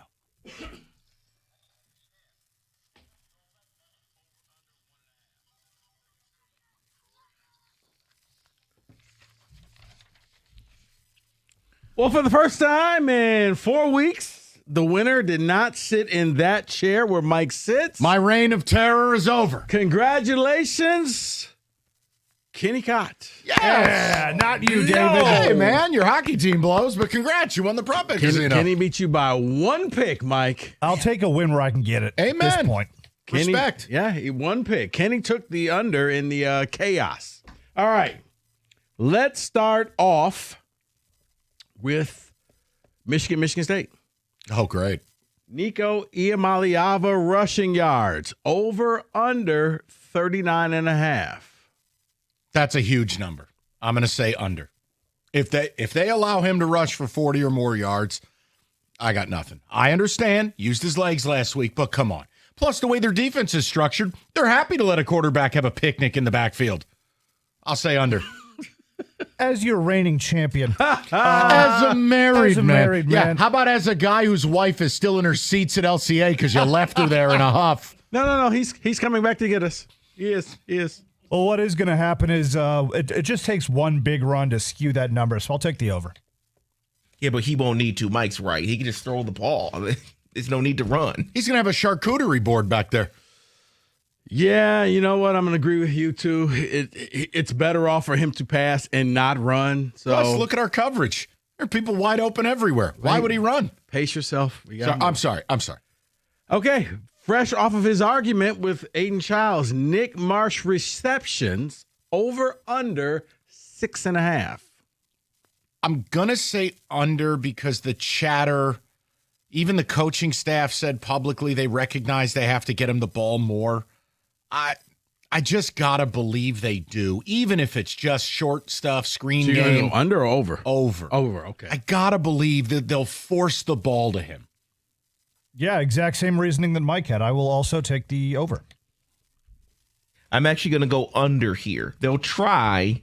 There'll be some interceptions, and they'll adjust. So under. Michigan, I'm going over as well. I think that they're going to make it a point of emphasis in this game. Michigan State halftime total points over under 16.5.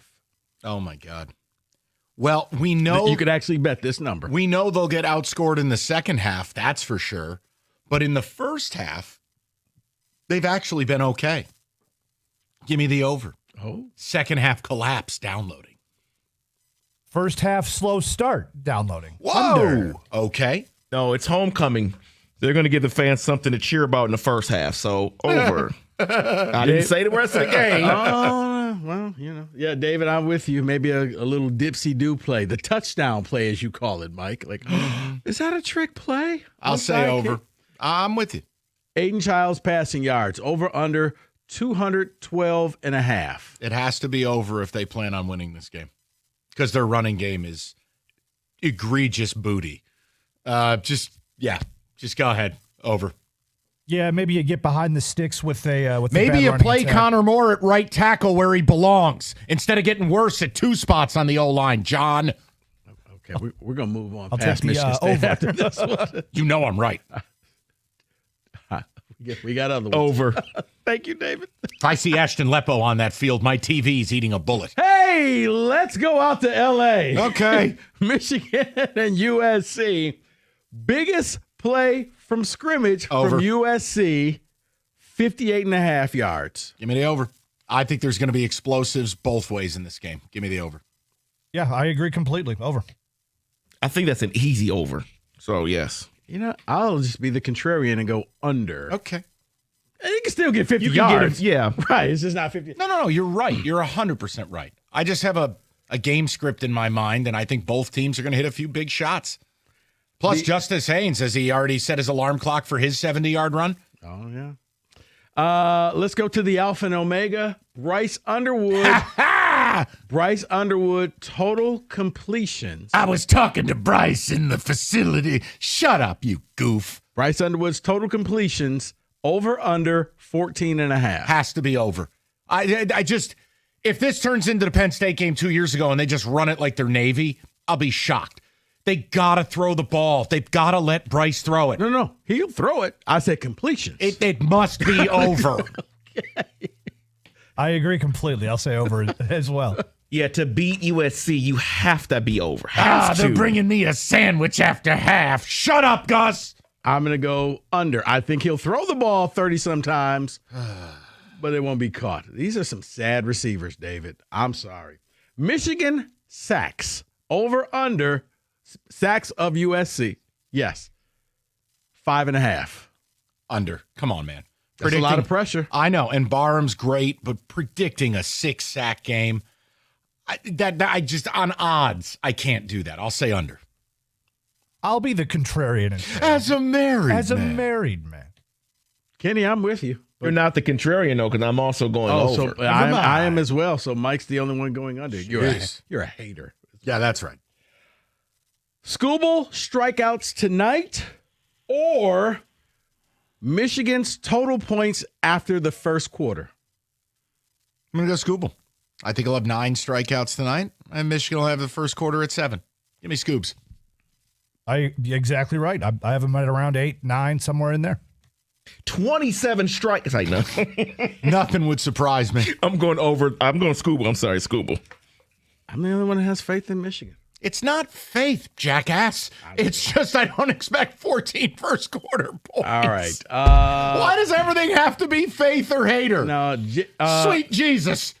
USC quarterback Jaden Mayava passing yards over under 265.5. Over. They have to throw the ball. I don't like Michigan secondary. Over. Like, they have to be explosive if they're going to do the hater. Over. Yeah, I'll go back to that flow chart. They have to go over there. How dare you? Rob Moore's back. Doesn't matter. Over. Yeah, we're all going over. All right, let's go to the NFL. Yes. More receptions. No, actually, no. More receiving yards. Travis Kelce or J-Mo? J-Mo. Shot play city. The play action's going to be working. The Chiefs are susceptible to it. J-Mo's tapped in. Touchdown, J-Mo.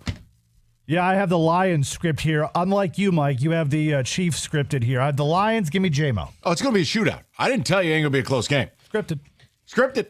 Kelce. Holding, number 58. He said a mean word. 10-yard penalty. David, Repeat I'm with down. you. J-Mo didn't get a song named after him, so yeah, I'm going there you go. Kelce as well. Here's one for you, Mike. More rushing yards. Patrick Mahomes against the Lions or Aiden Childs against UCLA? I'm going to go Childs just because the Lions have already shown the ability to kind of put a fence around a mobile quarterback.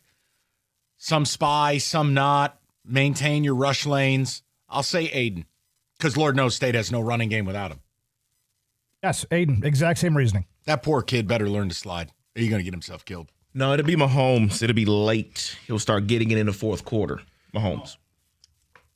David, I'm going to go with you. I'm going to go with Mahomes. And speaking of rushing quarterbacks, golf. Over, under, 3.5 rushing yards. Under. I think Spagnola's going to bring the so no mobile golf wrath season? of God. No, this is not a game for that. No. He'll open up a deep one to J-Mo, causing the underneath to be a little bit more open. So I will say the over. As a married. You know, I actually juiced this number. It's actually golf at 0.5. Wow. Over. I'm going to go under. And will there be a combo meal of Sonic and Knuckles touchdowns? Gibbs and Montgomery to each score a touchdown in this game. They're perfect when they both score. So this is every game this year? Is that what you're saying? No. Yeah, last year too. Okay. You know what? Yeah.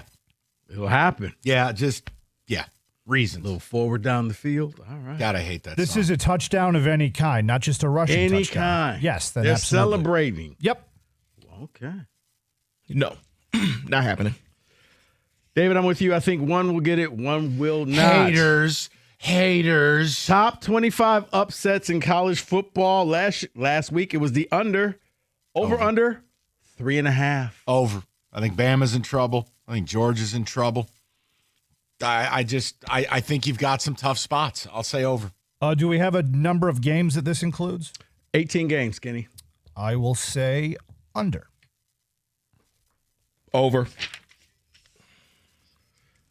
I'm going to go over as well. And Mike, for you tonight, Tigers, Mariners, over, under, amount of bunts.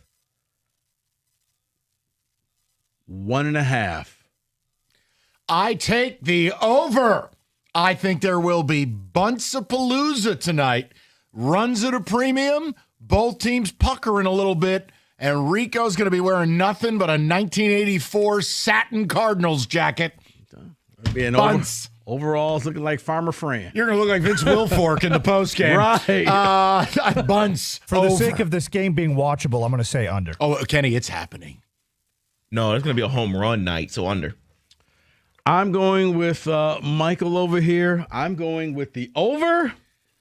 Get that Sid Bream satin jacket out tonight, stud. That's your prop bet casino 97.1.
Yeah, we learned that Mike is a big Nick Sirianni fan in the break here. Brought to Such you a by Founders punchable Brewing face, All Jeremy. Day IPA. Brought to you by Founders Brewing All Day IPA. Lions coach Dan Campbell said today that both safety Kirby Joseph and linebacker Brian Branch will be game time decisions to play this week.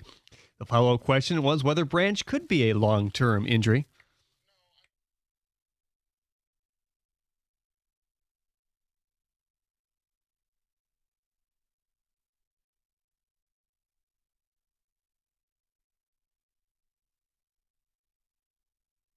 Campbell said there's a 49 to 51% chance that Lee McNeil plays this week. We're hours away before Game 5 of the ALDS between the Tigers and Mariners. The A's, Tarek Skubal, will head back to the mound for Detroit after giving up 5 hits and 2 runs in Game 2. Hear that 8:08 first pitch right here on 97.1 The Ticket. Japanese baseball slugger Munetaka Murakami is expected to be posted by his team, Nippon Professional Baseball, and according to MLB trade rumors, he's expected to be a key free agent this winter.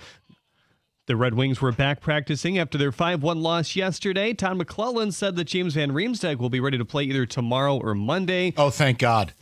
Cam Talbot will get the starting goal against Toronto. At the Corwell Health Sports Desk, I'm Jeremy Otto. For more, go to 97.1 The Ticket or Odyssey.com.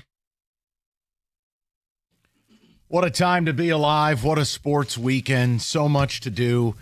TJ's in the building, but he looks like he's in some form of executive meeting right now. So whenever he thunders in, I'm sure you'll hear him. Brought to you by Rumble Rumble Brisket and tobacco. All right, so I want to open the phone lines back up because here's how we've approached today. I think everything's in play, right? Obviously, Game 5 is the immediate thing. I don't have great reasons you're winning other than clear eyes, full Skubal, can't lose. Like, are you really going to lose both Skubal starts in a 5-game set? Is Skubal, in games he pitches in, the team's going to be 0-4 this year against Seattle? I know that's not the soundest thing, right? You're like the guy who's broke at a blackjack table saying, there's no way I could lose again. Trust me, you're going to lose again. Yeah. But you're sending the best pitcher on the mound, and even though you don't have a lot of success, you are not wearing this 25-year drought of getting to the ALCS and having never been to a World Series. The Mariners are. Mm-hmm. And I think that fan base, as weird as they are, is equally soft. And I think if you can somehow, this is where the Buntapalooza comes in. If you can get a 1-0 lead, I think the whole damn place panics.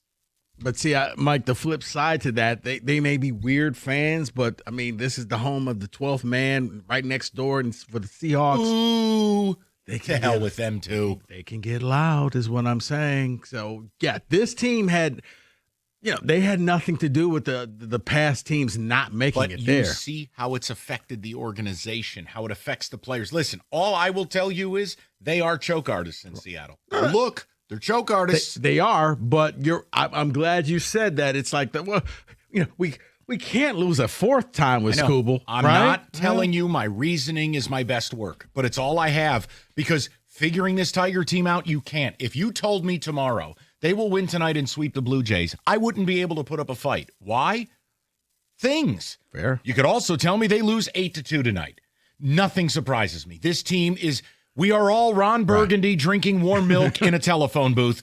We are all a glass case of emotion. It was a bad choice. I'm with you. Because for me, tonight, the first team to get to run number 2 wins. There it is. That's the team that's going to be playing Toronto. Fair.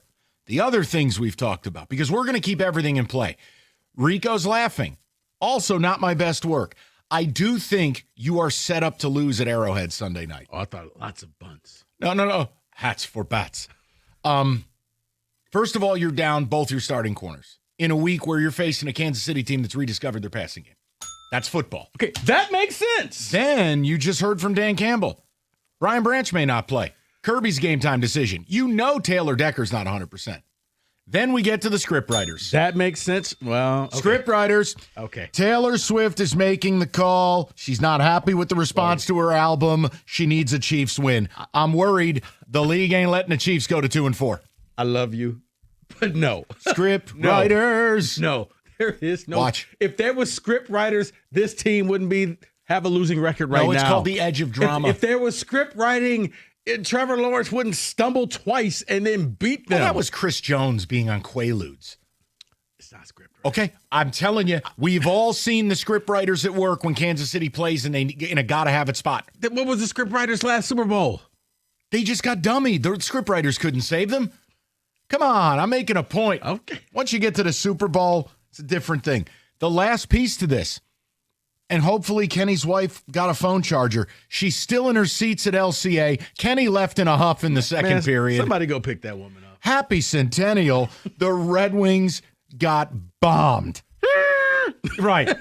Titanic whistle, 5-1. Hope you're enjoying your Centennial garb. The team looked like ass.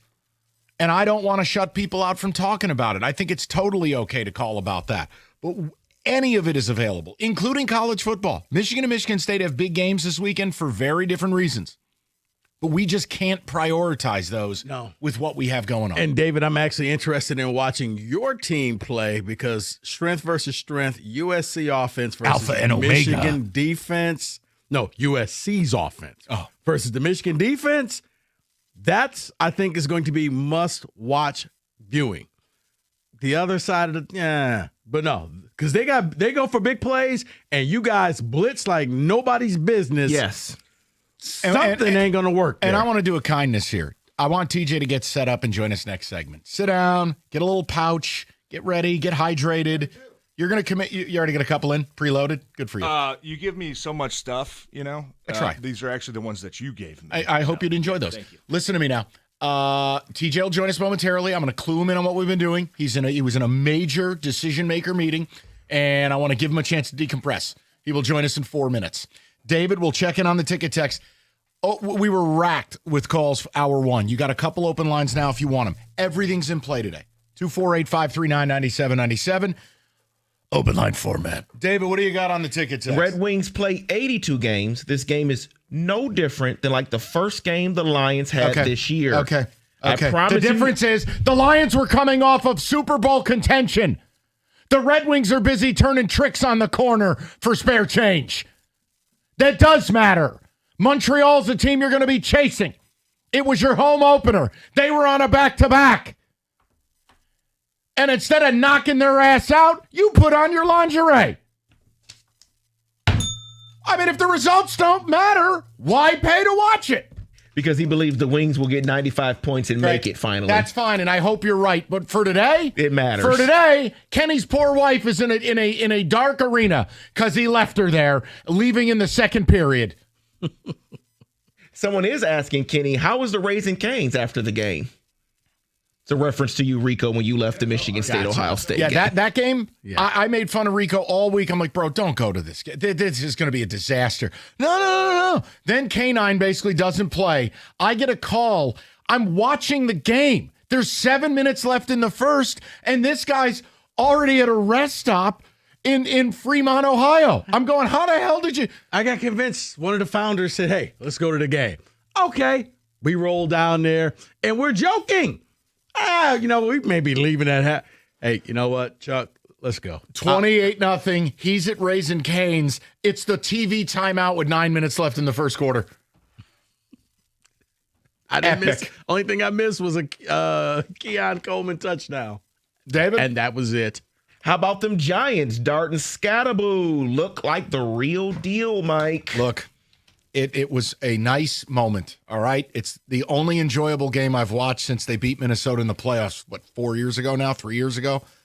You got to start somewhere. And I know there was no Jalen Carter. Wait, is Big G back home now? Did he see this game? Yeah. Okay. Yeah, because that's what the world wants to know. Look, it's just... He was last walking I-94, I think 9-4. Dart and Scatterbo do provide an energy in what's been a corpse of a stadium. You got to just stack chips. You gotta win a couple games. You can't go 2-15 and continue them. Okay, and you know what? I'm gonna give you a shout out, Mike, because Lord knows people like to slander you. So I'm gonna give you some positive stuff here. Sure. You saw Scatterboo before anybody else. I know. You saw him when he was who was he playing Sacramento for? State. Right. You're like, I'm telling you, you should probably get this guy to go to state. And now look at you scouted him out. That's your K9. Well. We couldn't make that happen. Tuck was busy doing something else. 248-539. Okay. Well, okay, stop it. Stop it right now. All right. We're going to get TJ Lang to join us. He's out of his Pentagon meeting. It's going to be very exciting. 248-539. Up next, TJ with the launch codes. You've heard ads about lawyers bragging about verdicts and wins. Look, that's all well and good, but there has to be a personal connection. And David Feminino, he is different because for him, it is personal. Covering your medical costs, keeping your family steady, winning's important. Call David today if you're in an accident, 855-65-CRASH, or visit him online anytime at getdavidgetpaid.com. That's getdavidgetpaid.com.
All right.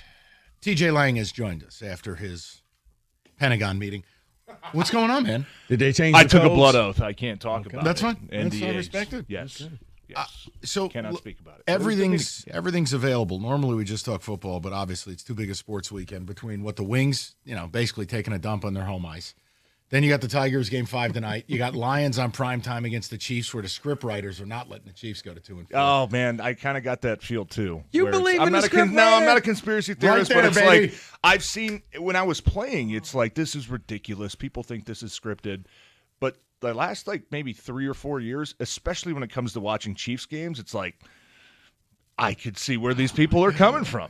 I could totally see Where's it now. the auto drop when I you want to need it? give 'Cause this that's guy how I a feel. hug. My God, you big, beautiful bastard. Listen, I'm not going to Yeah. add much on the Red Wings. I watched the first 5 minutes last night before I had to go record a pregame show, and first 5 minutes I was like, okay, dang, scored, 1 Hope you up, turned it up, off after nothing, that. and then after that was like I was a box score highlight watcher, so I can't add anything of value that I really believe in because I didn't get a chance to watch the game. Well, But yes, yes, well, if you look closely, you saw Kenny's seat was vacated. yeah, I think there were a lot. He Yeah, left I in the think there were a second lot. period, and he didn't even tell his wife. Oh, you're telling me that signing a bunch of old veterans that were former first-round picks to try to bring these are this the team up kids. isn't working for like the 6th straight year? These are the kids. There's Dayball cussing out the doctor. Yeah, there he is. That's There's wild, Dayball. too. I missed that, too. You're but cussing out the doctor. Your quarterback's in a medical tent. Brian, this is 2025. That's a bad look. That's bad. That's really bad. You can't do that. Wait, You gotta he's let not those done. guys do I'm their not job. done. He's Get not over here, done. nerd boy. Where's my quarterback? I heard, I kind of read some of the stories today about Dayball kind of rushing into the tent, and he apologized for it. Yeah, He's he going to get a walked big. in- He's going to get a big fine. Right, He's he gonna get a walked big in there fine. like, I need to know Yeah, what's he's going going to get a big fine. Like when the players get injured, when they go to that blue tent, that is a safe space you for do independent not, you do not get doctors. anywhere close. Anybody, Scatterbo tried to go in there. They yeah, kick him out. Even players, you don't go close to go check up. Hey, we know that you want this guy back in the game, but you got to let the doctors do their job without feeling pressure. He's going to get a big fine Well, for I that. got to technically. I mean, if it should fall under like what is it, the HIPAA thing, where Yeah, that's it's a kind of a doctor privacy. review, and then, and then he literally walked in there like, hey, what's going on? He just opened up Let the me know. curtain. I need to know. Do I What's have your this guy? name? Let's Good. go. Get back in No there. knock. Got a big knocking. third down coming up. I need him. Let's No go. knock, no Yeah, nothing. He that's- just walked in there like, what? So it win. I've never seen that before. And the standard operating procedure is normally for the coaches, a doctor, or not even a doctor, an athletic trainer will come up to them and say, hey, this guy's unavailable right now. We'll give you an update as soon as we get it. Let it. He's going to go get checked out. Yeah, but for Dayball just to barge in the tent and like his patience ran out. He needed to know right now. He Was was like, MFing dude, that you the can't do doctor. that. His You patience can't Right do on the that. sideline. The Yeah. second he went in there, Dabo Yeah. followed. And your job as a coach is like, okay, this guy's not available. What do we do? Okay, we got to get a little more I think he took conservative. one And then look you- at and then you weirdo get- Russell and then- Wilson and went, oh, you're not doing me like this. Russell Wilson skipped the pass like it was a rock on Was a bomb. Jameis on the bench kind of winking at him like, hey, Dude. coach. He was eating a I'm ready to eat W. one. Yeah. I'm ready to eat one for you, coach. Let's go. That was wild. No, it was. I've never seen that. Yeah, this before. is going to be a fun, maybe, hopefully, next Well, what are you 3 thinking days. tonight? Do you think my I have reasons no- suck? No, I mean, anytime you have Tarek Skubal on the mound. That, it's but like, yeah, that's you have where a it ends chance. for me. I don't have any other reasons. Yeah, because the last 4 or 5 weeks now has just been like such a ridiculous roller coaster ride where it literally the extreme highs to extreme lows. I mean, extreme. that's like I feel like I had to see a psychiatrist after watching this team for the last 3 weeks. And How even about though just the other I day? I was at the game Wednesday, and I think I looked at my wife in the top of the 5th inning, and I'm like, time to beat traffic. It's like Hey, in the mood for I was trying to be barbecue? positive, but I'm like, I've seen this story before. It's 3-0. Like, no, there's no way they're going to do this. And then they go on an explosion, 3 runs, and then in the 5th, and then 4 runs in the 6th. And it's like, okay, oh my God, like, is this the new team, or is this just the desperate team that's like, we have no choice right now but to hit the ball? Like, you know what I mean? But it's like tonight, I honestly, like, I've been thinking about this for 2 days now. I have no idea what to feel. I don't feel confident. I don't feel nervous. I feel like I've just kind of submitted to myself just that whatever happens is going to happen. And God, I'm I feel like supremely it's almost like as long as they can get Skubal an early lead, because it feels like every game that he's pitched, he's keeping them to 1 run or 2 runs, but it's always 1-0 or 2-0. And Like, that's if my you can thing is give- if you can get him a second run, then he can go out there and just pitch. Yeah. When he has to pitch Yes. and they're down, he tries He does to do a little everything. too He much. throws the ball between his legs to first Right. base. He does weird stuff. He tries to field the chopper behind his head, instead of letting the second baseman do it because he's probably pressing himself like, I've got to do this. Everything is on my shoulders. If you can get an early run for him, I think he's going to hit a different level. Well, here's That's the other like, thing. you're not going to let me. You're like, I'm not coming out of this game. If you give me a 1 or 2 run lead, like I'm going to burn my arm and I'm going to stay Well, in that's this where game and I'm gonna Seattle. win See, it. this is where I called him. What was it, Mr. Sprinkles yesterday? Dan Wilson. You remember the mailman for Mrs. Doubtfire? Oh yeah, I got a letter for you. That's Dan Wilson, the Mariners manager. This guy's a doorknob. Like, to me, if I'm the Mariners tonight, you have got to elevate the pitch count. I understand you don't want to neuter your players who like to swing early, but fellas, do me a solid. We're going to take 1. We're going to at least have some productive at-bats because if Skubal gets cruising, my whole feeling is that organization, that fan base, that collection of weirdos, and then the team, they're going to press. Yeah, you're talking Seattle. What it's a different city. Yeah, bunch of lookers over Yeah, there. different The city. point I'm making is I think they're going to get tight because they haven't been to the ALCS in 25 years.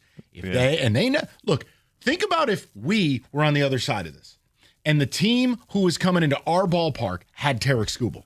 You'd be petrified. Right. Yeah. So your point, I agree with both of you. That's where he's going to be sitting nude with just a satin Braves jacket on for the bunts. You're going to see bunts tonight, and he's going to be right back to 1984. Yeah, He's going to love it tonight. That's playoffs, man. Like things that even coming out of Little Bobby Cox. when you went 1-1 in Seattle, it was like, okay, you kind of feel good about it, but at the same time, They lost I think the all of Skubal us. start. That's what I'm saying. Everybody expected to split that series, but to win the Skubal start, it just happened in reverse. Yeah. So yeah, you're absolutely right. If I'm Seattle. And I may have said something to some Seattle fans walking out of Comerica Park Wednesday that, hey, Tarek Skubal's coming back to the West Coast. No, it wasn't anything. I didn't say a swear word. I just, Tarek Skubal's coming back. Like, Doesn't make he's it the better. boogeyman. Oh, Mike, by the way. Okay.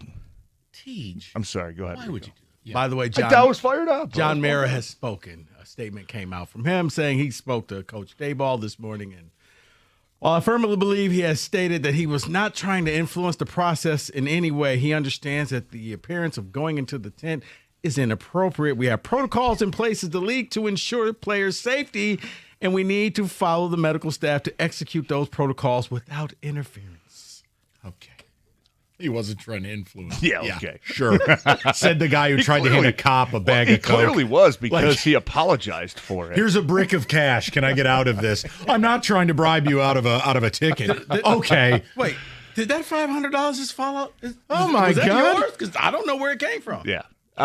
But Mike, going back to your point, I think if Seattle wants to take pitches and try to get the pitch count up, that might help Skubal because he's a strike throwing machine. I know. He's not a guy that battles, a bunch of 3-2 counts or 3-0 counts and has to dig his way back in and get some swings and misses. Like, he peppers the zone. And I think that's why so many teams are trying to get him on the first Yeah, because pitch. you feel like the first pitch is going to be the best thing. You feel like, hey, he's going to try to. He always wants to get in front of the count. Like, you got to swing at it. So if Seattle does what you're kind of suggesting, where it's like, hey, get his pitch count up and You have take to. take the first pitch. Like, I think that Maybe might I'm help stupid. Tarek. Maybe I'm dumb. I just feel super confident because I just can't imagine Skubal going 0 for 4 against the Mariners this year and twice in a week. Yeah. I know that's not my strongest evidence work, but that's what I got. But it's every Skubal start we see there. It always seems to be a different level. You know what I mean? And I know going back to last year, he had the same situation, Game 5 in Cleveland. One bad pitch. Where one bad pitch, he got away from him. I would imagine he learned from that. But every time I watch Tarek's a pitch, it's like how is he going to this different level? Like 7 innings in and 102 pitches in, and he leaves with a 101 mile an hour It's fastball. adrenaline It's like, too, what man. the hell? That's what I'm saying. You're a which competitor. I think which gives me hope tonight and a little bit of confidence that this guy is. I think he's going to be even on a different level than what we're used to. I mean, TJ, it's the same thing when you played. When you were playing, you were able to take a 300-pound man and move him like a piece of furniture, but you're the same guy at home who can't pick up a kid's toy. Like, adrenaline does a lot. It does, yeah, it does. Does and a lot. I think for a lot of these guys, most of the guys in the lineup tonight, they were all part of this team last year in Game 5 and in Cleveland, and they knew what it was like to be up 2-1 last year and let the series kind of slip away. And this year, down 2-1, and you're crawling back. Like, I would have to think that experience is going to help them. Yeah. So let's take some calls. We're going to get to the script writers at 4 when the injury report comes out. No, I'm so pumped. And we've been friends for years, but I've never loved you more. TJ believes in the script writers. This man is elevated. I'm a believer. Yes. Plenty of evidence to back it up. There's plenty of evidence, Rico. Yeah, it's called the Houston Texans game last year. So why did they win the Super Bowl last year? Shut your mouth. 248-539. You don't have to answer that. We will get to this. We're going to take some calls. We're going to get to the script writers at 4. We got the picks in between. Lots to do. Rico, tell them about your basement. 97.1.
Brought to you by Twin Peaks. Lions coach Dan Campbell said today that Kirby Joseph and Brian Branch will be game-time decisions to play this week. The Buccaneers have ruled out receivers Mike Evans and Chris Godwin for this week's game. Godwin is week to week. Tampa Bay is Detroit's next opponent after the Chiefs, of course. Kansas City has no injury designations this week. The Tigers and Mariners battle it out. I'll sit here and wait. It's your segment, Losing Time. The Tigers and Mariners battle it out tonight for a spot in the ALCS. First pitch at 8:08 with Tarek Skubal on the mound right here on the ticket. Todd McClellan announced that Cam Talbot will start in goal tomorrow against Toronto. At the Corwell Health Sports Desk, I'm Jeremy Otto. More at 4 at 97ontheticket.com.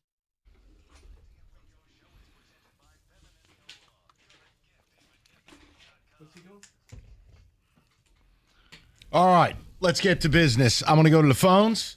Yeah. We're going to get to injury report. We're going to do what? So I'm just trying to do to you what you do to poor Jeremy every time. He's a pro. And by the way, we were doing the drops during his updates yesterday. He was at LCA. Yeah. Talk about uncomfortable. We have some mutual acquaintances, Jeremy and I, and they always ask me, like, why does he hate Mike so much? I can't put my finger on it. Oh, he'll learn. But each week I'm starting to gather a little more information, and I'm kind of. If he wants to keep it very safe Yeah. and buttoned up, he can stay on the boring side of the building. Okay?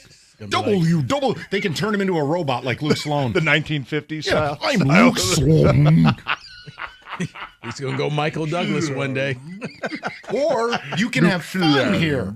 I'm Luke Sloan. I don't think he's having fun when you do that, though. That's the thing, Mike. Listen, that's part of the pro. Okay, you know do what me a I favor. mean. Okay, but Listen, do updates in the morning or middays. They don't like to have any fun. Here's one of the funniest things. When Mike's not sitting in the chair, he screws up worse. And this is like, Mike wasn't even here. I know. I'm like the teacher. I keep like, him in line. It's like virtual Mike still screwed him up. Let's go to the people. We'll check in on the Lions at 4. We're going to get to the picks as well. Go to Julie in 97.1. Jules, what's going on, buddy? Gentlemen, top of the afternoon to you. Thanks for having me on the show. Yes, this guy's definitely Canadian, aren't you? How did you know? Yeah, yep, got it. Not judging. What do you got? Sorry about the tariffs. That's okay. So I want to chime in on Tigers, and then I want to also touch on Mike, something you said about the Chiefs. And then I also want to get your input, Mike, on something I noticed in the Jays-Yankees ALDS. But what I find fascinating is on the heels of the Jays winning, closing out their ALDS, when I look around, I mean, Windsor's Tigers country, straight and simple. But as you head east, up towards Toronto, whether it's the, Atlantic East Coast, West Coast in BC, nearly unanimously, Jays fans are on the Tigers. And I'm not surprised by that, because certainly those of us from Toronto that have since moved to Western Ontario, and, for me, it's even easier because I work in Metro Detroit, I find that there's always been a silent admiration for Detroit sports. Certainly over the last 20 years, because in contrast to Toronto sports, Detroit sports have achieved greatness on more than one occasion. Multiple cups, multiple World Series appearances, multiple NBA championships. With the exception of the Raptors in 2019, Toronto's been the opposite. Exactly. Then you combine the geographical element, right? You've got a huge population in Ontario, certainly Western Ontario.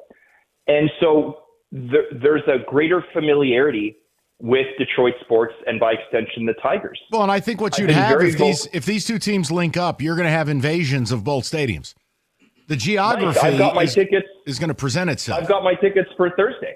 I've already got my tickets for Thursday. You're going to see, they said in the news that the Jays game sold out in I don't know, less than a minute on Ticketmasters, and that the servers crashed. So you're going to absolutely see a migration. But beyond the geographical element, I've been very vocal about this being a dream matchup, because regardless of the Tigers, let's call it slump towards the end of the season, I do believe these are the best two teams in the American League. So you would get a great matchup in terms of the 1 and 2. And then I think you've got a stylistic matchup, right? You've got elite pitching on the Tigers, and you've got what has been unbelievable hitting with the Jays. Well, and you don't strike out. I mean, just that's the biggest thing. The Jays put it in play. And then you got that little rat Ernie Clement, who apparently is like Willie Stargell. But no, Jules, listen. Here's my question. This is all well and good. Do the Tigers win tonight? Well, I was having this argument or discussion with a coworker the other day, and they said, I'm a little bit nervous because, Skubal's record against the Mariners isn't great. And I said, okay, forget about that. If you're AJ Hinch tomorrow, who are you giving the ball to? And he said, obviously Skubal. I said, right, so you're set up for success. That's it. You've got your best guy on the mound. You've shown that the bats are not dead, that they can be there. And I fully agree with what you guys are. Julian, the problem is the bats largely are dead. And then they rise up like a Marvel character once a week and do what they did when TJ was there. Jules, I've never seen a team like this. I agree, Mike. But to me, whether it's game sevens in hockey or, in the baseball championships, in this case it's the game 5, it's the game of things, right? If there's ever a time where things happen, it's in these winner-take-all games. So I think if there's ever a game for the Tigers, whether they totally shut down the Mariners, whether they bunt their way, I'm on the Tigers. Everybody I know is on the Tigers. I mean, honestly, I think the country of Canada is on theTigers, to be honest with you. Well, and it would be fun, too, because let's face it, the Tigers haven't won a championship in 42 years, and the Jays, it's been, never. 93. Yeah, 93. There you go, 32 years. So that's a fun story. No, Jules, I'm with you. We're up against it, but no. Can I ask a question real quick, Julian? Yeah, after you told him sorry about the tariff, sure. I mean, let's roll. It's not my fault. It's Kenny's fault. Why do you think you said the entire country of Canada is on the Tigers? Is that because they'd rather play the Tigers than the Mariners? No. Or do you think that it's just more belief that I think you probably got more Tiger fans. I think it's the geography. I think it's the ability for fans. Look, I think you'll see Detroiters invade Rogers Center. I think you'll see Torontonians or whatever it's called. Oh, that's going to drive Mark Ryan crazy, by the way. I can't believe it. It's a disgrace. I can't believe it. I've never seen a Canadian team take over. It's pretty good.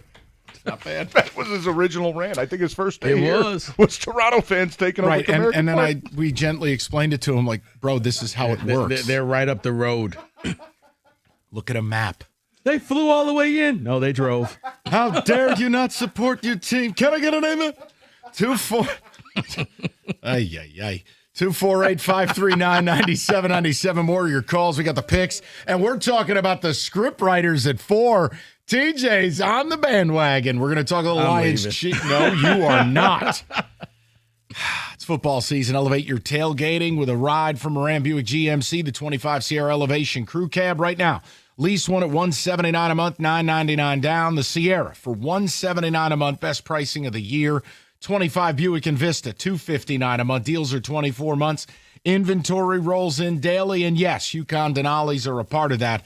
MoranExpress.com for all certified service. It's Moran Buick GMC, where you always get the best price, period. It's on Telegraph, just north of Eureka and Taylor, or online at MoranExpress.com. It's Moran Buick GMC. We are professional grade.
All right, let's get to it. It is time for the picks.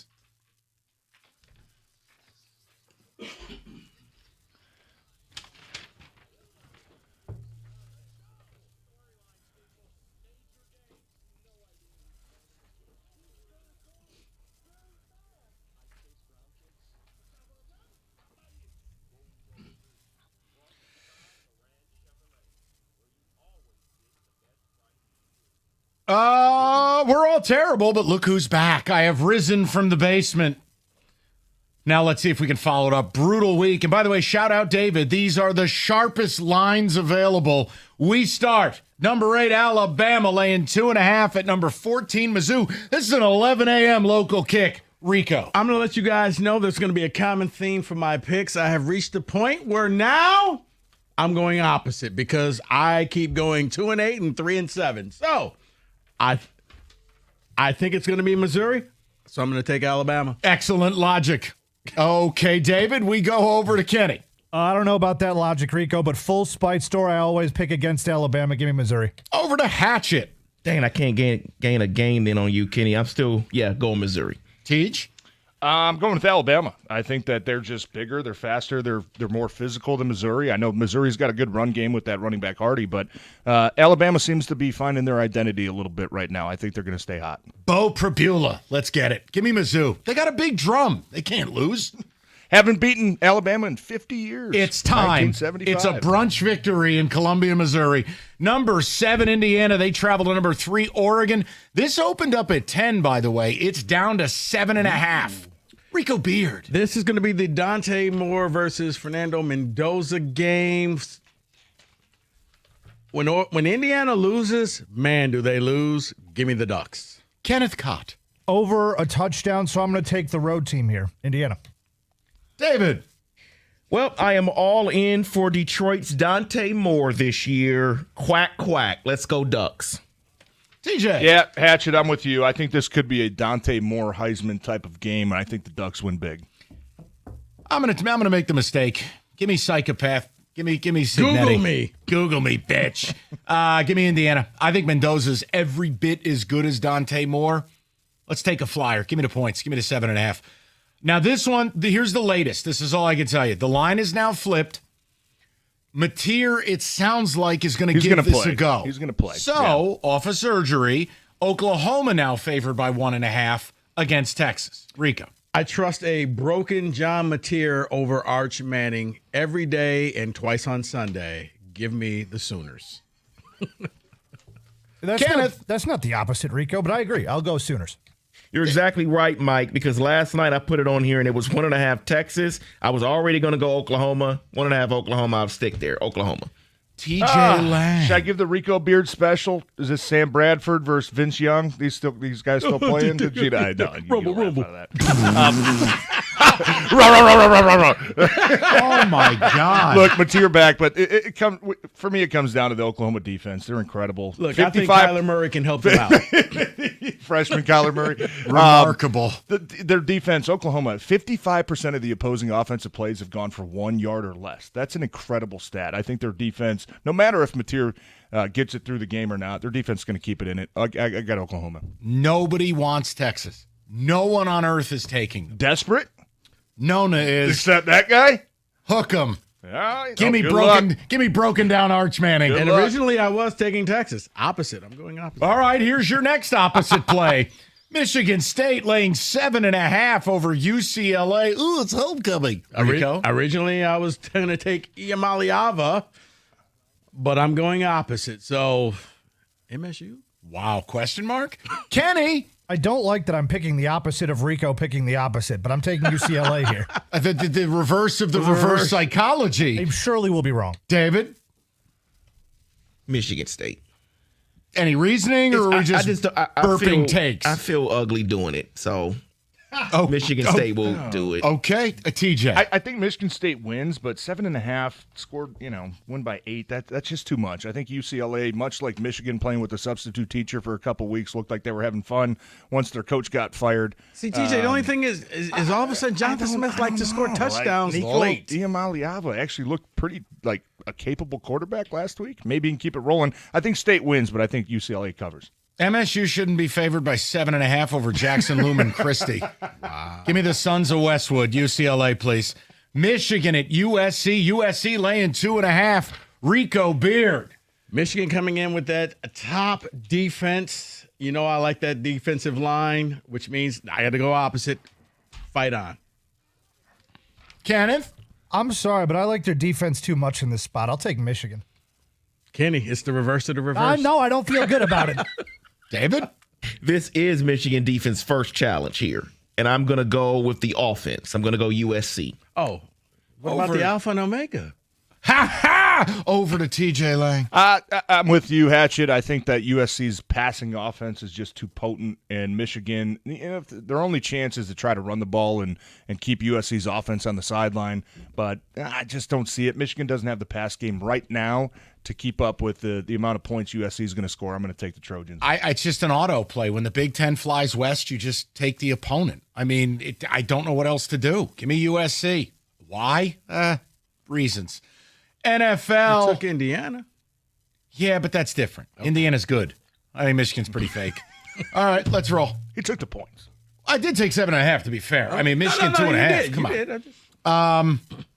Chargers, Dolphins. What is wrong with you, David? Why would this game be on here? Chargers laying 3.5 at the Dolphins. Why does this game exist, Rico? You're going to question. Hold on, David. Don't let him question you when we've had to pick like UTSA versus Texas State. First of all, before the because Roadrunners you are had some quality crazy in note nature. on some running back that was going to North play. Texas, the All right. blackout tonight. Don't give David any help for this. We've had plenty of those, Mike. Get there. It's not a great NFL slate, I'll tell you that. Okay, here's where I'm going to break the reverse of the reverse. Yes. I can't take the Dolphins. There it is. Go Chargers. Yes. Kenny. That makes me feel even better about picking the Dolphins over a field goal. Yeah. P.U. David. I'm with you, Kenny, because there's no Joe Alt or Trey Pipkins for the Chargers. Dolphins. Rico, I agree with you. I had a bunch of notes on this game. The biggest one, Dolphins ass. So I'm taking the Chargers. Chargers have given up 56 pressures the last 3 weeks. TJ, suboptimal? Nah, not what you want. But I can't take the Dolphins. The coach is a weirdo. Give me the Bolts. Seahawks laying 1.5. They travel to Duval. You got to do the little wink with it. How about, are we going to wear fishing vests too? Rico? I think Gino's not going to have a great day. There we go. Wait for it. Duval. Look, Jacksonville just keeps finding ways to win games. Duval. Give me the Jags. Yes. Kenny. In full agreement, give me Duval. Over to David. So I was leaning up down here with the Jags, but I just can't. They're at home again, so I got to go with the Jags. See, this is one of those funny lines that Mike's going to give us a story in a few minutes of why it's this way. I'm going to try to steal one here. I'm on the Seahawks. When you think of a West Coast team coming to 1 o'clock East Coast, you think not good. Seahawks 8-2 in their last one o'clock games on the East Coast. There's something about Seattle right now. Sam Darnold's getting in a rhythm. Jackson Smith and Jigba. You know he's really a ginger. Good. Yeah, I'm just going to take the better defense on this one, and I think it's Seattle. Can't bet a ginger idiot at quarterback, and the Jags have forced 14 turnovers. They got an Italian defensive coordinator who I may or may not be related to. So just give me the Duval. Fishing vests for all. Liam Cohen. Bears, Commanders. Commanders laying 4.5, Rico. Commanders laying 4.5, Mike. You know what? I think they win the game. It's a Monday night game, but I think give me the Bears and the points. Kenny. I would never touch this game. Any day of the week, I'm just going to go Commanders and pray. All right. Good strategy, David. Praying is a great strategy, Kenny. The Bears are coming off a bye week, so I believe Ben Johnson's going to have something up his sleeve. Bears. TJ Spike Store. What Kenny said. This is my least favorite game of the week with this spread. I have no idea. I'm just going to take Washington and pray. Listen. Bears, listen, they're off a bye.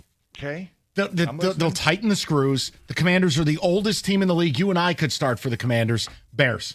I'm not disagreeing with you. Bears. But when you go 3-7 every week, you got to flip a coin and take a team. Bears. I'll tell you. 49ers traveling to Tampa to take on Baker. Bucks laying 3.5. Rico Beard. Bucks win every game, by 3. If this was 2.5, I take the Bucks. Give me the Niners and the points. This is where it comes back to bite him. I'm taking the Bucks. Yes, David. Got to go Bucks here. Yes. I'm going Niners. Bucks don't know anything else but playing close games. To hell with the San Francisco 49ers. Go Bucks, go. Yes. Little sourdough Sam. Yeah, I hope Baker dry humps you to sleep. Lions, Chiefs.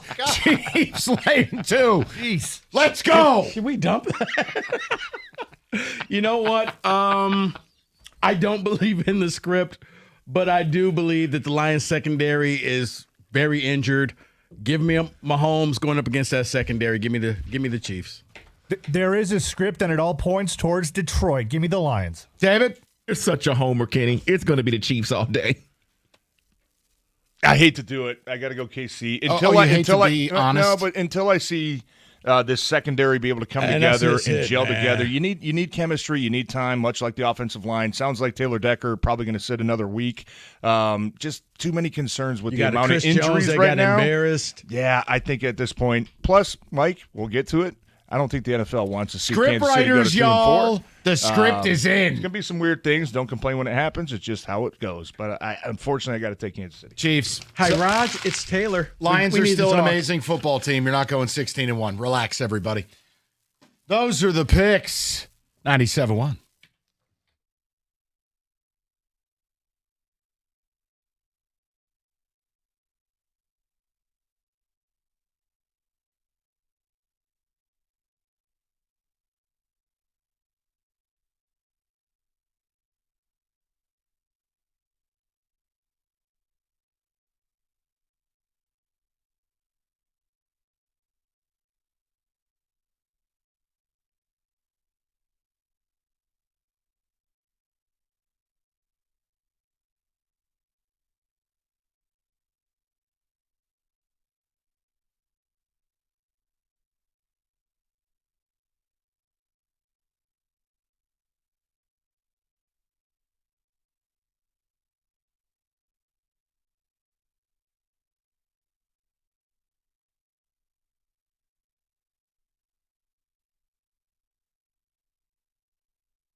Brought to you by Moran Buick GMC. The Lions have released their final injury report before the game against the Chiefs. Defensive lineman Ali McNeil has been listed as out.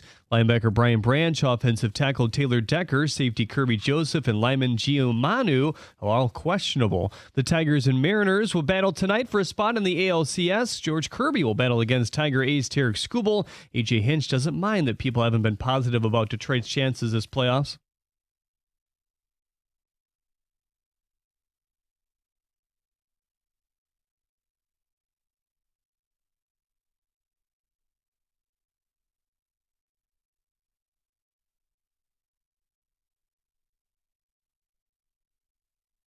First pitch at 8:08. You can hear it right here on 97.1 The Ticket. Another MLB news, Yankees outfielder Cody Bellinger plans to opt out of his contract and become a free agent, according to ESPN. The Red Wings were back on the practice ice today. James Van Riemsdyk was on the fourth line. Tom McClellan says he's close to being ready and will play either tomorrow or Monday. The team will also start Cam Talbot in goal tomorrow.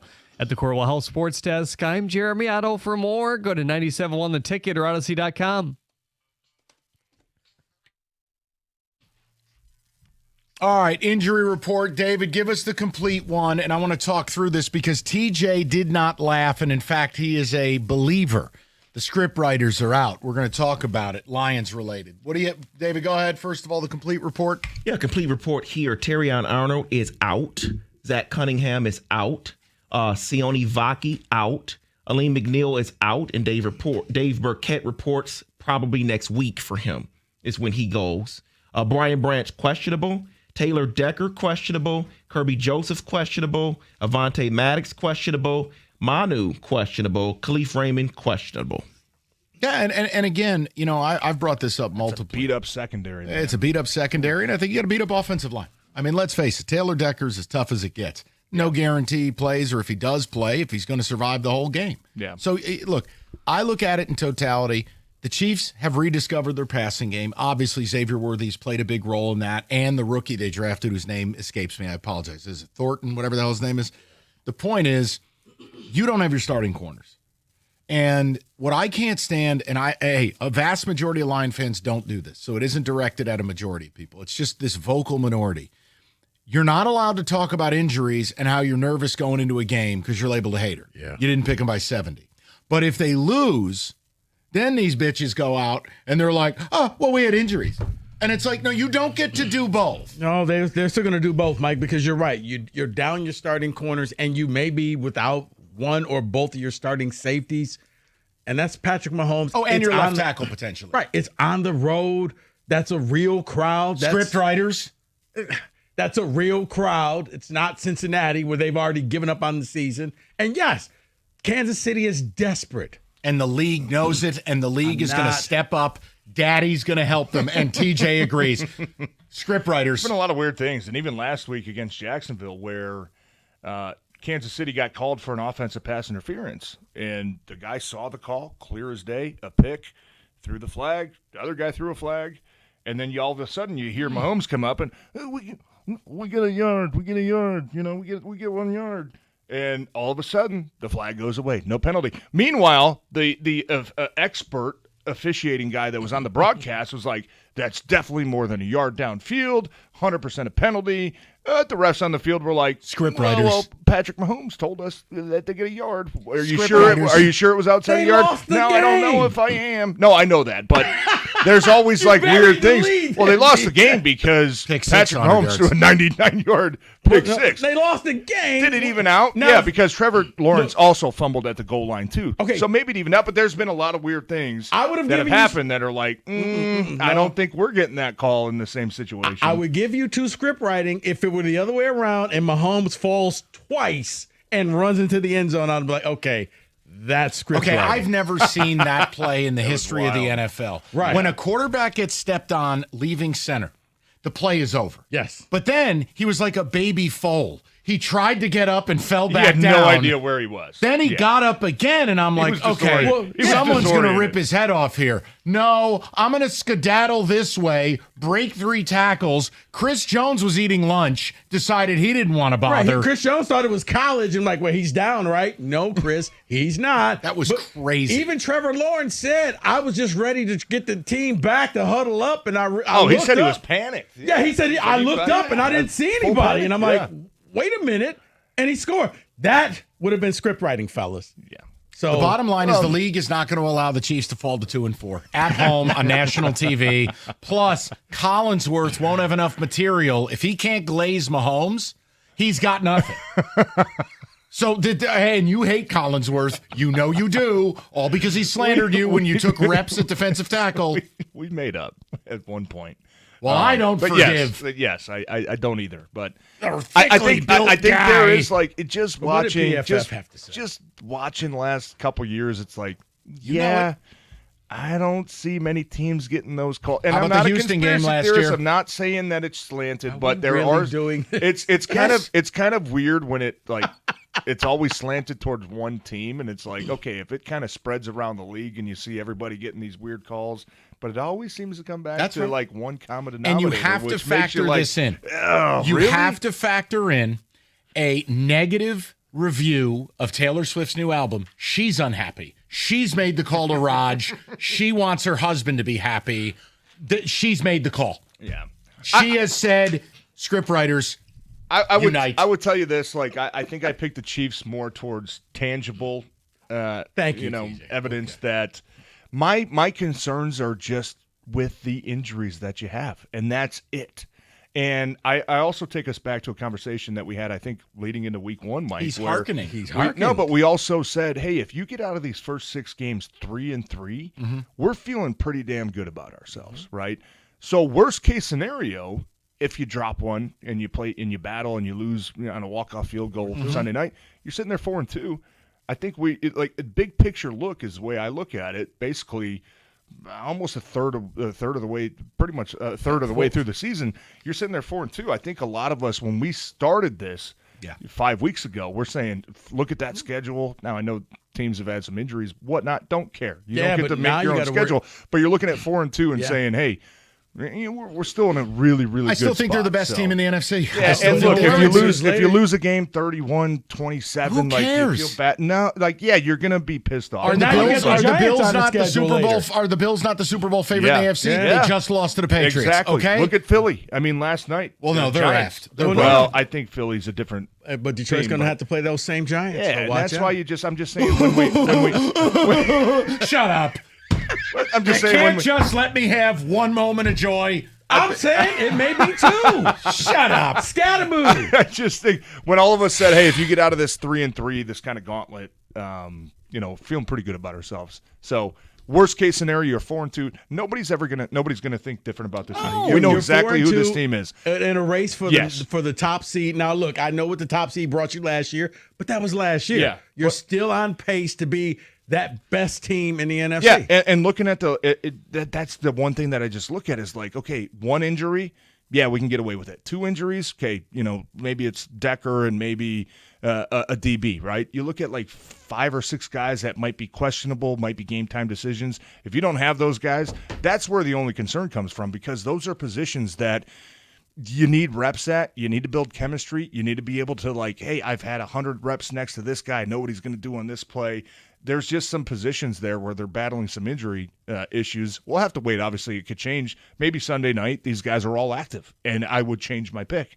But just with some of the things that they're battling right now, it's just like, man, like you're going to a tough environment against a desperate team with a great quarterback, with a great head coach, Scriptwriters. with a desperate.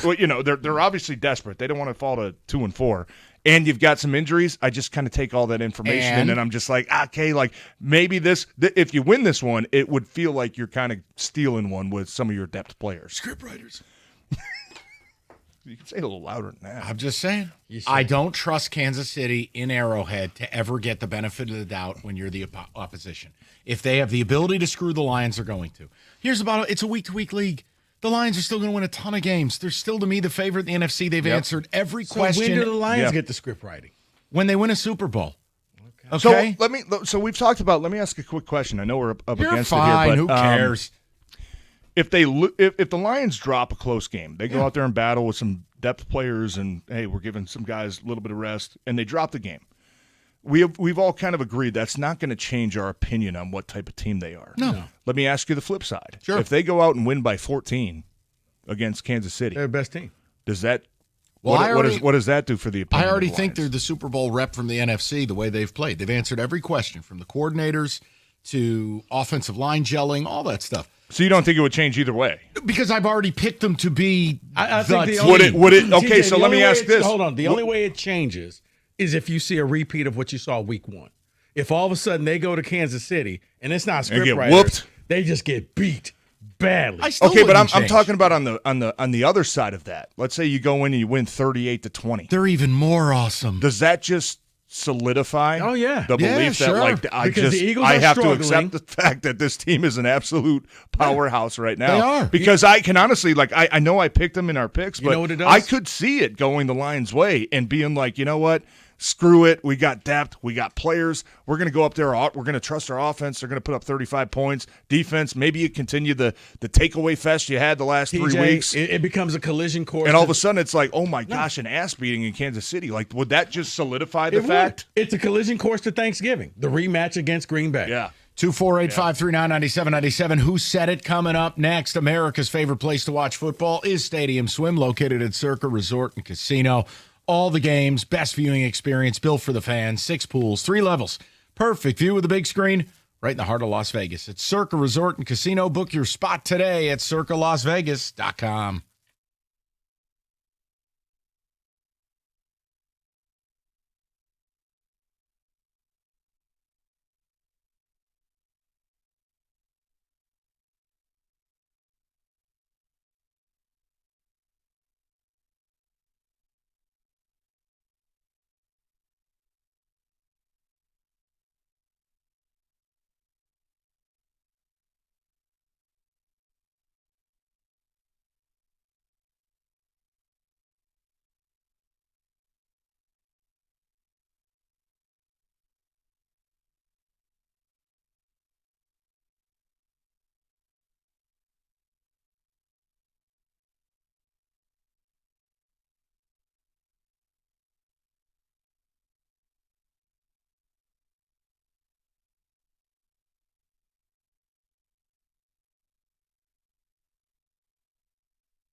All right, we do it every week. Our coworkers say things, and it is incumbent upon us. My favorite segment. To guess. Well, we did great last week. Yeah. Which means David's going to be on a revenge tour.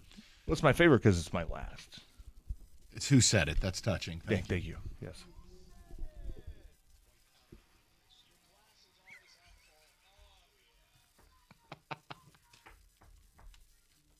Who said sorry about those tariffs, David? Still waiting for my Kenny impersonation over there. A lot of tariffs. A lot of tariffs. Maybe too many tariffs. So now you don't want me to get through this segment without laughing. All right. Eligibility. Let's go with 6 a.m. to 8 p.m. Oh, okay. Oh, boy. No Brian Chapman. Damn it. You're going to sneak one in one of these weeks. No.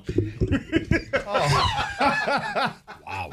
Booth. Jeez. We don't stay up that late. Let's get to number one here. I'll do him before I do Brian Chapman.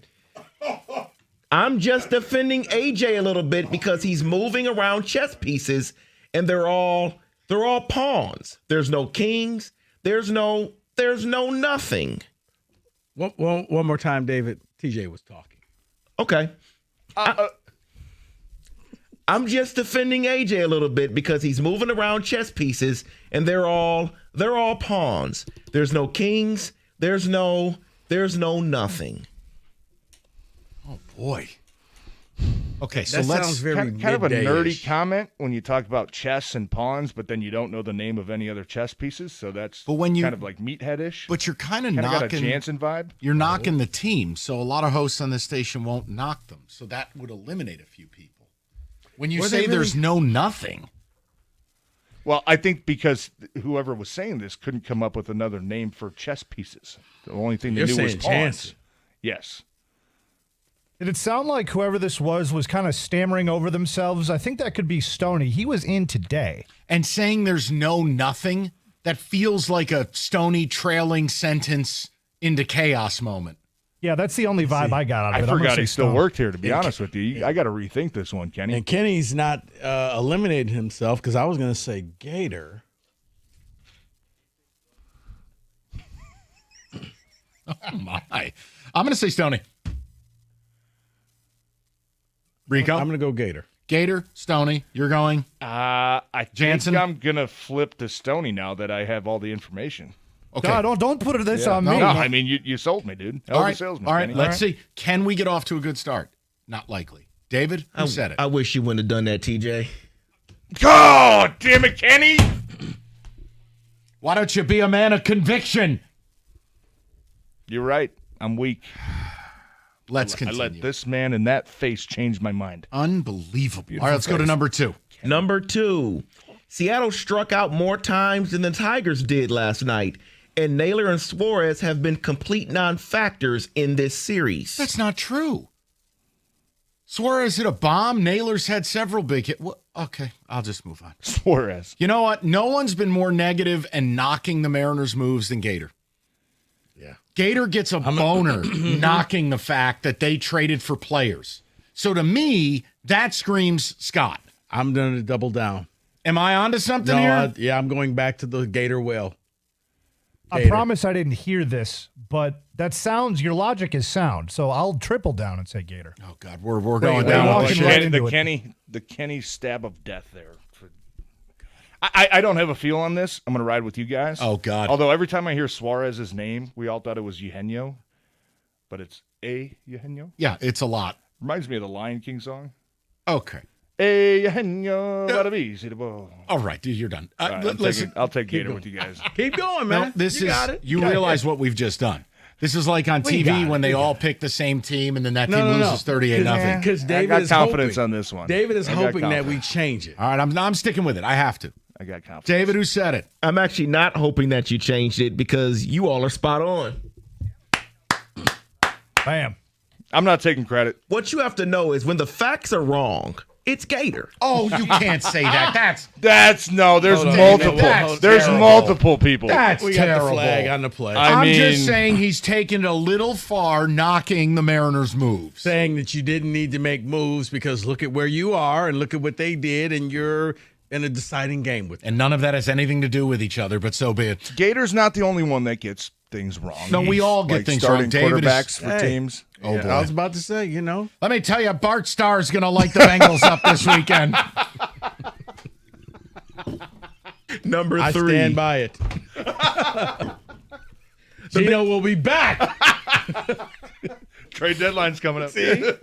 David, go ahead, buddy. The biggest reason I think you win is because A.J. Hinch is a better skipper than Dan Wilson. Okay, who says skipper? Good Now, Lord. I've made this argument multiply. You? I think that's you. But have I said skipper? Skipper? If you said skipper, my I don't- entire opinion of you is going to change. Yeah, I if don't this know is that you. I've ever used skipper. And it's from 6 to 6, David? 6 to 6 8. to 8. Oh. What's Now, That's, Rieger, could that be a Mark Rieger. Ryan? No, that's a Rieger would Rieger. say skipper. Rieger That's would a say Rieger. skip. Yeah. That's But, like, Rieger. I've called Dan Wilson a doorknob. I've called him Mr. Sprinkles from Mrs. Doubtfire. No, I don't but think I've no, said s- skipper. Skipper is a Rieger word. I'm going Rieger. It's also an old man word. What's Costa's take on this? Because it seems like he's like that old soul has that old He language. does. You know? Yeah, it's kind of surprising. Like Costa, being as young as he is, he talks like a very He's the oldest young guy that I know. 1970s Yeah. broadcaster type guy. Is he on our Oh, side boy, with this? I'm or- lost with this. Who says skipper, Mike?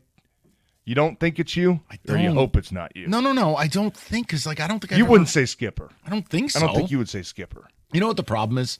Like, if you do a word count when you're on the air 5 days a week, 4 hours a day, it's really hard to say, well, I never said X. I don't think I've ever called a manager a skipper, but I can't say with mortal certainty. Skipper. I'd be disappointed in myself if I said that. I'm going to say Rieger. Because I can hear him overemphasizing his skipper, like the way Rieger does that stuff. Like he's Luke Sloan. I'm Luke Sloan. I'm chewing my words. I'm off the grid. All right. That's the easiest name to say, too. I'm with Kenny. I'm going to go with Costa. Yeah, on this Costa one. I'm for going to me. take a leap. Oh, no. Costa or Rieger? What do we want to do? I got Rieger. I locked in. I'll go Rieger. You time guys go ago. Costa. Let's see what happens. David, who said it? Yes! David, Yes! they did all of that stuff. I'm like, Rieger, done. You guys, guys know know. he uses that word a lot. Skipper. Skipper. Never is been his word. prouder. Yes. Douchebag. Thank God I didn't say Skipper. Oh, my God. All right. No, I was like, I think that was you, but yeah, you don't say Skipper. You said Miss Doubtfire. Hey, Mrs. Doubtfire, I've got a letter here. Come on, David, one more. One more. This is professional football. Grown men. He made a huge mistake. I don't think Gannon went over the line at all. I know I shredded I Demer- share that belief. I had no problem with what Gannon did. I think the organization fining him $100,000, they basically castrated their coach. I'm kind of getting a carshism there. No, don't, No? because that wasn't respectful. Doug would have flipped out. Yeah, but like the whole fact that he prefaced it with "This is professional football." I know. No, I said I think that was him saying, look, this isn't, college. This isn't high school.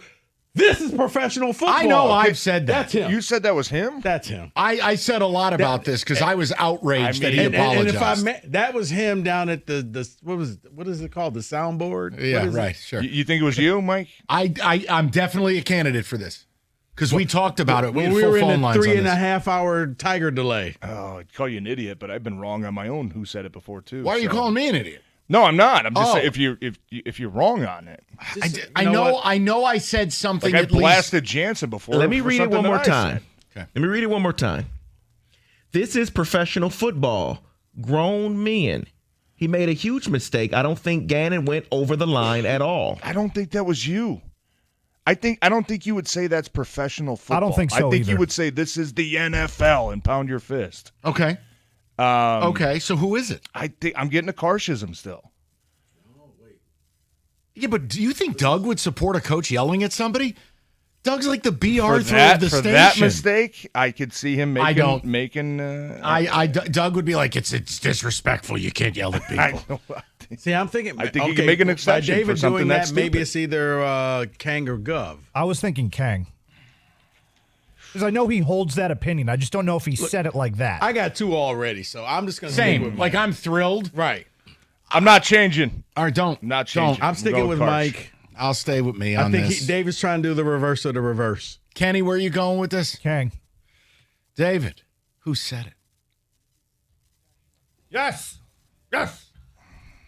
I'll go collect something. I wanted to go 3 for 3 there. I'm okay. I read it again because I thought the grown men part would spark Kang. Damn it. No, as soon as you said that, I thought Kang, but I'm like, you know what? I got house money. I'm going to take him. Him and his 73 pepperonis. Yeah. on his I'm pizza. sure his DeMarcado speech was way worse than. No, see, I think he made a mistake. I'm sure that's exactly what Mike I think said. it was like David said. I would have cut his the ass. dumbest play I've ever seen before. You idiot! You sons of bitches! Cut you on the sideline, jackass. I was the dad from Get off Christmas my Story when the Bumpus Hounds took the turkey. I was apoplectic. All right, you were great today. We've got a lot more to do, including the Prop Bet Casino, and we'll get back into Game 5, 97-1. All right, let me take care of some business. Moran Buick GMC and also Moran Chevrolet, truck deals galore. Moran, the number one. Remarkable, TJ. Thank you for that. The number one selling Chevy dealer, the 26 Silverado Crew Cab. You can lease one starting at $179 a month. The Silverado, $179 a month, the best pricing of the year.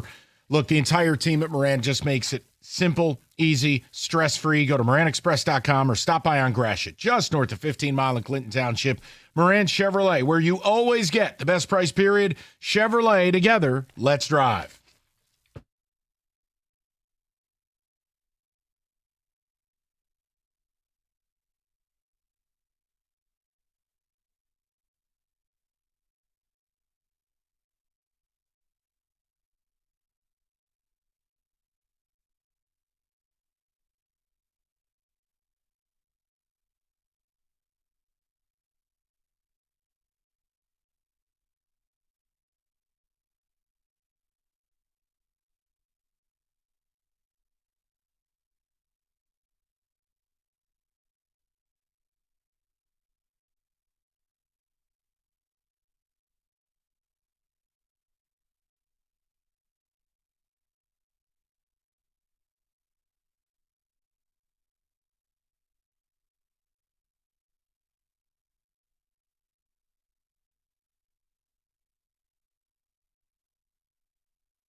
Brought to you by CNL Ward. The Lions have released their game designations for Sunday's matchup with the Chiefs. There are plenty of questionables, including safety Kirby Joseph, offensive tackle Taylor Decker, and linebacker Brian Branch. Lee McNeil, as Melissa is out. The Tigers and Mariners tango in Game 5 of the ALDS tonight. No Tigers lineup quite yet, but Seattle has submitted theirs. Rosarena, Raleigh, and Rodriguez are the top three. Polanco, Suarez, and Naylor sit in the middle. Garver, Robles, and Crawford rounded out with Kirby on the bump. Pinch will counter with Tarek Skubal. Hear that 8:08 first pitch right here on The Ticket. At the Corwell Health Sports Desk, I'm Jeremy Otto. More at 5 or at 971theticket.com.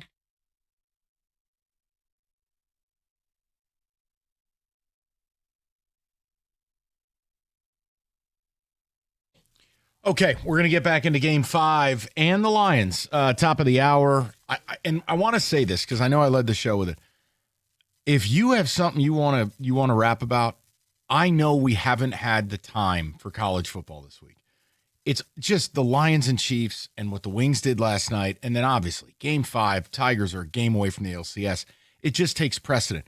But feel free to dial in because I do think both schools have very important games for very different reasons this weekend. For Michigan, it is. It's a playoff game. Michigan cannot take another loss because the last game of the season you're losing. And before you start with this, well, we always beat them, Sparty. I've picked correctly the last 5 years in that game. It's going to be at the big house. I don't care.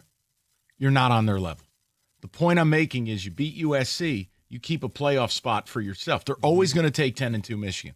So it's a very important game. Yeah, no Oregon, no Indy. Yeah, you're right. It's a light schedule, and they can do it.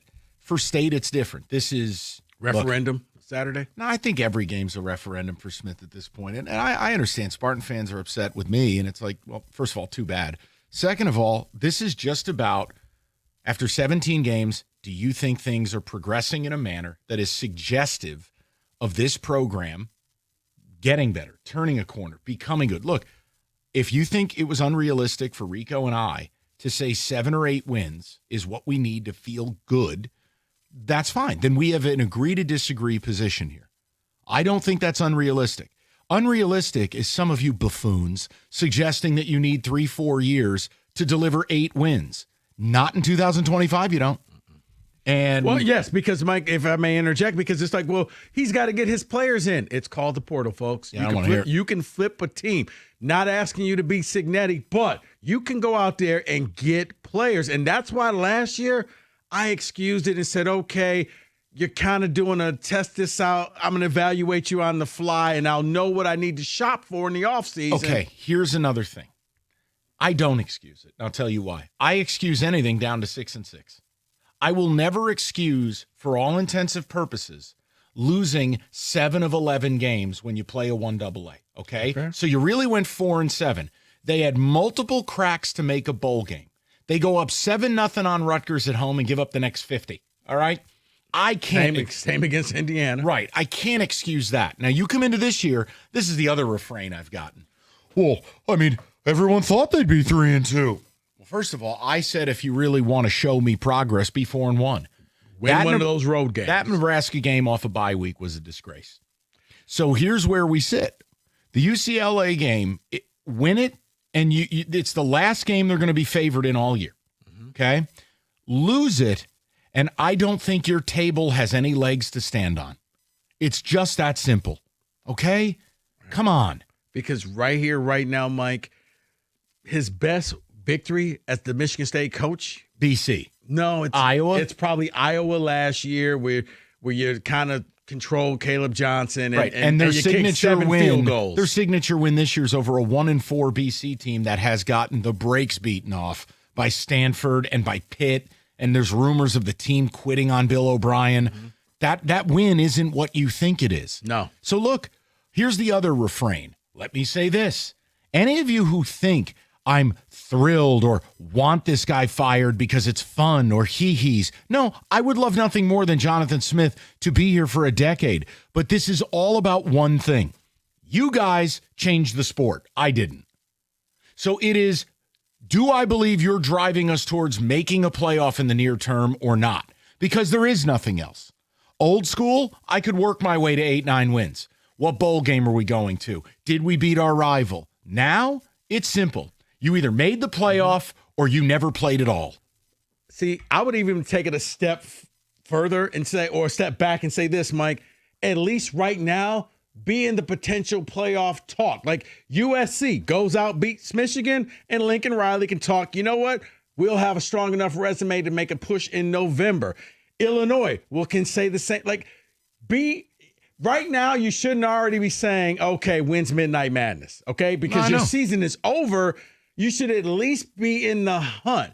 Even if you don't make the playoffs, you have a great shot if you can go out there and just beat this one team. Right, but now State fans think somehow it's acceptable for a guy to go 5-7 and 6-6, and then the first thing they want to comp is D'Antonio's third year. Well, you don't get to do that because by year 3, Mark had already won 9 games and 7 games. Mm-hmm. You don't get to do that. He'd also beaten Michigan. So, look, I hope Jonathan Smith proves everybody wrong. I hope MSU ends up 7 or 8 wins. In 4 weeks, go look at the schedule. The winner did not sit in that chair where Mike sits. UCLA my reign of terror is over. Congratulations. Indiana, Michigan at home. Dead. At Kenny-Cox. Minnesota. Yeah, not you, David. Hey, man, your hockey team blows, but congrats. You won the Prop. Kenny beat you by 1 pick, and Mike. Maryland I'll take a win where I can get it. Amen. Why not? Kenny, my point is, you had to steal a game to get where you wanted to go. If your goal was 6-6, then no, this team's doing just fine. That wasn't my goal. And I also don't like what I see systematically. The offensive scheme doesn't look like anything Oregon State ran. It doesn't feature any of the gadgetry, the pre-snap motion. The offensive line is still a train wreck. The running backs that they recruited are not explosive. Well, just the fact that, you come out this week and to paraphrase, you're going to have to, you realize we really need to feature Nick Marsh. No bleep. Are you serious? It took you this long to realize I got a special player at wide receiver and I need to get him the ball more. Crazy. Nick Marsh should be getting at least 10 to 15 plays designed specifically for him. It's all of it. I mean, so look, understand they're both big games.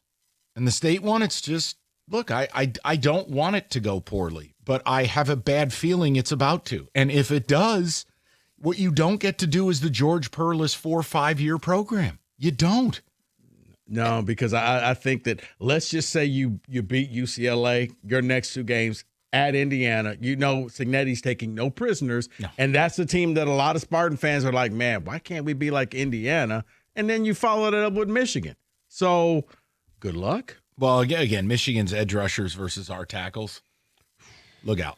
You know what? Put it this way. You'll be seeing a lot of that game for Jay Sean's the draft preview shows. Well, Joel Klatt already said he's Abdul Carter, so, I mean, that's already in the bag.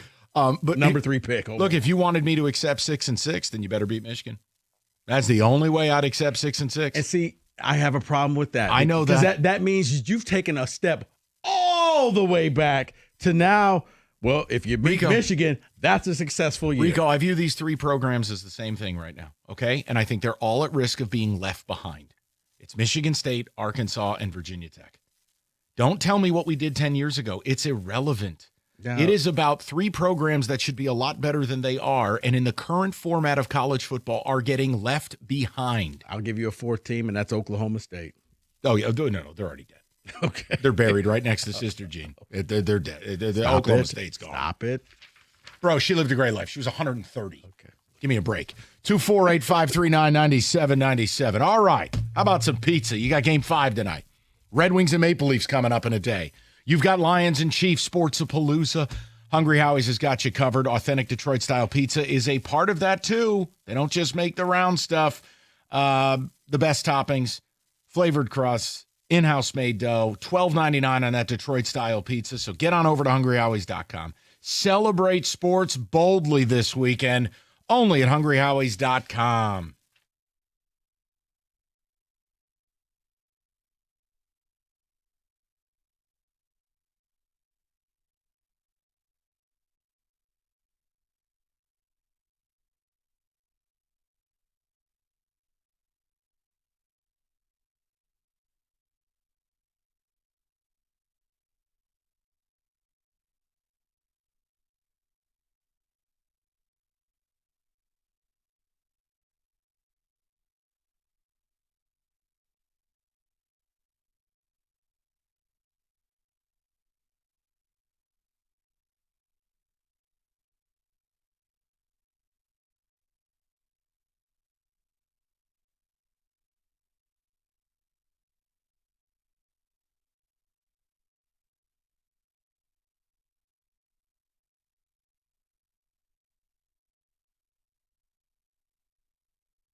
Well, for the first time in 4 weeks, the winner did not sit in that chair where Mike sits. My reign of terror is over. Congratulations, Kenny Cott. Yeah, not you, David. Hey, man, your hockey team blows, but congrats. You won the prop bet casino. Kenny beat you by 1 pick, Mike. I'll take a win where I can get it. Amen. At this point.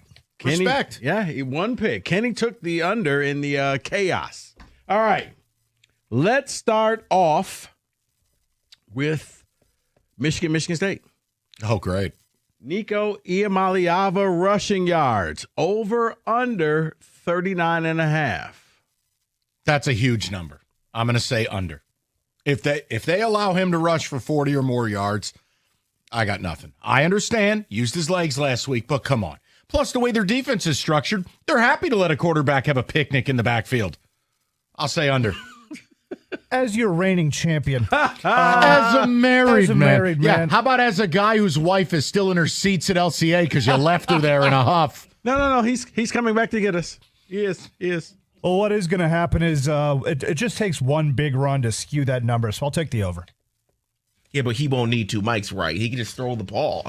There's no need to run. He's going to have a charcuterie board back there. Yeah, you know what? I'm going to agree with you, too. It's better off for him to pass and not run. So Plus, look at our coverage. There are people wide open everywhere. Why would he run? Pace yourself. I'm sorry. Okay, fresh off of his argument with Aiden Childs, Nick Marsh receptions over under 6.5. I'm going to say under because the chatter, even the coaching staff said publicly they recognize they have to get him the ball more. I just got to believe they do, even if it's just short stuff, screen game. Go under or over? Over. Over, okay. I got to believe that they'll force the ball to him. Yeah, exact same reasoning that Mike had. I will also take the over. I'm actually going to go under here. They'll try. There'll be some interceptions, and they'll adjust. So under. Michigan, I'm going over as well. I think that they're going to make it a point of emphasis in this game. Michigan State halftime total points. Over under 16.5. Oh, my God. Well, we know. You could actually bet this number. We know they'll get outscored in the second half. That's for sure. But in the first half, they've actually been okay. Give me the over. Oh. Second half collapse downloading. First half slow start downloading. Whoa. Under. Okay. No, it's homecoming. They're going to give the fans something to cheer about in the first half. So over. I didn't say the rest of the game. Oh, well, you know. Yeah, David, I'm with you. Maybe a little dipsy-do play. The touchdown play, as you call it, Mike. Like, is that a trick play? I'll say over. I'm with you. Aiden Childs passing yards. Over under 212.5. It has to be over if they plan on winning this game. Because their running game is egregious booty. Just go ahead. Over. Yeah, maybe you get behind the sticks with a with maybe bad you running play attack. Connor Moore at right tackle where he belongs instead of getting worse at 2 spots on the O-line, John. Okay, we're going to move on I'll past take the, Michigan State over. after this one. You know I'm right. We got other ones. Over. Thank you, David. If I see Ashton Lepo on that field, my TV's eating a bullet. Hey, let's go out to L.A. Okay. Michigan and USC. Biggest play from scrimmage Over. from USC, 58.5 yards. Give me the over. I think there's going to be explosives both ways in this game. Give me the over. Yeah, I agree completely. Over. I think that's an easy over.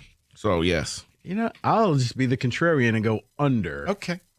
And you can still get 50 You can yards. get it, yeah. Right, it's just not 50. No, you're right. You're 100% right. I just have a game script in my mind, and I think both teams are going to hit a few big shots.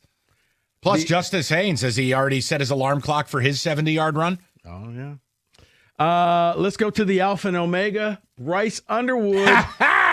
Bryce Underwood, total completions. I was talking to Bryce in the facility. Shut up, you goof. Bryce Underwood's total completions, over under 14.5. Has to be over.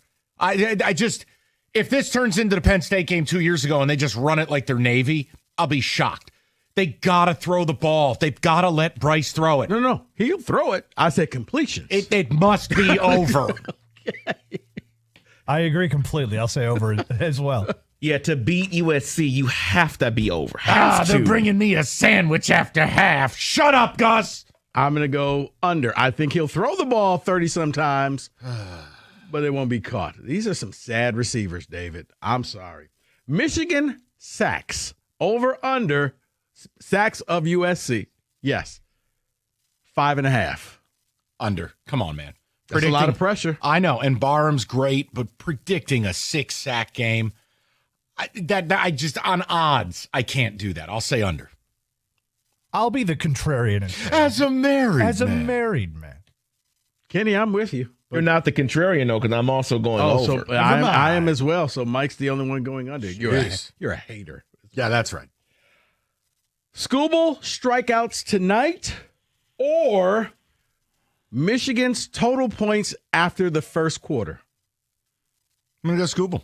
I think he'll have 9 strikeouts tonight, and Michigan will have the first quarter at 7. Give me Scoobs.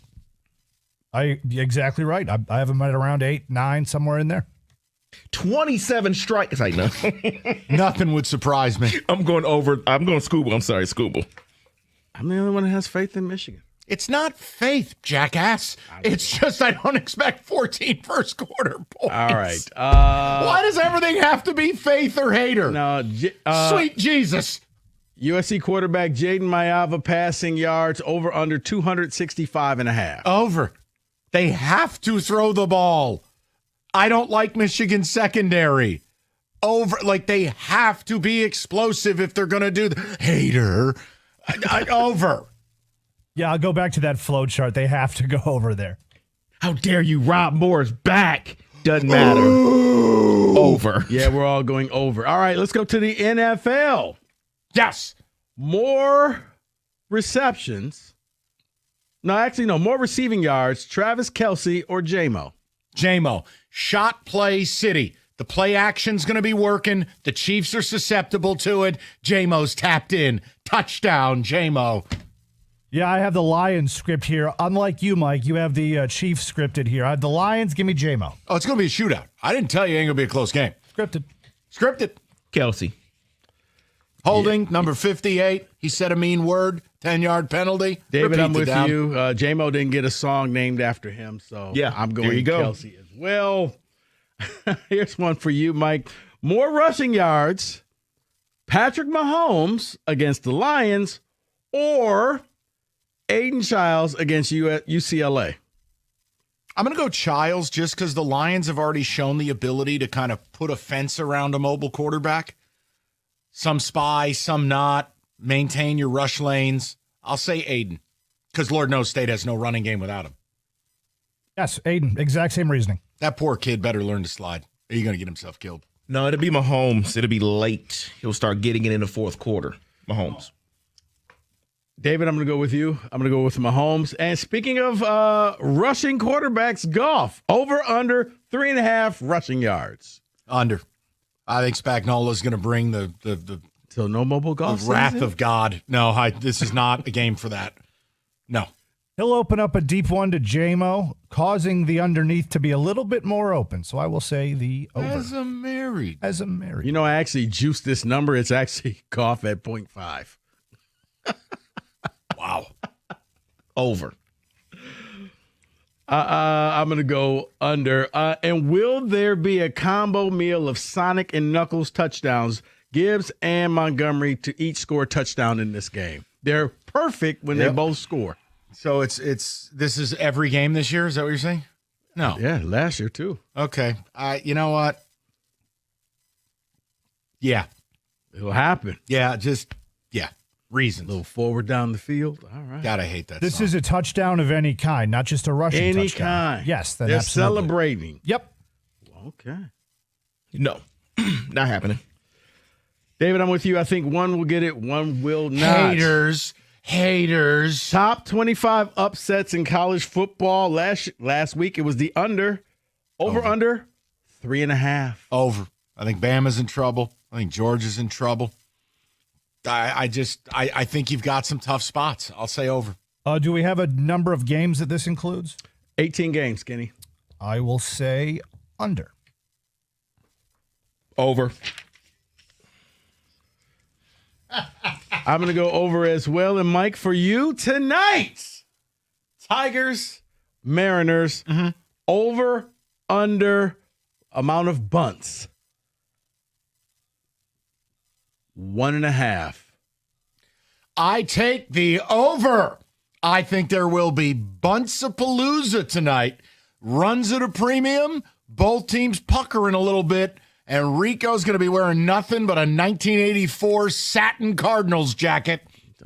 Being bunts. Overalls looking like Farmer Fran. You're going to look like Vince Wilfork in the postgame. Right. Bunts. For the sake of this game being watchable, I'm going to say under. Oh, Kenny, it's happening. No, it's going to be a home run night, so under. I'm going with Michael over here. I'm going with the over. Get that Sid Bream satin jacket out tonight, stud. That's your Prop Bet Casino 97.1.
Brought to you by Hamilton Chevrolet. The Tigers lineup is in. Here it is. Carpenter will lead off and play right field. Gleyber Torres hits second at second. Riley Green will bat third and left field today.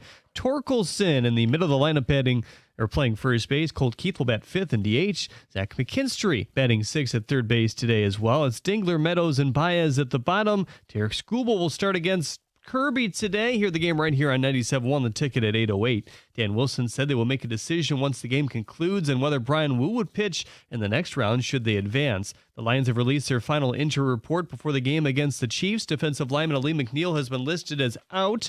Linebacker Brian Branch, offensive tackle Taylor Decker, safety Kirby Joseph, and lineman Gio Manu are all questionable. The Baltimore Ravens have ruled out QB Lamar Jackson. Central Michigan's own Cooper Rush will get a start for the second straight week after 3 interceptions last week. Tom McCullen announced that Cam Talbot will start in goal tomorrow against Toronto. At the Corwell Health Sports Desk, I'm Jeremy Otto from Oregon at 97.1 The Ticket or Odyssey.com. 5 o'clock, great to have you. Unbelievable sports weekend on tap. We got Game 5 tonight. We got Lions-Chiefs Sunday night.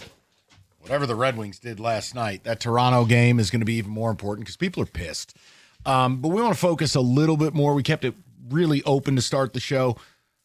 Hey, if you got calls on any of that, go for it. Even the college football stuff. I don't want you to feel like you can't. Those 2 games in college are very important, but it pales into what we're doing right now, which is Game 5 and Lions-Chiefs. The Game 5 thing, it continues my theme of, okay, well, you picked them to win the series. Right, so who cares? I got that wrong. I picked them to win in 4. It's Game 5. But tell me if this is good enough for you, for me to be irrationally confident tonight that the Tigers will win this game.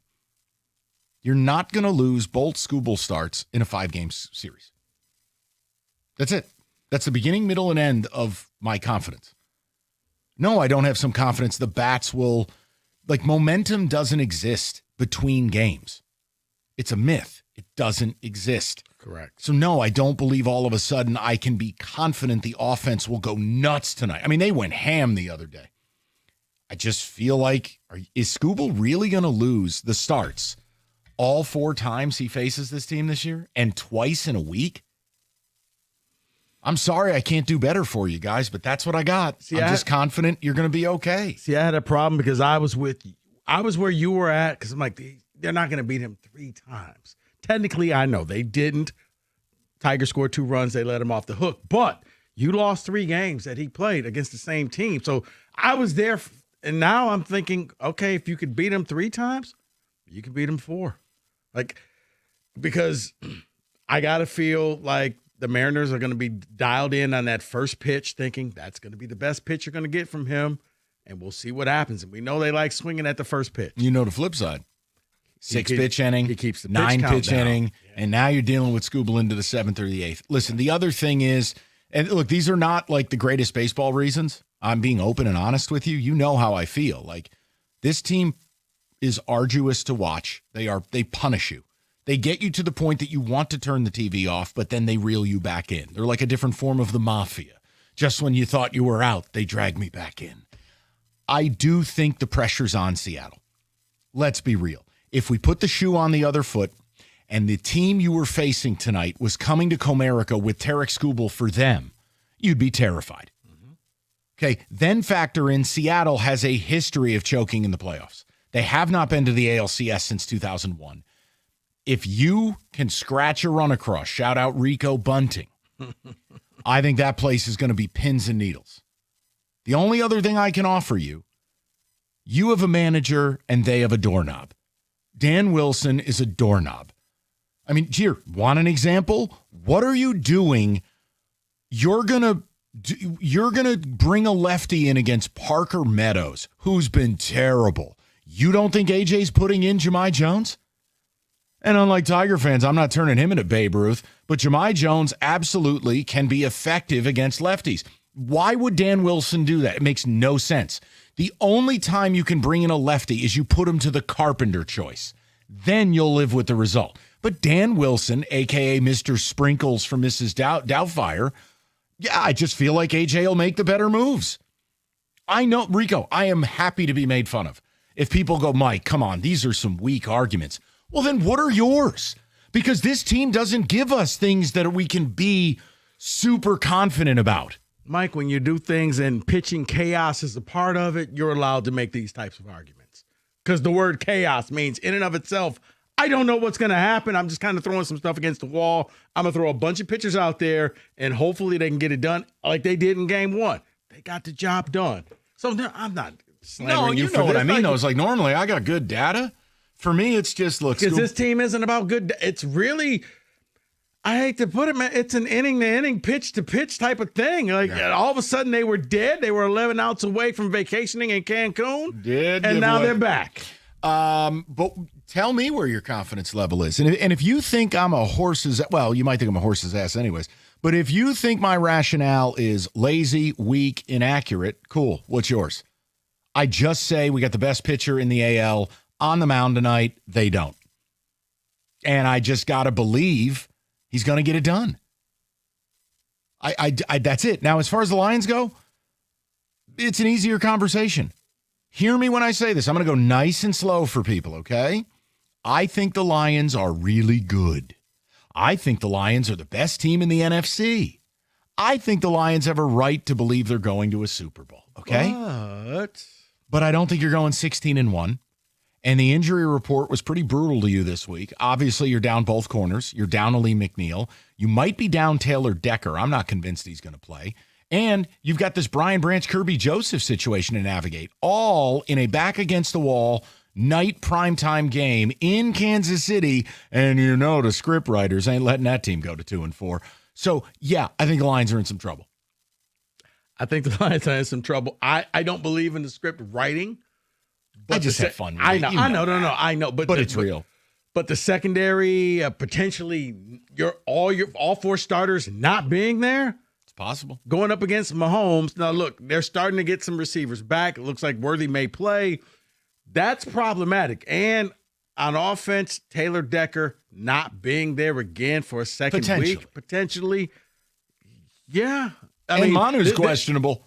Right. This ain't the Browns and the Bengals where, let's face it, your job was to keep everybody healthy. This is actually going to be a competitive game.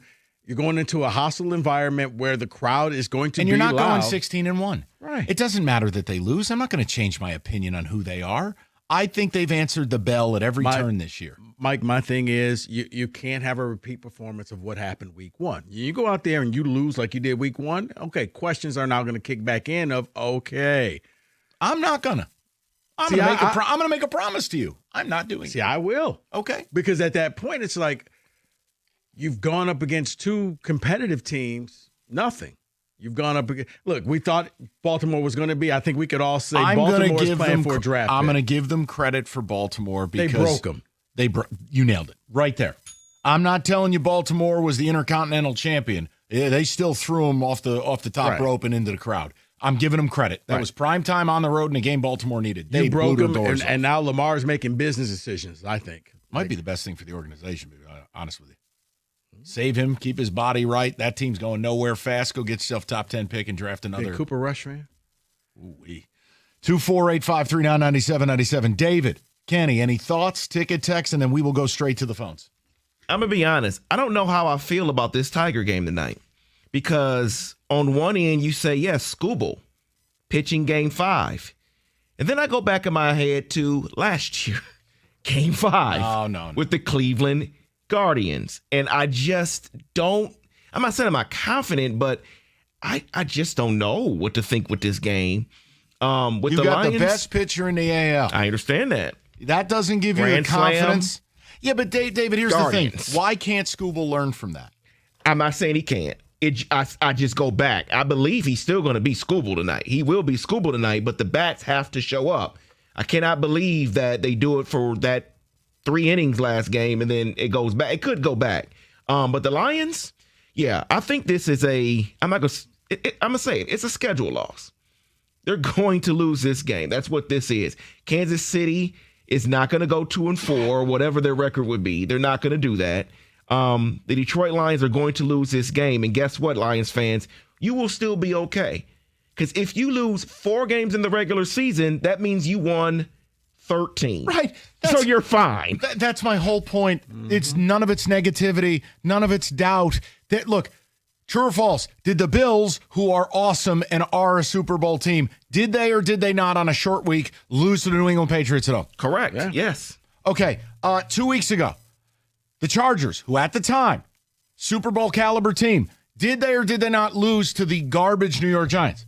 I can go on and on. It's the NFL, and it's okay. It doesn't mean you're bad. But I'm not going to do euphoria BS where every week you beat everyone by 20. I just think this is a really tough spot. And guess what? All jokes aside about the scriptwriters, if the refs have an opportunity to F you, they're going to do it. That's how Kansas City rolls. And if you go down there and you blow the doors off this team, then you know what? Maybe you're talking about something completely intergalactic with this team. The problem is 15-2 didn't do nothing for you. So another one wouldn't do nothing for me. This will only come down to do you get the wins in January. But right now, the team's doing everything they need to do. I think they've answered every question. The coordinators, the O-line, hell, even the pass rush. They've answered the bell. That's all I can ask them to do. All right. We'll take care of some business here and then straight to you guys on the line. On the line? How about on the phone line? It's Friday. It's on the line, Rico. Okay, Skipper. The files are in the computer. All right, go ahead. The other day, I'm over watching the game at a friend's house. He's pumped to watch football. His setup, though, total hot mess, lagging, buffering, switching between apps, trying to find the game. Claimed he was a big fan, felt like I was fan-fished. See, look, if you call yourself a football fan, you got to have Xfinity. It's the ultimate sports destination. I can find the best games and my favorite teams all in one place. And the way I watch, it's next level. It's the perfect fan flex. I've got all the action right in my living room. Plus, Xfinity's best picture and sound with the enhanced 4K, so clear, feels like you're actually at the stadium. Sometimes I've even got 4 games going on at once. Why? Because, hey, why not? On top of that, I get real-time notifications and live stats right on my TV.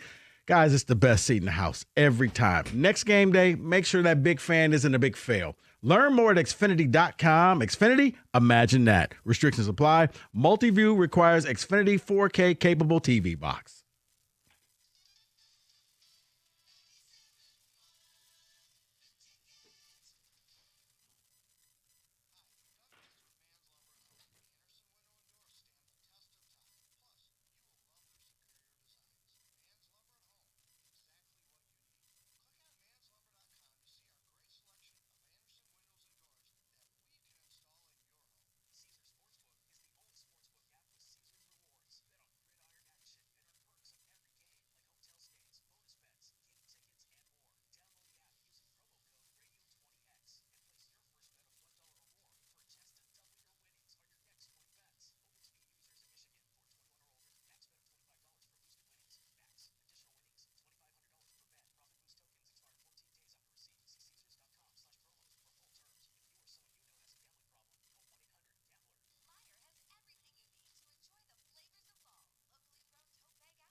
Tigers, big game tonight. Scuba on the Mound, Game 5 deciding game. How you feeling about this? Confident. They're not beating Scuba twice in 5 days, right? Question mark? That's what I have. We have the best pitcher in the AL going. They're the ones who need to be scared. I don't have a lot of other baseball reasons. Oh, this guy hits 787 again. Listen, this is the one thing before we get to the callers. It's like when the AJ responding to it's us against everybody, and people acting like we were slipping. No, we weren't acting like you were slipping. You were in fact slipping. You slipped 15 and a half games. People were not out of line to doubt. But here's what I like. I'm cool if you weaponize it. Mm-hmm. I don't like when you try to turn into the victim or gaslight people that they were wrong. Right. But you can weaponize it. The us versus everybody mentality is the most powerful thing in sports. Yeah, if you can get your players to buy in, if that's what they rally around, if that would motivate them, then yes, sure. Let's go to Dave. Heck, D'Antonio made a living off of that at MSU. Who? Okay. I mean, we're approaching a point where those games were in black and white, brother. No, Mike, you're approaching the point that it was 10 years ago. They made the playoffs. Thanks. They were good. So fun. Let's go to David, 97.1. David, what's going on, buddy? Not bad. How about you? Good, David. Nice to hear from you again. What's up? Yes. First, I wanted to give you condolences for your dog. I know I haven't spoke to you for a couple thanks, weeks David. and all that. Very kind. Not a problem. Yep. Let me get into it real quick because I know it's off topic from what you're talking about with the Tigers and all that. But no, I actually agree with you with Michigan USC. I don't see how Michigan's defense. They're going to have to get pressure on the quarterback. If they don't, I don't see the secondary holding up. Then we get to the offensive side of the ball. I think the offensive line is worse than what everybody in Ann Arbor wants to tell you it is. I know they're running the ball, but passing the ball, they're going to have to pass the ball against USC. Yeah, David, their running game normally boils down to two big chunk plays that balances out the numbers. Yep, exactly. But they're not. They're opening up one or two holes a game, and then that inflates the number, which makes Michigan's running game look so much better than what it is on a down-to-down basis. They're not opening up the holes like what Michigan fans are used to. And then the passing game is just not there. There's no weapons on the outside. When he actually should be completing a pass, they're dropping it. I think they're leading the nation in drops right now, or they're second in drops, one or the other. Yes, Marsh and McCauley are trying to step up, and they're showing, and they're balling out. No. I mean, I can't take Is Hansen away back from this him. week? The tight end? He still questionable. It's sounding positive, but you know how college sports goes. They lie to your face. Injury updates in college are hilariously inaccurate. Exactly. So then you throw in the fact that we're going across the Rockies, and no Big Ten team looks any good going across the Rockies. You throw in that aspect of it. You got night game at USC. I think it's a lot against the team right now. I want to hope. But hope isn't a strategy. I don't know. They want to tell. Everybody wants to make it sound like Michigan should go in there and win by double digits. I definitely don't see that. But I don't see Michigan winning a high-scoring affair either because I don't see the offense being able to score enough points to keep up with USC if the defense can't do what Michigan's defense has been doing. But yeah, the other problem too is when you start to look at the offenses you faced. I mean, the one good offense you faced was Oklahoma, and they left a lot of points on the field, and that's not your problem. It's just if David, if we were all watching the game together, I think we all look at each other and go, "This should be a 38-10 game."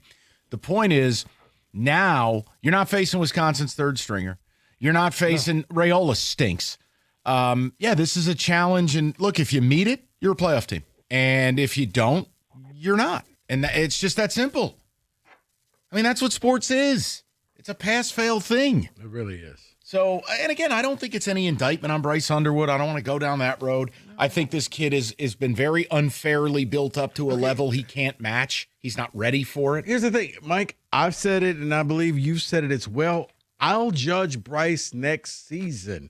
This year, go out there, make your mistakes now so that next year you don't. So you learn touch. So you're not throwing 100-mile-an-hour fastballs to your wide receivers that are 5 feet away from you. You'll learn things. And maybe, just maybe, Michigan goes out and gets you some real receivers who don't wear boxing gloves. Let's go to Drew, 97.1. Drew, what's going on, buddy?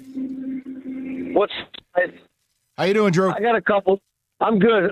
Listen, guys, I got a couple comments. My main comment is the Tigers. First of all, can we get Michigan State a victory this weekend, please? Dying over here. And I think USC is going to drop their sack on us on Michigan because of the fact that I think for the first time in 4 weeks, and thirdly, the winner did Tiger not game. sit in The that Lions chair game, where Mike sits. Lions, My reign of I think, terror is over. You said it before, guys. Congratulations. They don't have letdowns. Kenny Cott. So I think this is either going to be a double dance Tuesday, like Cookies likes to say, or whatever his disco thing, or Double-digit it's going to be disco. the Chiefs. Yeah, the Chiefs will win because we just don't have enough guys. We have to score every time we get the ball. That's plain and simple. And then the last point I want to make is the Tigers. This game has got me. I mean, first of all, we should be playing this game at home if we didn't crap the bed the last month and a half. Secondly, I just think that both teams have seen these pitchers this week, so both bats should be. I mean, I know Scooble is the master and he's our number one guy, but his familiarity at this point in the season, guys' arms are getting tired, so things are going to happen. Our bats are going to have to score at least 4 runs, and I'm not saying they're going to score 4 runs off Scooble. Don't get me wrong, but they're just going to have to score, and I think tonight's key is score first. I know they've scored first in every game, and we've won 2 of them. But this tonight it's all about the mental part of the game. If the Tigers can, like you said, Mike, get the crowd out of it, they'll be on pins and needles, thinking history. Yep. Oh my God, not again! We have to get that mood in that building tonight. And then and let the fans like me not have a heart attack on the edge of my seat, having to drink a fifth of vodka every game. I mean, it's just let's get this done so we can breathe and get further than we did last year. I mean, we were here last year. Now let's do it again. And it seems it's almost like deja vu. On the road, our number one pitcher. I mean, I just want to feel good about our teams this weekend. We got 5 games this weekend, and I'm not even going to mention the team down in the Little Caesars building because they are just such a disappointment. I can't believe I'm actually describing them without saying their name because I'm a huge fan. But no, as making me. With you bringing up the Tiger thing, Drew, here, I mean, I guess I'm just going to oversimplify everything today, and I'll have to apologize. It's a race to 3. Don't apologize. I think it's a race to 3. If anyone can score 3 runs tonight, you're winning. I truly think at max it's a 3-2 game. Because there's going to be a lot of bunting, Mike. I think it's a race to 2. My God.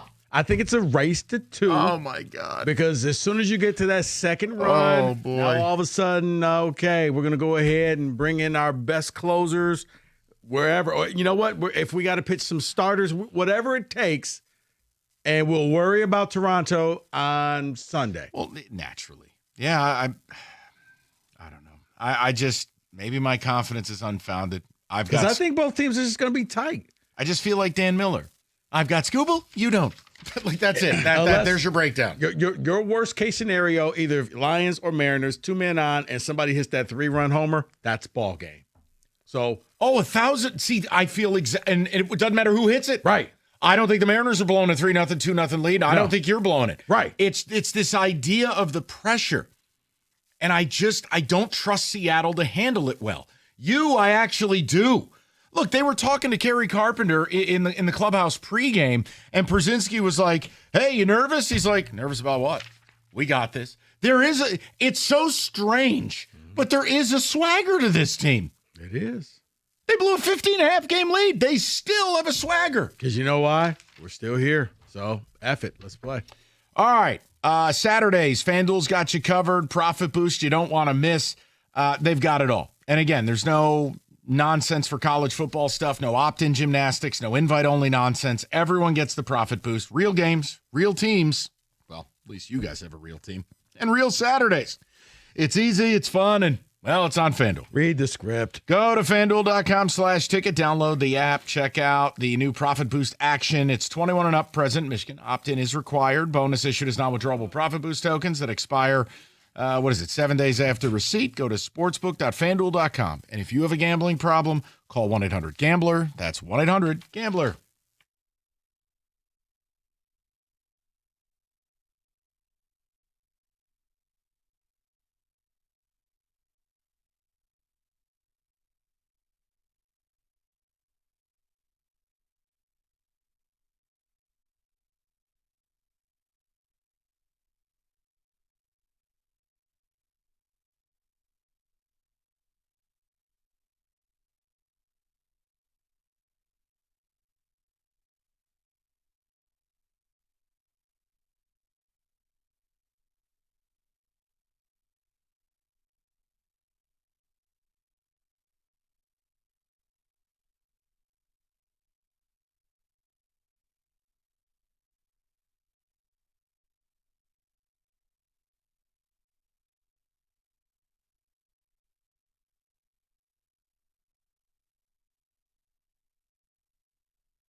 We're all terrible, but look who's back. I have risen from the basement.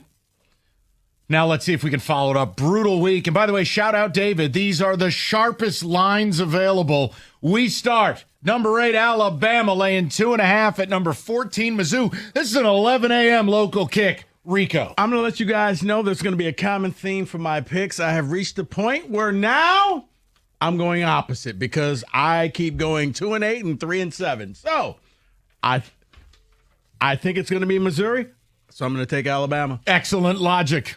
Okay, David, we go over to Kenny.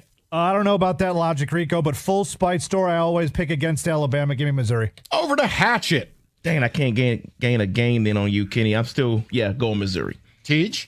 I'm going with Alabama. I think that they're just bigger, they're faster, they're more physical than Missouri. I know Missouri's got a good run game with that running back Hardy, but Alabama seems to be finding their identity a little bit right now. I think they're going to stay hot. Bo Prabula, let's get it. Give me Mizzou. They got a big drum. They can't lose. Haven't beaten Alabama in 50 years. It's time. It's a brunch victory in Columbia, Missouri. Number 7, Indiana. They travel to number 3, Oregon. This opened up at 10, by the way. It's down to 7.5. Rico Beard. This is going to be the Dante Moore versus Fernando Mendoza game. When Indiana loses, man, do they lose. Give me the Ducks. Kenneth Cott. Over a touchdown, so I'm going to take the road team here, Indiana. David. Well, I am all in for Detroit's Dante Moore this year. Quack, quack. Let's go Ducks. TJ. Yeah, Hatchet, I'm with you. I think this could be a Dante Moore Heisman type of game, and I think the Ducks win big. Brought to you by I'm going to make the mistake. Cooling. The Give roof me is psychopath. closed in Give me Seattle. Google me. Conditions, the Mariners are 5-5 give me this Indiana. year. I think Seattle Mendoza's George every Kirby tonight, bit as good as Dante Moore. Let's take a flyer. Give me the points. Give me the 7.5. Now, this one, here's the latest. This is all I can tell you. The line is now flipped. Mateer, it sounds like, is going to He's give gonna this play. a go. He's going to play. So, off of surgery, Oklahoma now favored by 1.5 against Texas. Rico. I trust a broken John Mateer over Arch Manning every day and twice on Sunday. Give me the Sooners. That's not the opposite, Rico, but I agree. I'll go Sooners. You're exactly right, Mike, because last night I put it on here and it was 1.5 Texas. I was already going to go Oklahoma. 1.5 Oklahoma. I'll stick there. Oklahoma. TJ Lang. Should I give the Rico Beard special? Is this Sam Bradford versus Vince Young? These guys still playing? Rumble. Oh my God! Look, Mateer back, but for me. It comes down to the Oklahoma defense. They're incredible. Look, I think Kyler Murray can help them out. Freshman Kyler Murray, remarkable. Their defense, Oklahoma, 55% of the opposing offensive plays have gone for 1 yard or less. That's an incredible stat. I think their defense, no matter if Mateer gets it through the game or not, their defense is going to keep it in it. I got Oklahoma. Nobody wants Texas. No one on earth is taking them. Desperate? Nona is. Except that guy? Hook 'em. Give me broken down Arch Manning. And originally I was taking Texas. Opposite. I'm going opposite. All right, here's your next opposite play. Michigan State laying 7.5 over UCLA. Ooh, it's homecoming. Rico? Originally I was going to take Iamaliava, but I'm going opposite. So MSU? Wow, question mark? Kenny? I don't like that I'm picking the opposite of Rico picking the opposite, but I'm taking UCLA here. The reverse of the reverse psychology. I surely will be wrong. David? Michigan State. Any reasoning, or are we just burping takes? I feel ugly doing it, so Michigan State will do it. Okay, TJ. I think Michigan State wins, but 7.5 scored, win by 8. That's just too much. I think UCLA, much like Michigan playing with a substitute teacher for a couple weeks, looked like they were having fun once their coach got fired. See, TJ, the only thing is all of a sudden Jonathan Smith likes to score touchdowns late. Iamaliava actually looked pretty like a capable quarterback last week. Maybe he can keep it rolling. I think State wins, but I think UCLA covers. MSU shouldn't be favored by 7.5 over Jackson Lumen Christie. Wow. Give me the Sons of Westwood, UCLA, please. Michigan at USC. USC laying 2.5. Rico Beard. Michigan coming in with that top defense. You know I like that defensive line, which means I got to go opposite. Fight on. Kenneth? I'm sorry, but I like their defense too much in this spot. I'll take Michigan. Kenny, it's the reverse of the reverse. No, I don't feel good about it. David? This is Michigan defense first challenge here, and I'm going to go with the offense. I'm going to go USC. Oh, what about the Alpha and Omega? Ha ha! Over to TJ Lang. I'm with you, Hatchet. I think that USC's passing offense is just too potent, and Michigan, their only chance is to try to run the ball and keep USC's offense on the sideline, but I just don't see it. Michigan doesn't have the pass game right now to keep up with the amount of points USC is going to score. I'm going to take the Trojans. It's just an auto play. When the Big Ten flies west, you just take the opponent. I mean, I don't know what else to do. Give me USC. Why? Reasons. NFL. You took Indiana. Yeah, but that's different. Okay. Indiana's good. I think Michigan's pretty fake. All right, let's roll. He took the points. I did take 7.5, to be fair. I mean, Michigan 2.5. Come on. Chargers, Dolphins. What is wrong with you, David? Why would this game be on here? Chargers laying 3.5 at the Dolphins. Why does this game exist, Rico? You're going to question. Hold on, David. Don't let him question you when we've had to pick like UTSA versus Texas State First of all, before the because Roadrunners you are had some quality crazy note on some running back that was going to play. Texas, the blackout tonight. Don't give David any help for this. We've had plenty of those, Mike. Get there. It's not a great NFL slate, I'll tell you that. Okay, here's where I'm going to break the reverse of the reverse. Yes. I can't take the Dolphins. There it is. Go Chargers. Yes. Kenny. That makes me feel even better about picking the Dolphins over a field goal. Yeah. P.U. David. I'm with you, Kenny, because there's no Joe Alt or Trey Pipkins for the Chargers. Dolphins. Rico, I agree with you. I had a bunch of notes on this game. The biggest one, Dolphins ass. So I'm taking the Chargers. Chargers have given up 56 pressures the last 3 weeks. TJ, suboptimal? Nah, not what you want. But I can't take the Dolphins. The coach is a weirdo. Give me the Bolts. Seahawks laying 1.5. They travel to Duval. You got to do the little wink with it. How about? Are we going to wear fishing vests too? Rico. I think Gino's not going to have a great day. There we go. Wait for it. Duval. Look, Jacksonville just keeps finding ways to win games. Duval. Give me the Jags. Yes. Kenny. In full agreement, give me Duval. Over to David. So I was leaning up down here with the Jags, but I just can't. They're at home again, so I got to go with the Jags. Yeah, this is one of those funny lines that Mike's going to give us a story in a few minutes of why it's this way. I'm going to try to steal one here. I'm on the Seahawks. When you think of a West Coast team coming to 1 o'clock East Coast, you think not good. Seahawks 8-2 in their last 1 o'clock games on the East Coast. There's something about Seattle right now. Sam Darnold's getting in a rhythm. Jackson Smith and Jigba. He's really a ginger. Good. Yeah, I'm just going to take the better defense on this one, and I think it's Seattle. Can't bet a ginger idiot at quarterback, and the Jags have forced 14 turnovers. They got an Italian defensive coordinator who I may or may not be related to. So just give me the Duval. Fishing vest for all. Liam Cohen. Bears, Commanders. Commanders laying 4.5, Rico. Commanders laying 4.5, Mike. You know what?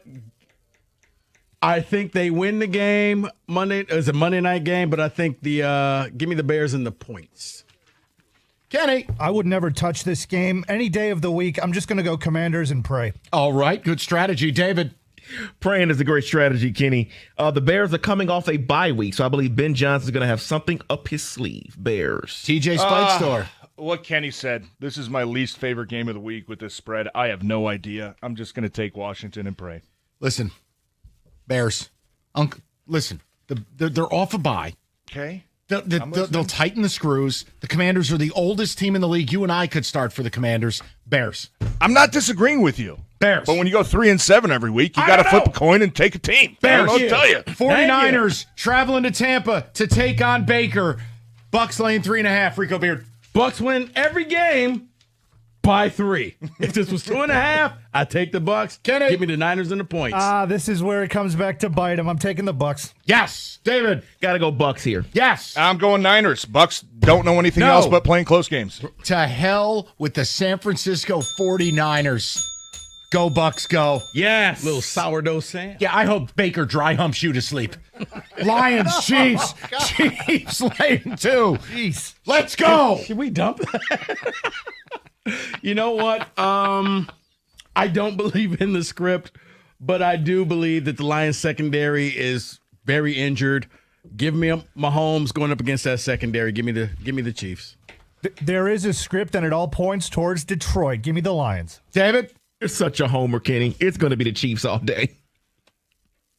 I hate to do it. I got to go KC until I see this secondary be able to come together and gel together. You need chemistry. You need time, much like the offensive line. Sounds like Taylor Decker probably going to sit another week.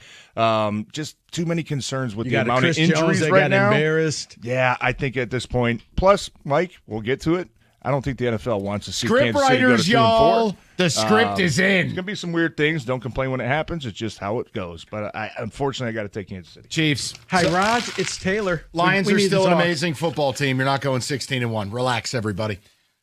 Those are the picks. 97-1.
All right, you guys have been asking me about the basement. The basement is about 95% done. We just got to wait for the inspectors to come in there. But, hey, Matrix Basements did their thing, and they could do the same thing for you. All you need to do, go check out matrixbasements.com. You get free consultation, and they'll come up with a design for you that is just nowhere to put it. It's going to be flat out awesome. They'll tailor it to your taste, whether you're having a totally unfinished basement like I did, you're adding a room, a bar, game room. Matrix Basements can get it done for you. They're very quick and timely, and before you know it, you will be relaxing in your new man cave the way that I am doing. And look, I'm furniture shopping this weekend. That's how close I am, just so you know. MatrixBasements.com. That's where you need to go. Just know that once you go with them, you will love what they're going to do for you. You'll get that free consultation. Let Matrix Basements turn your basement dreams into reality.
All right.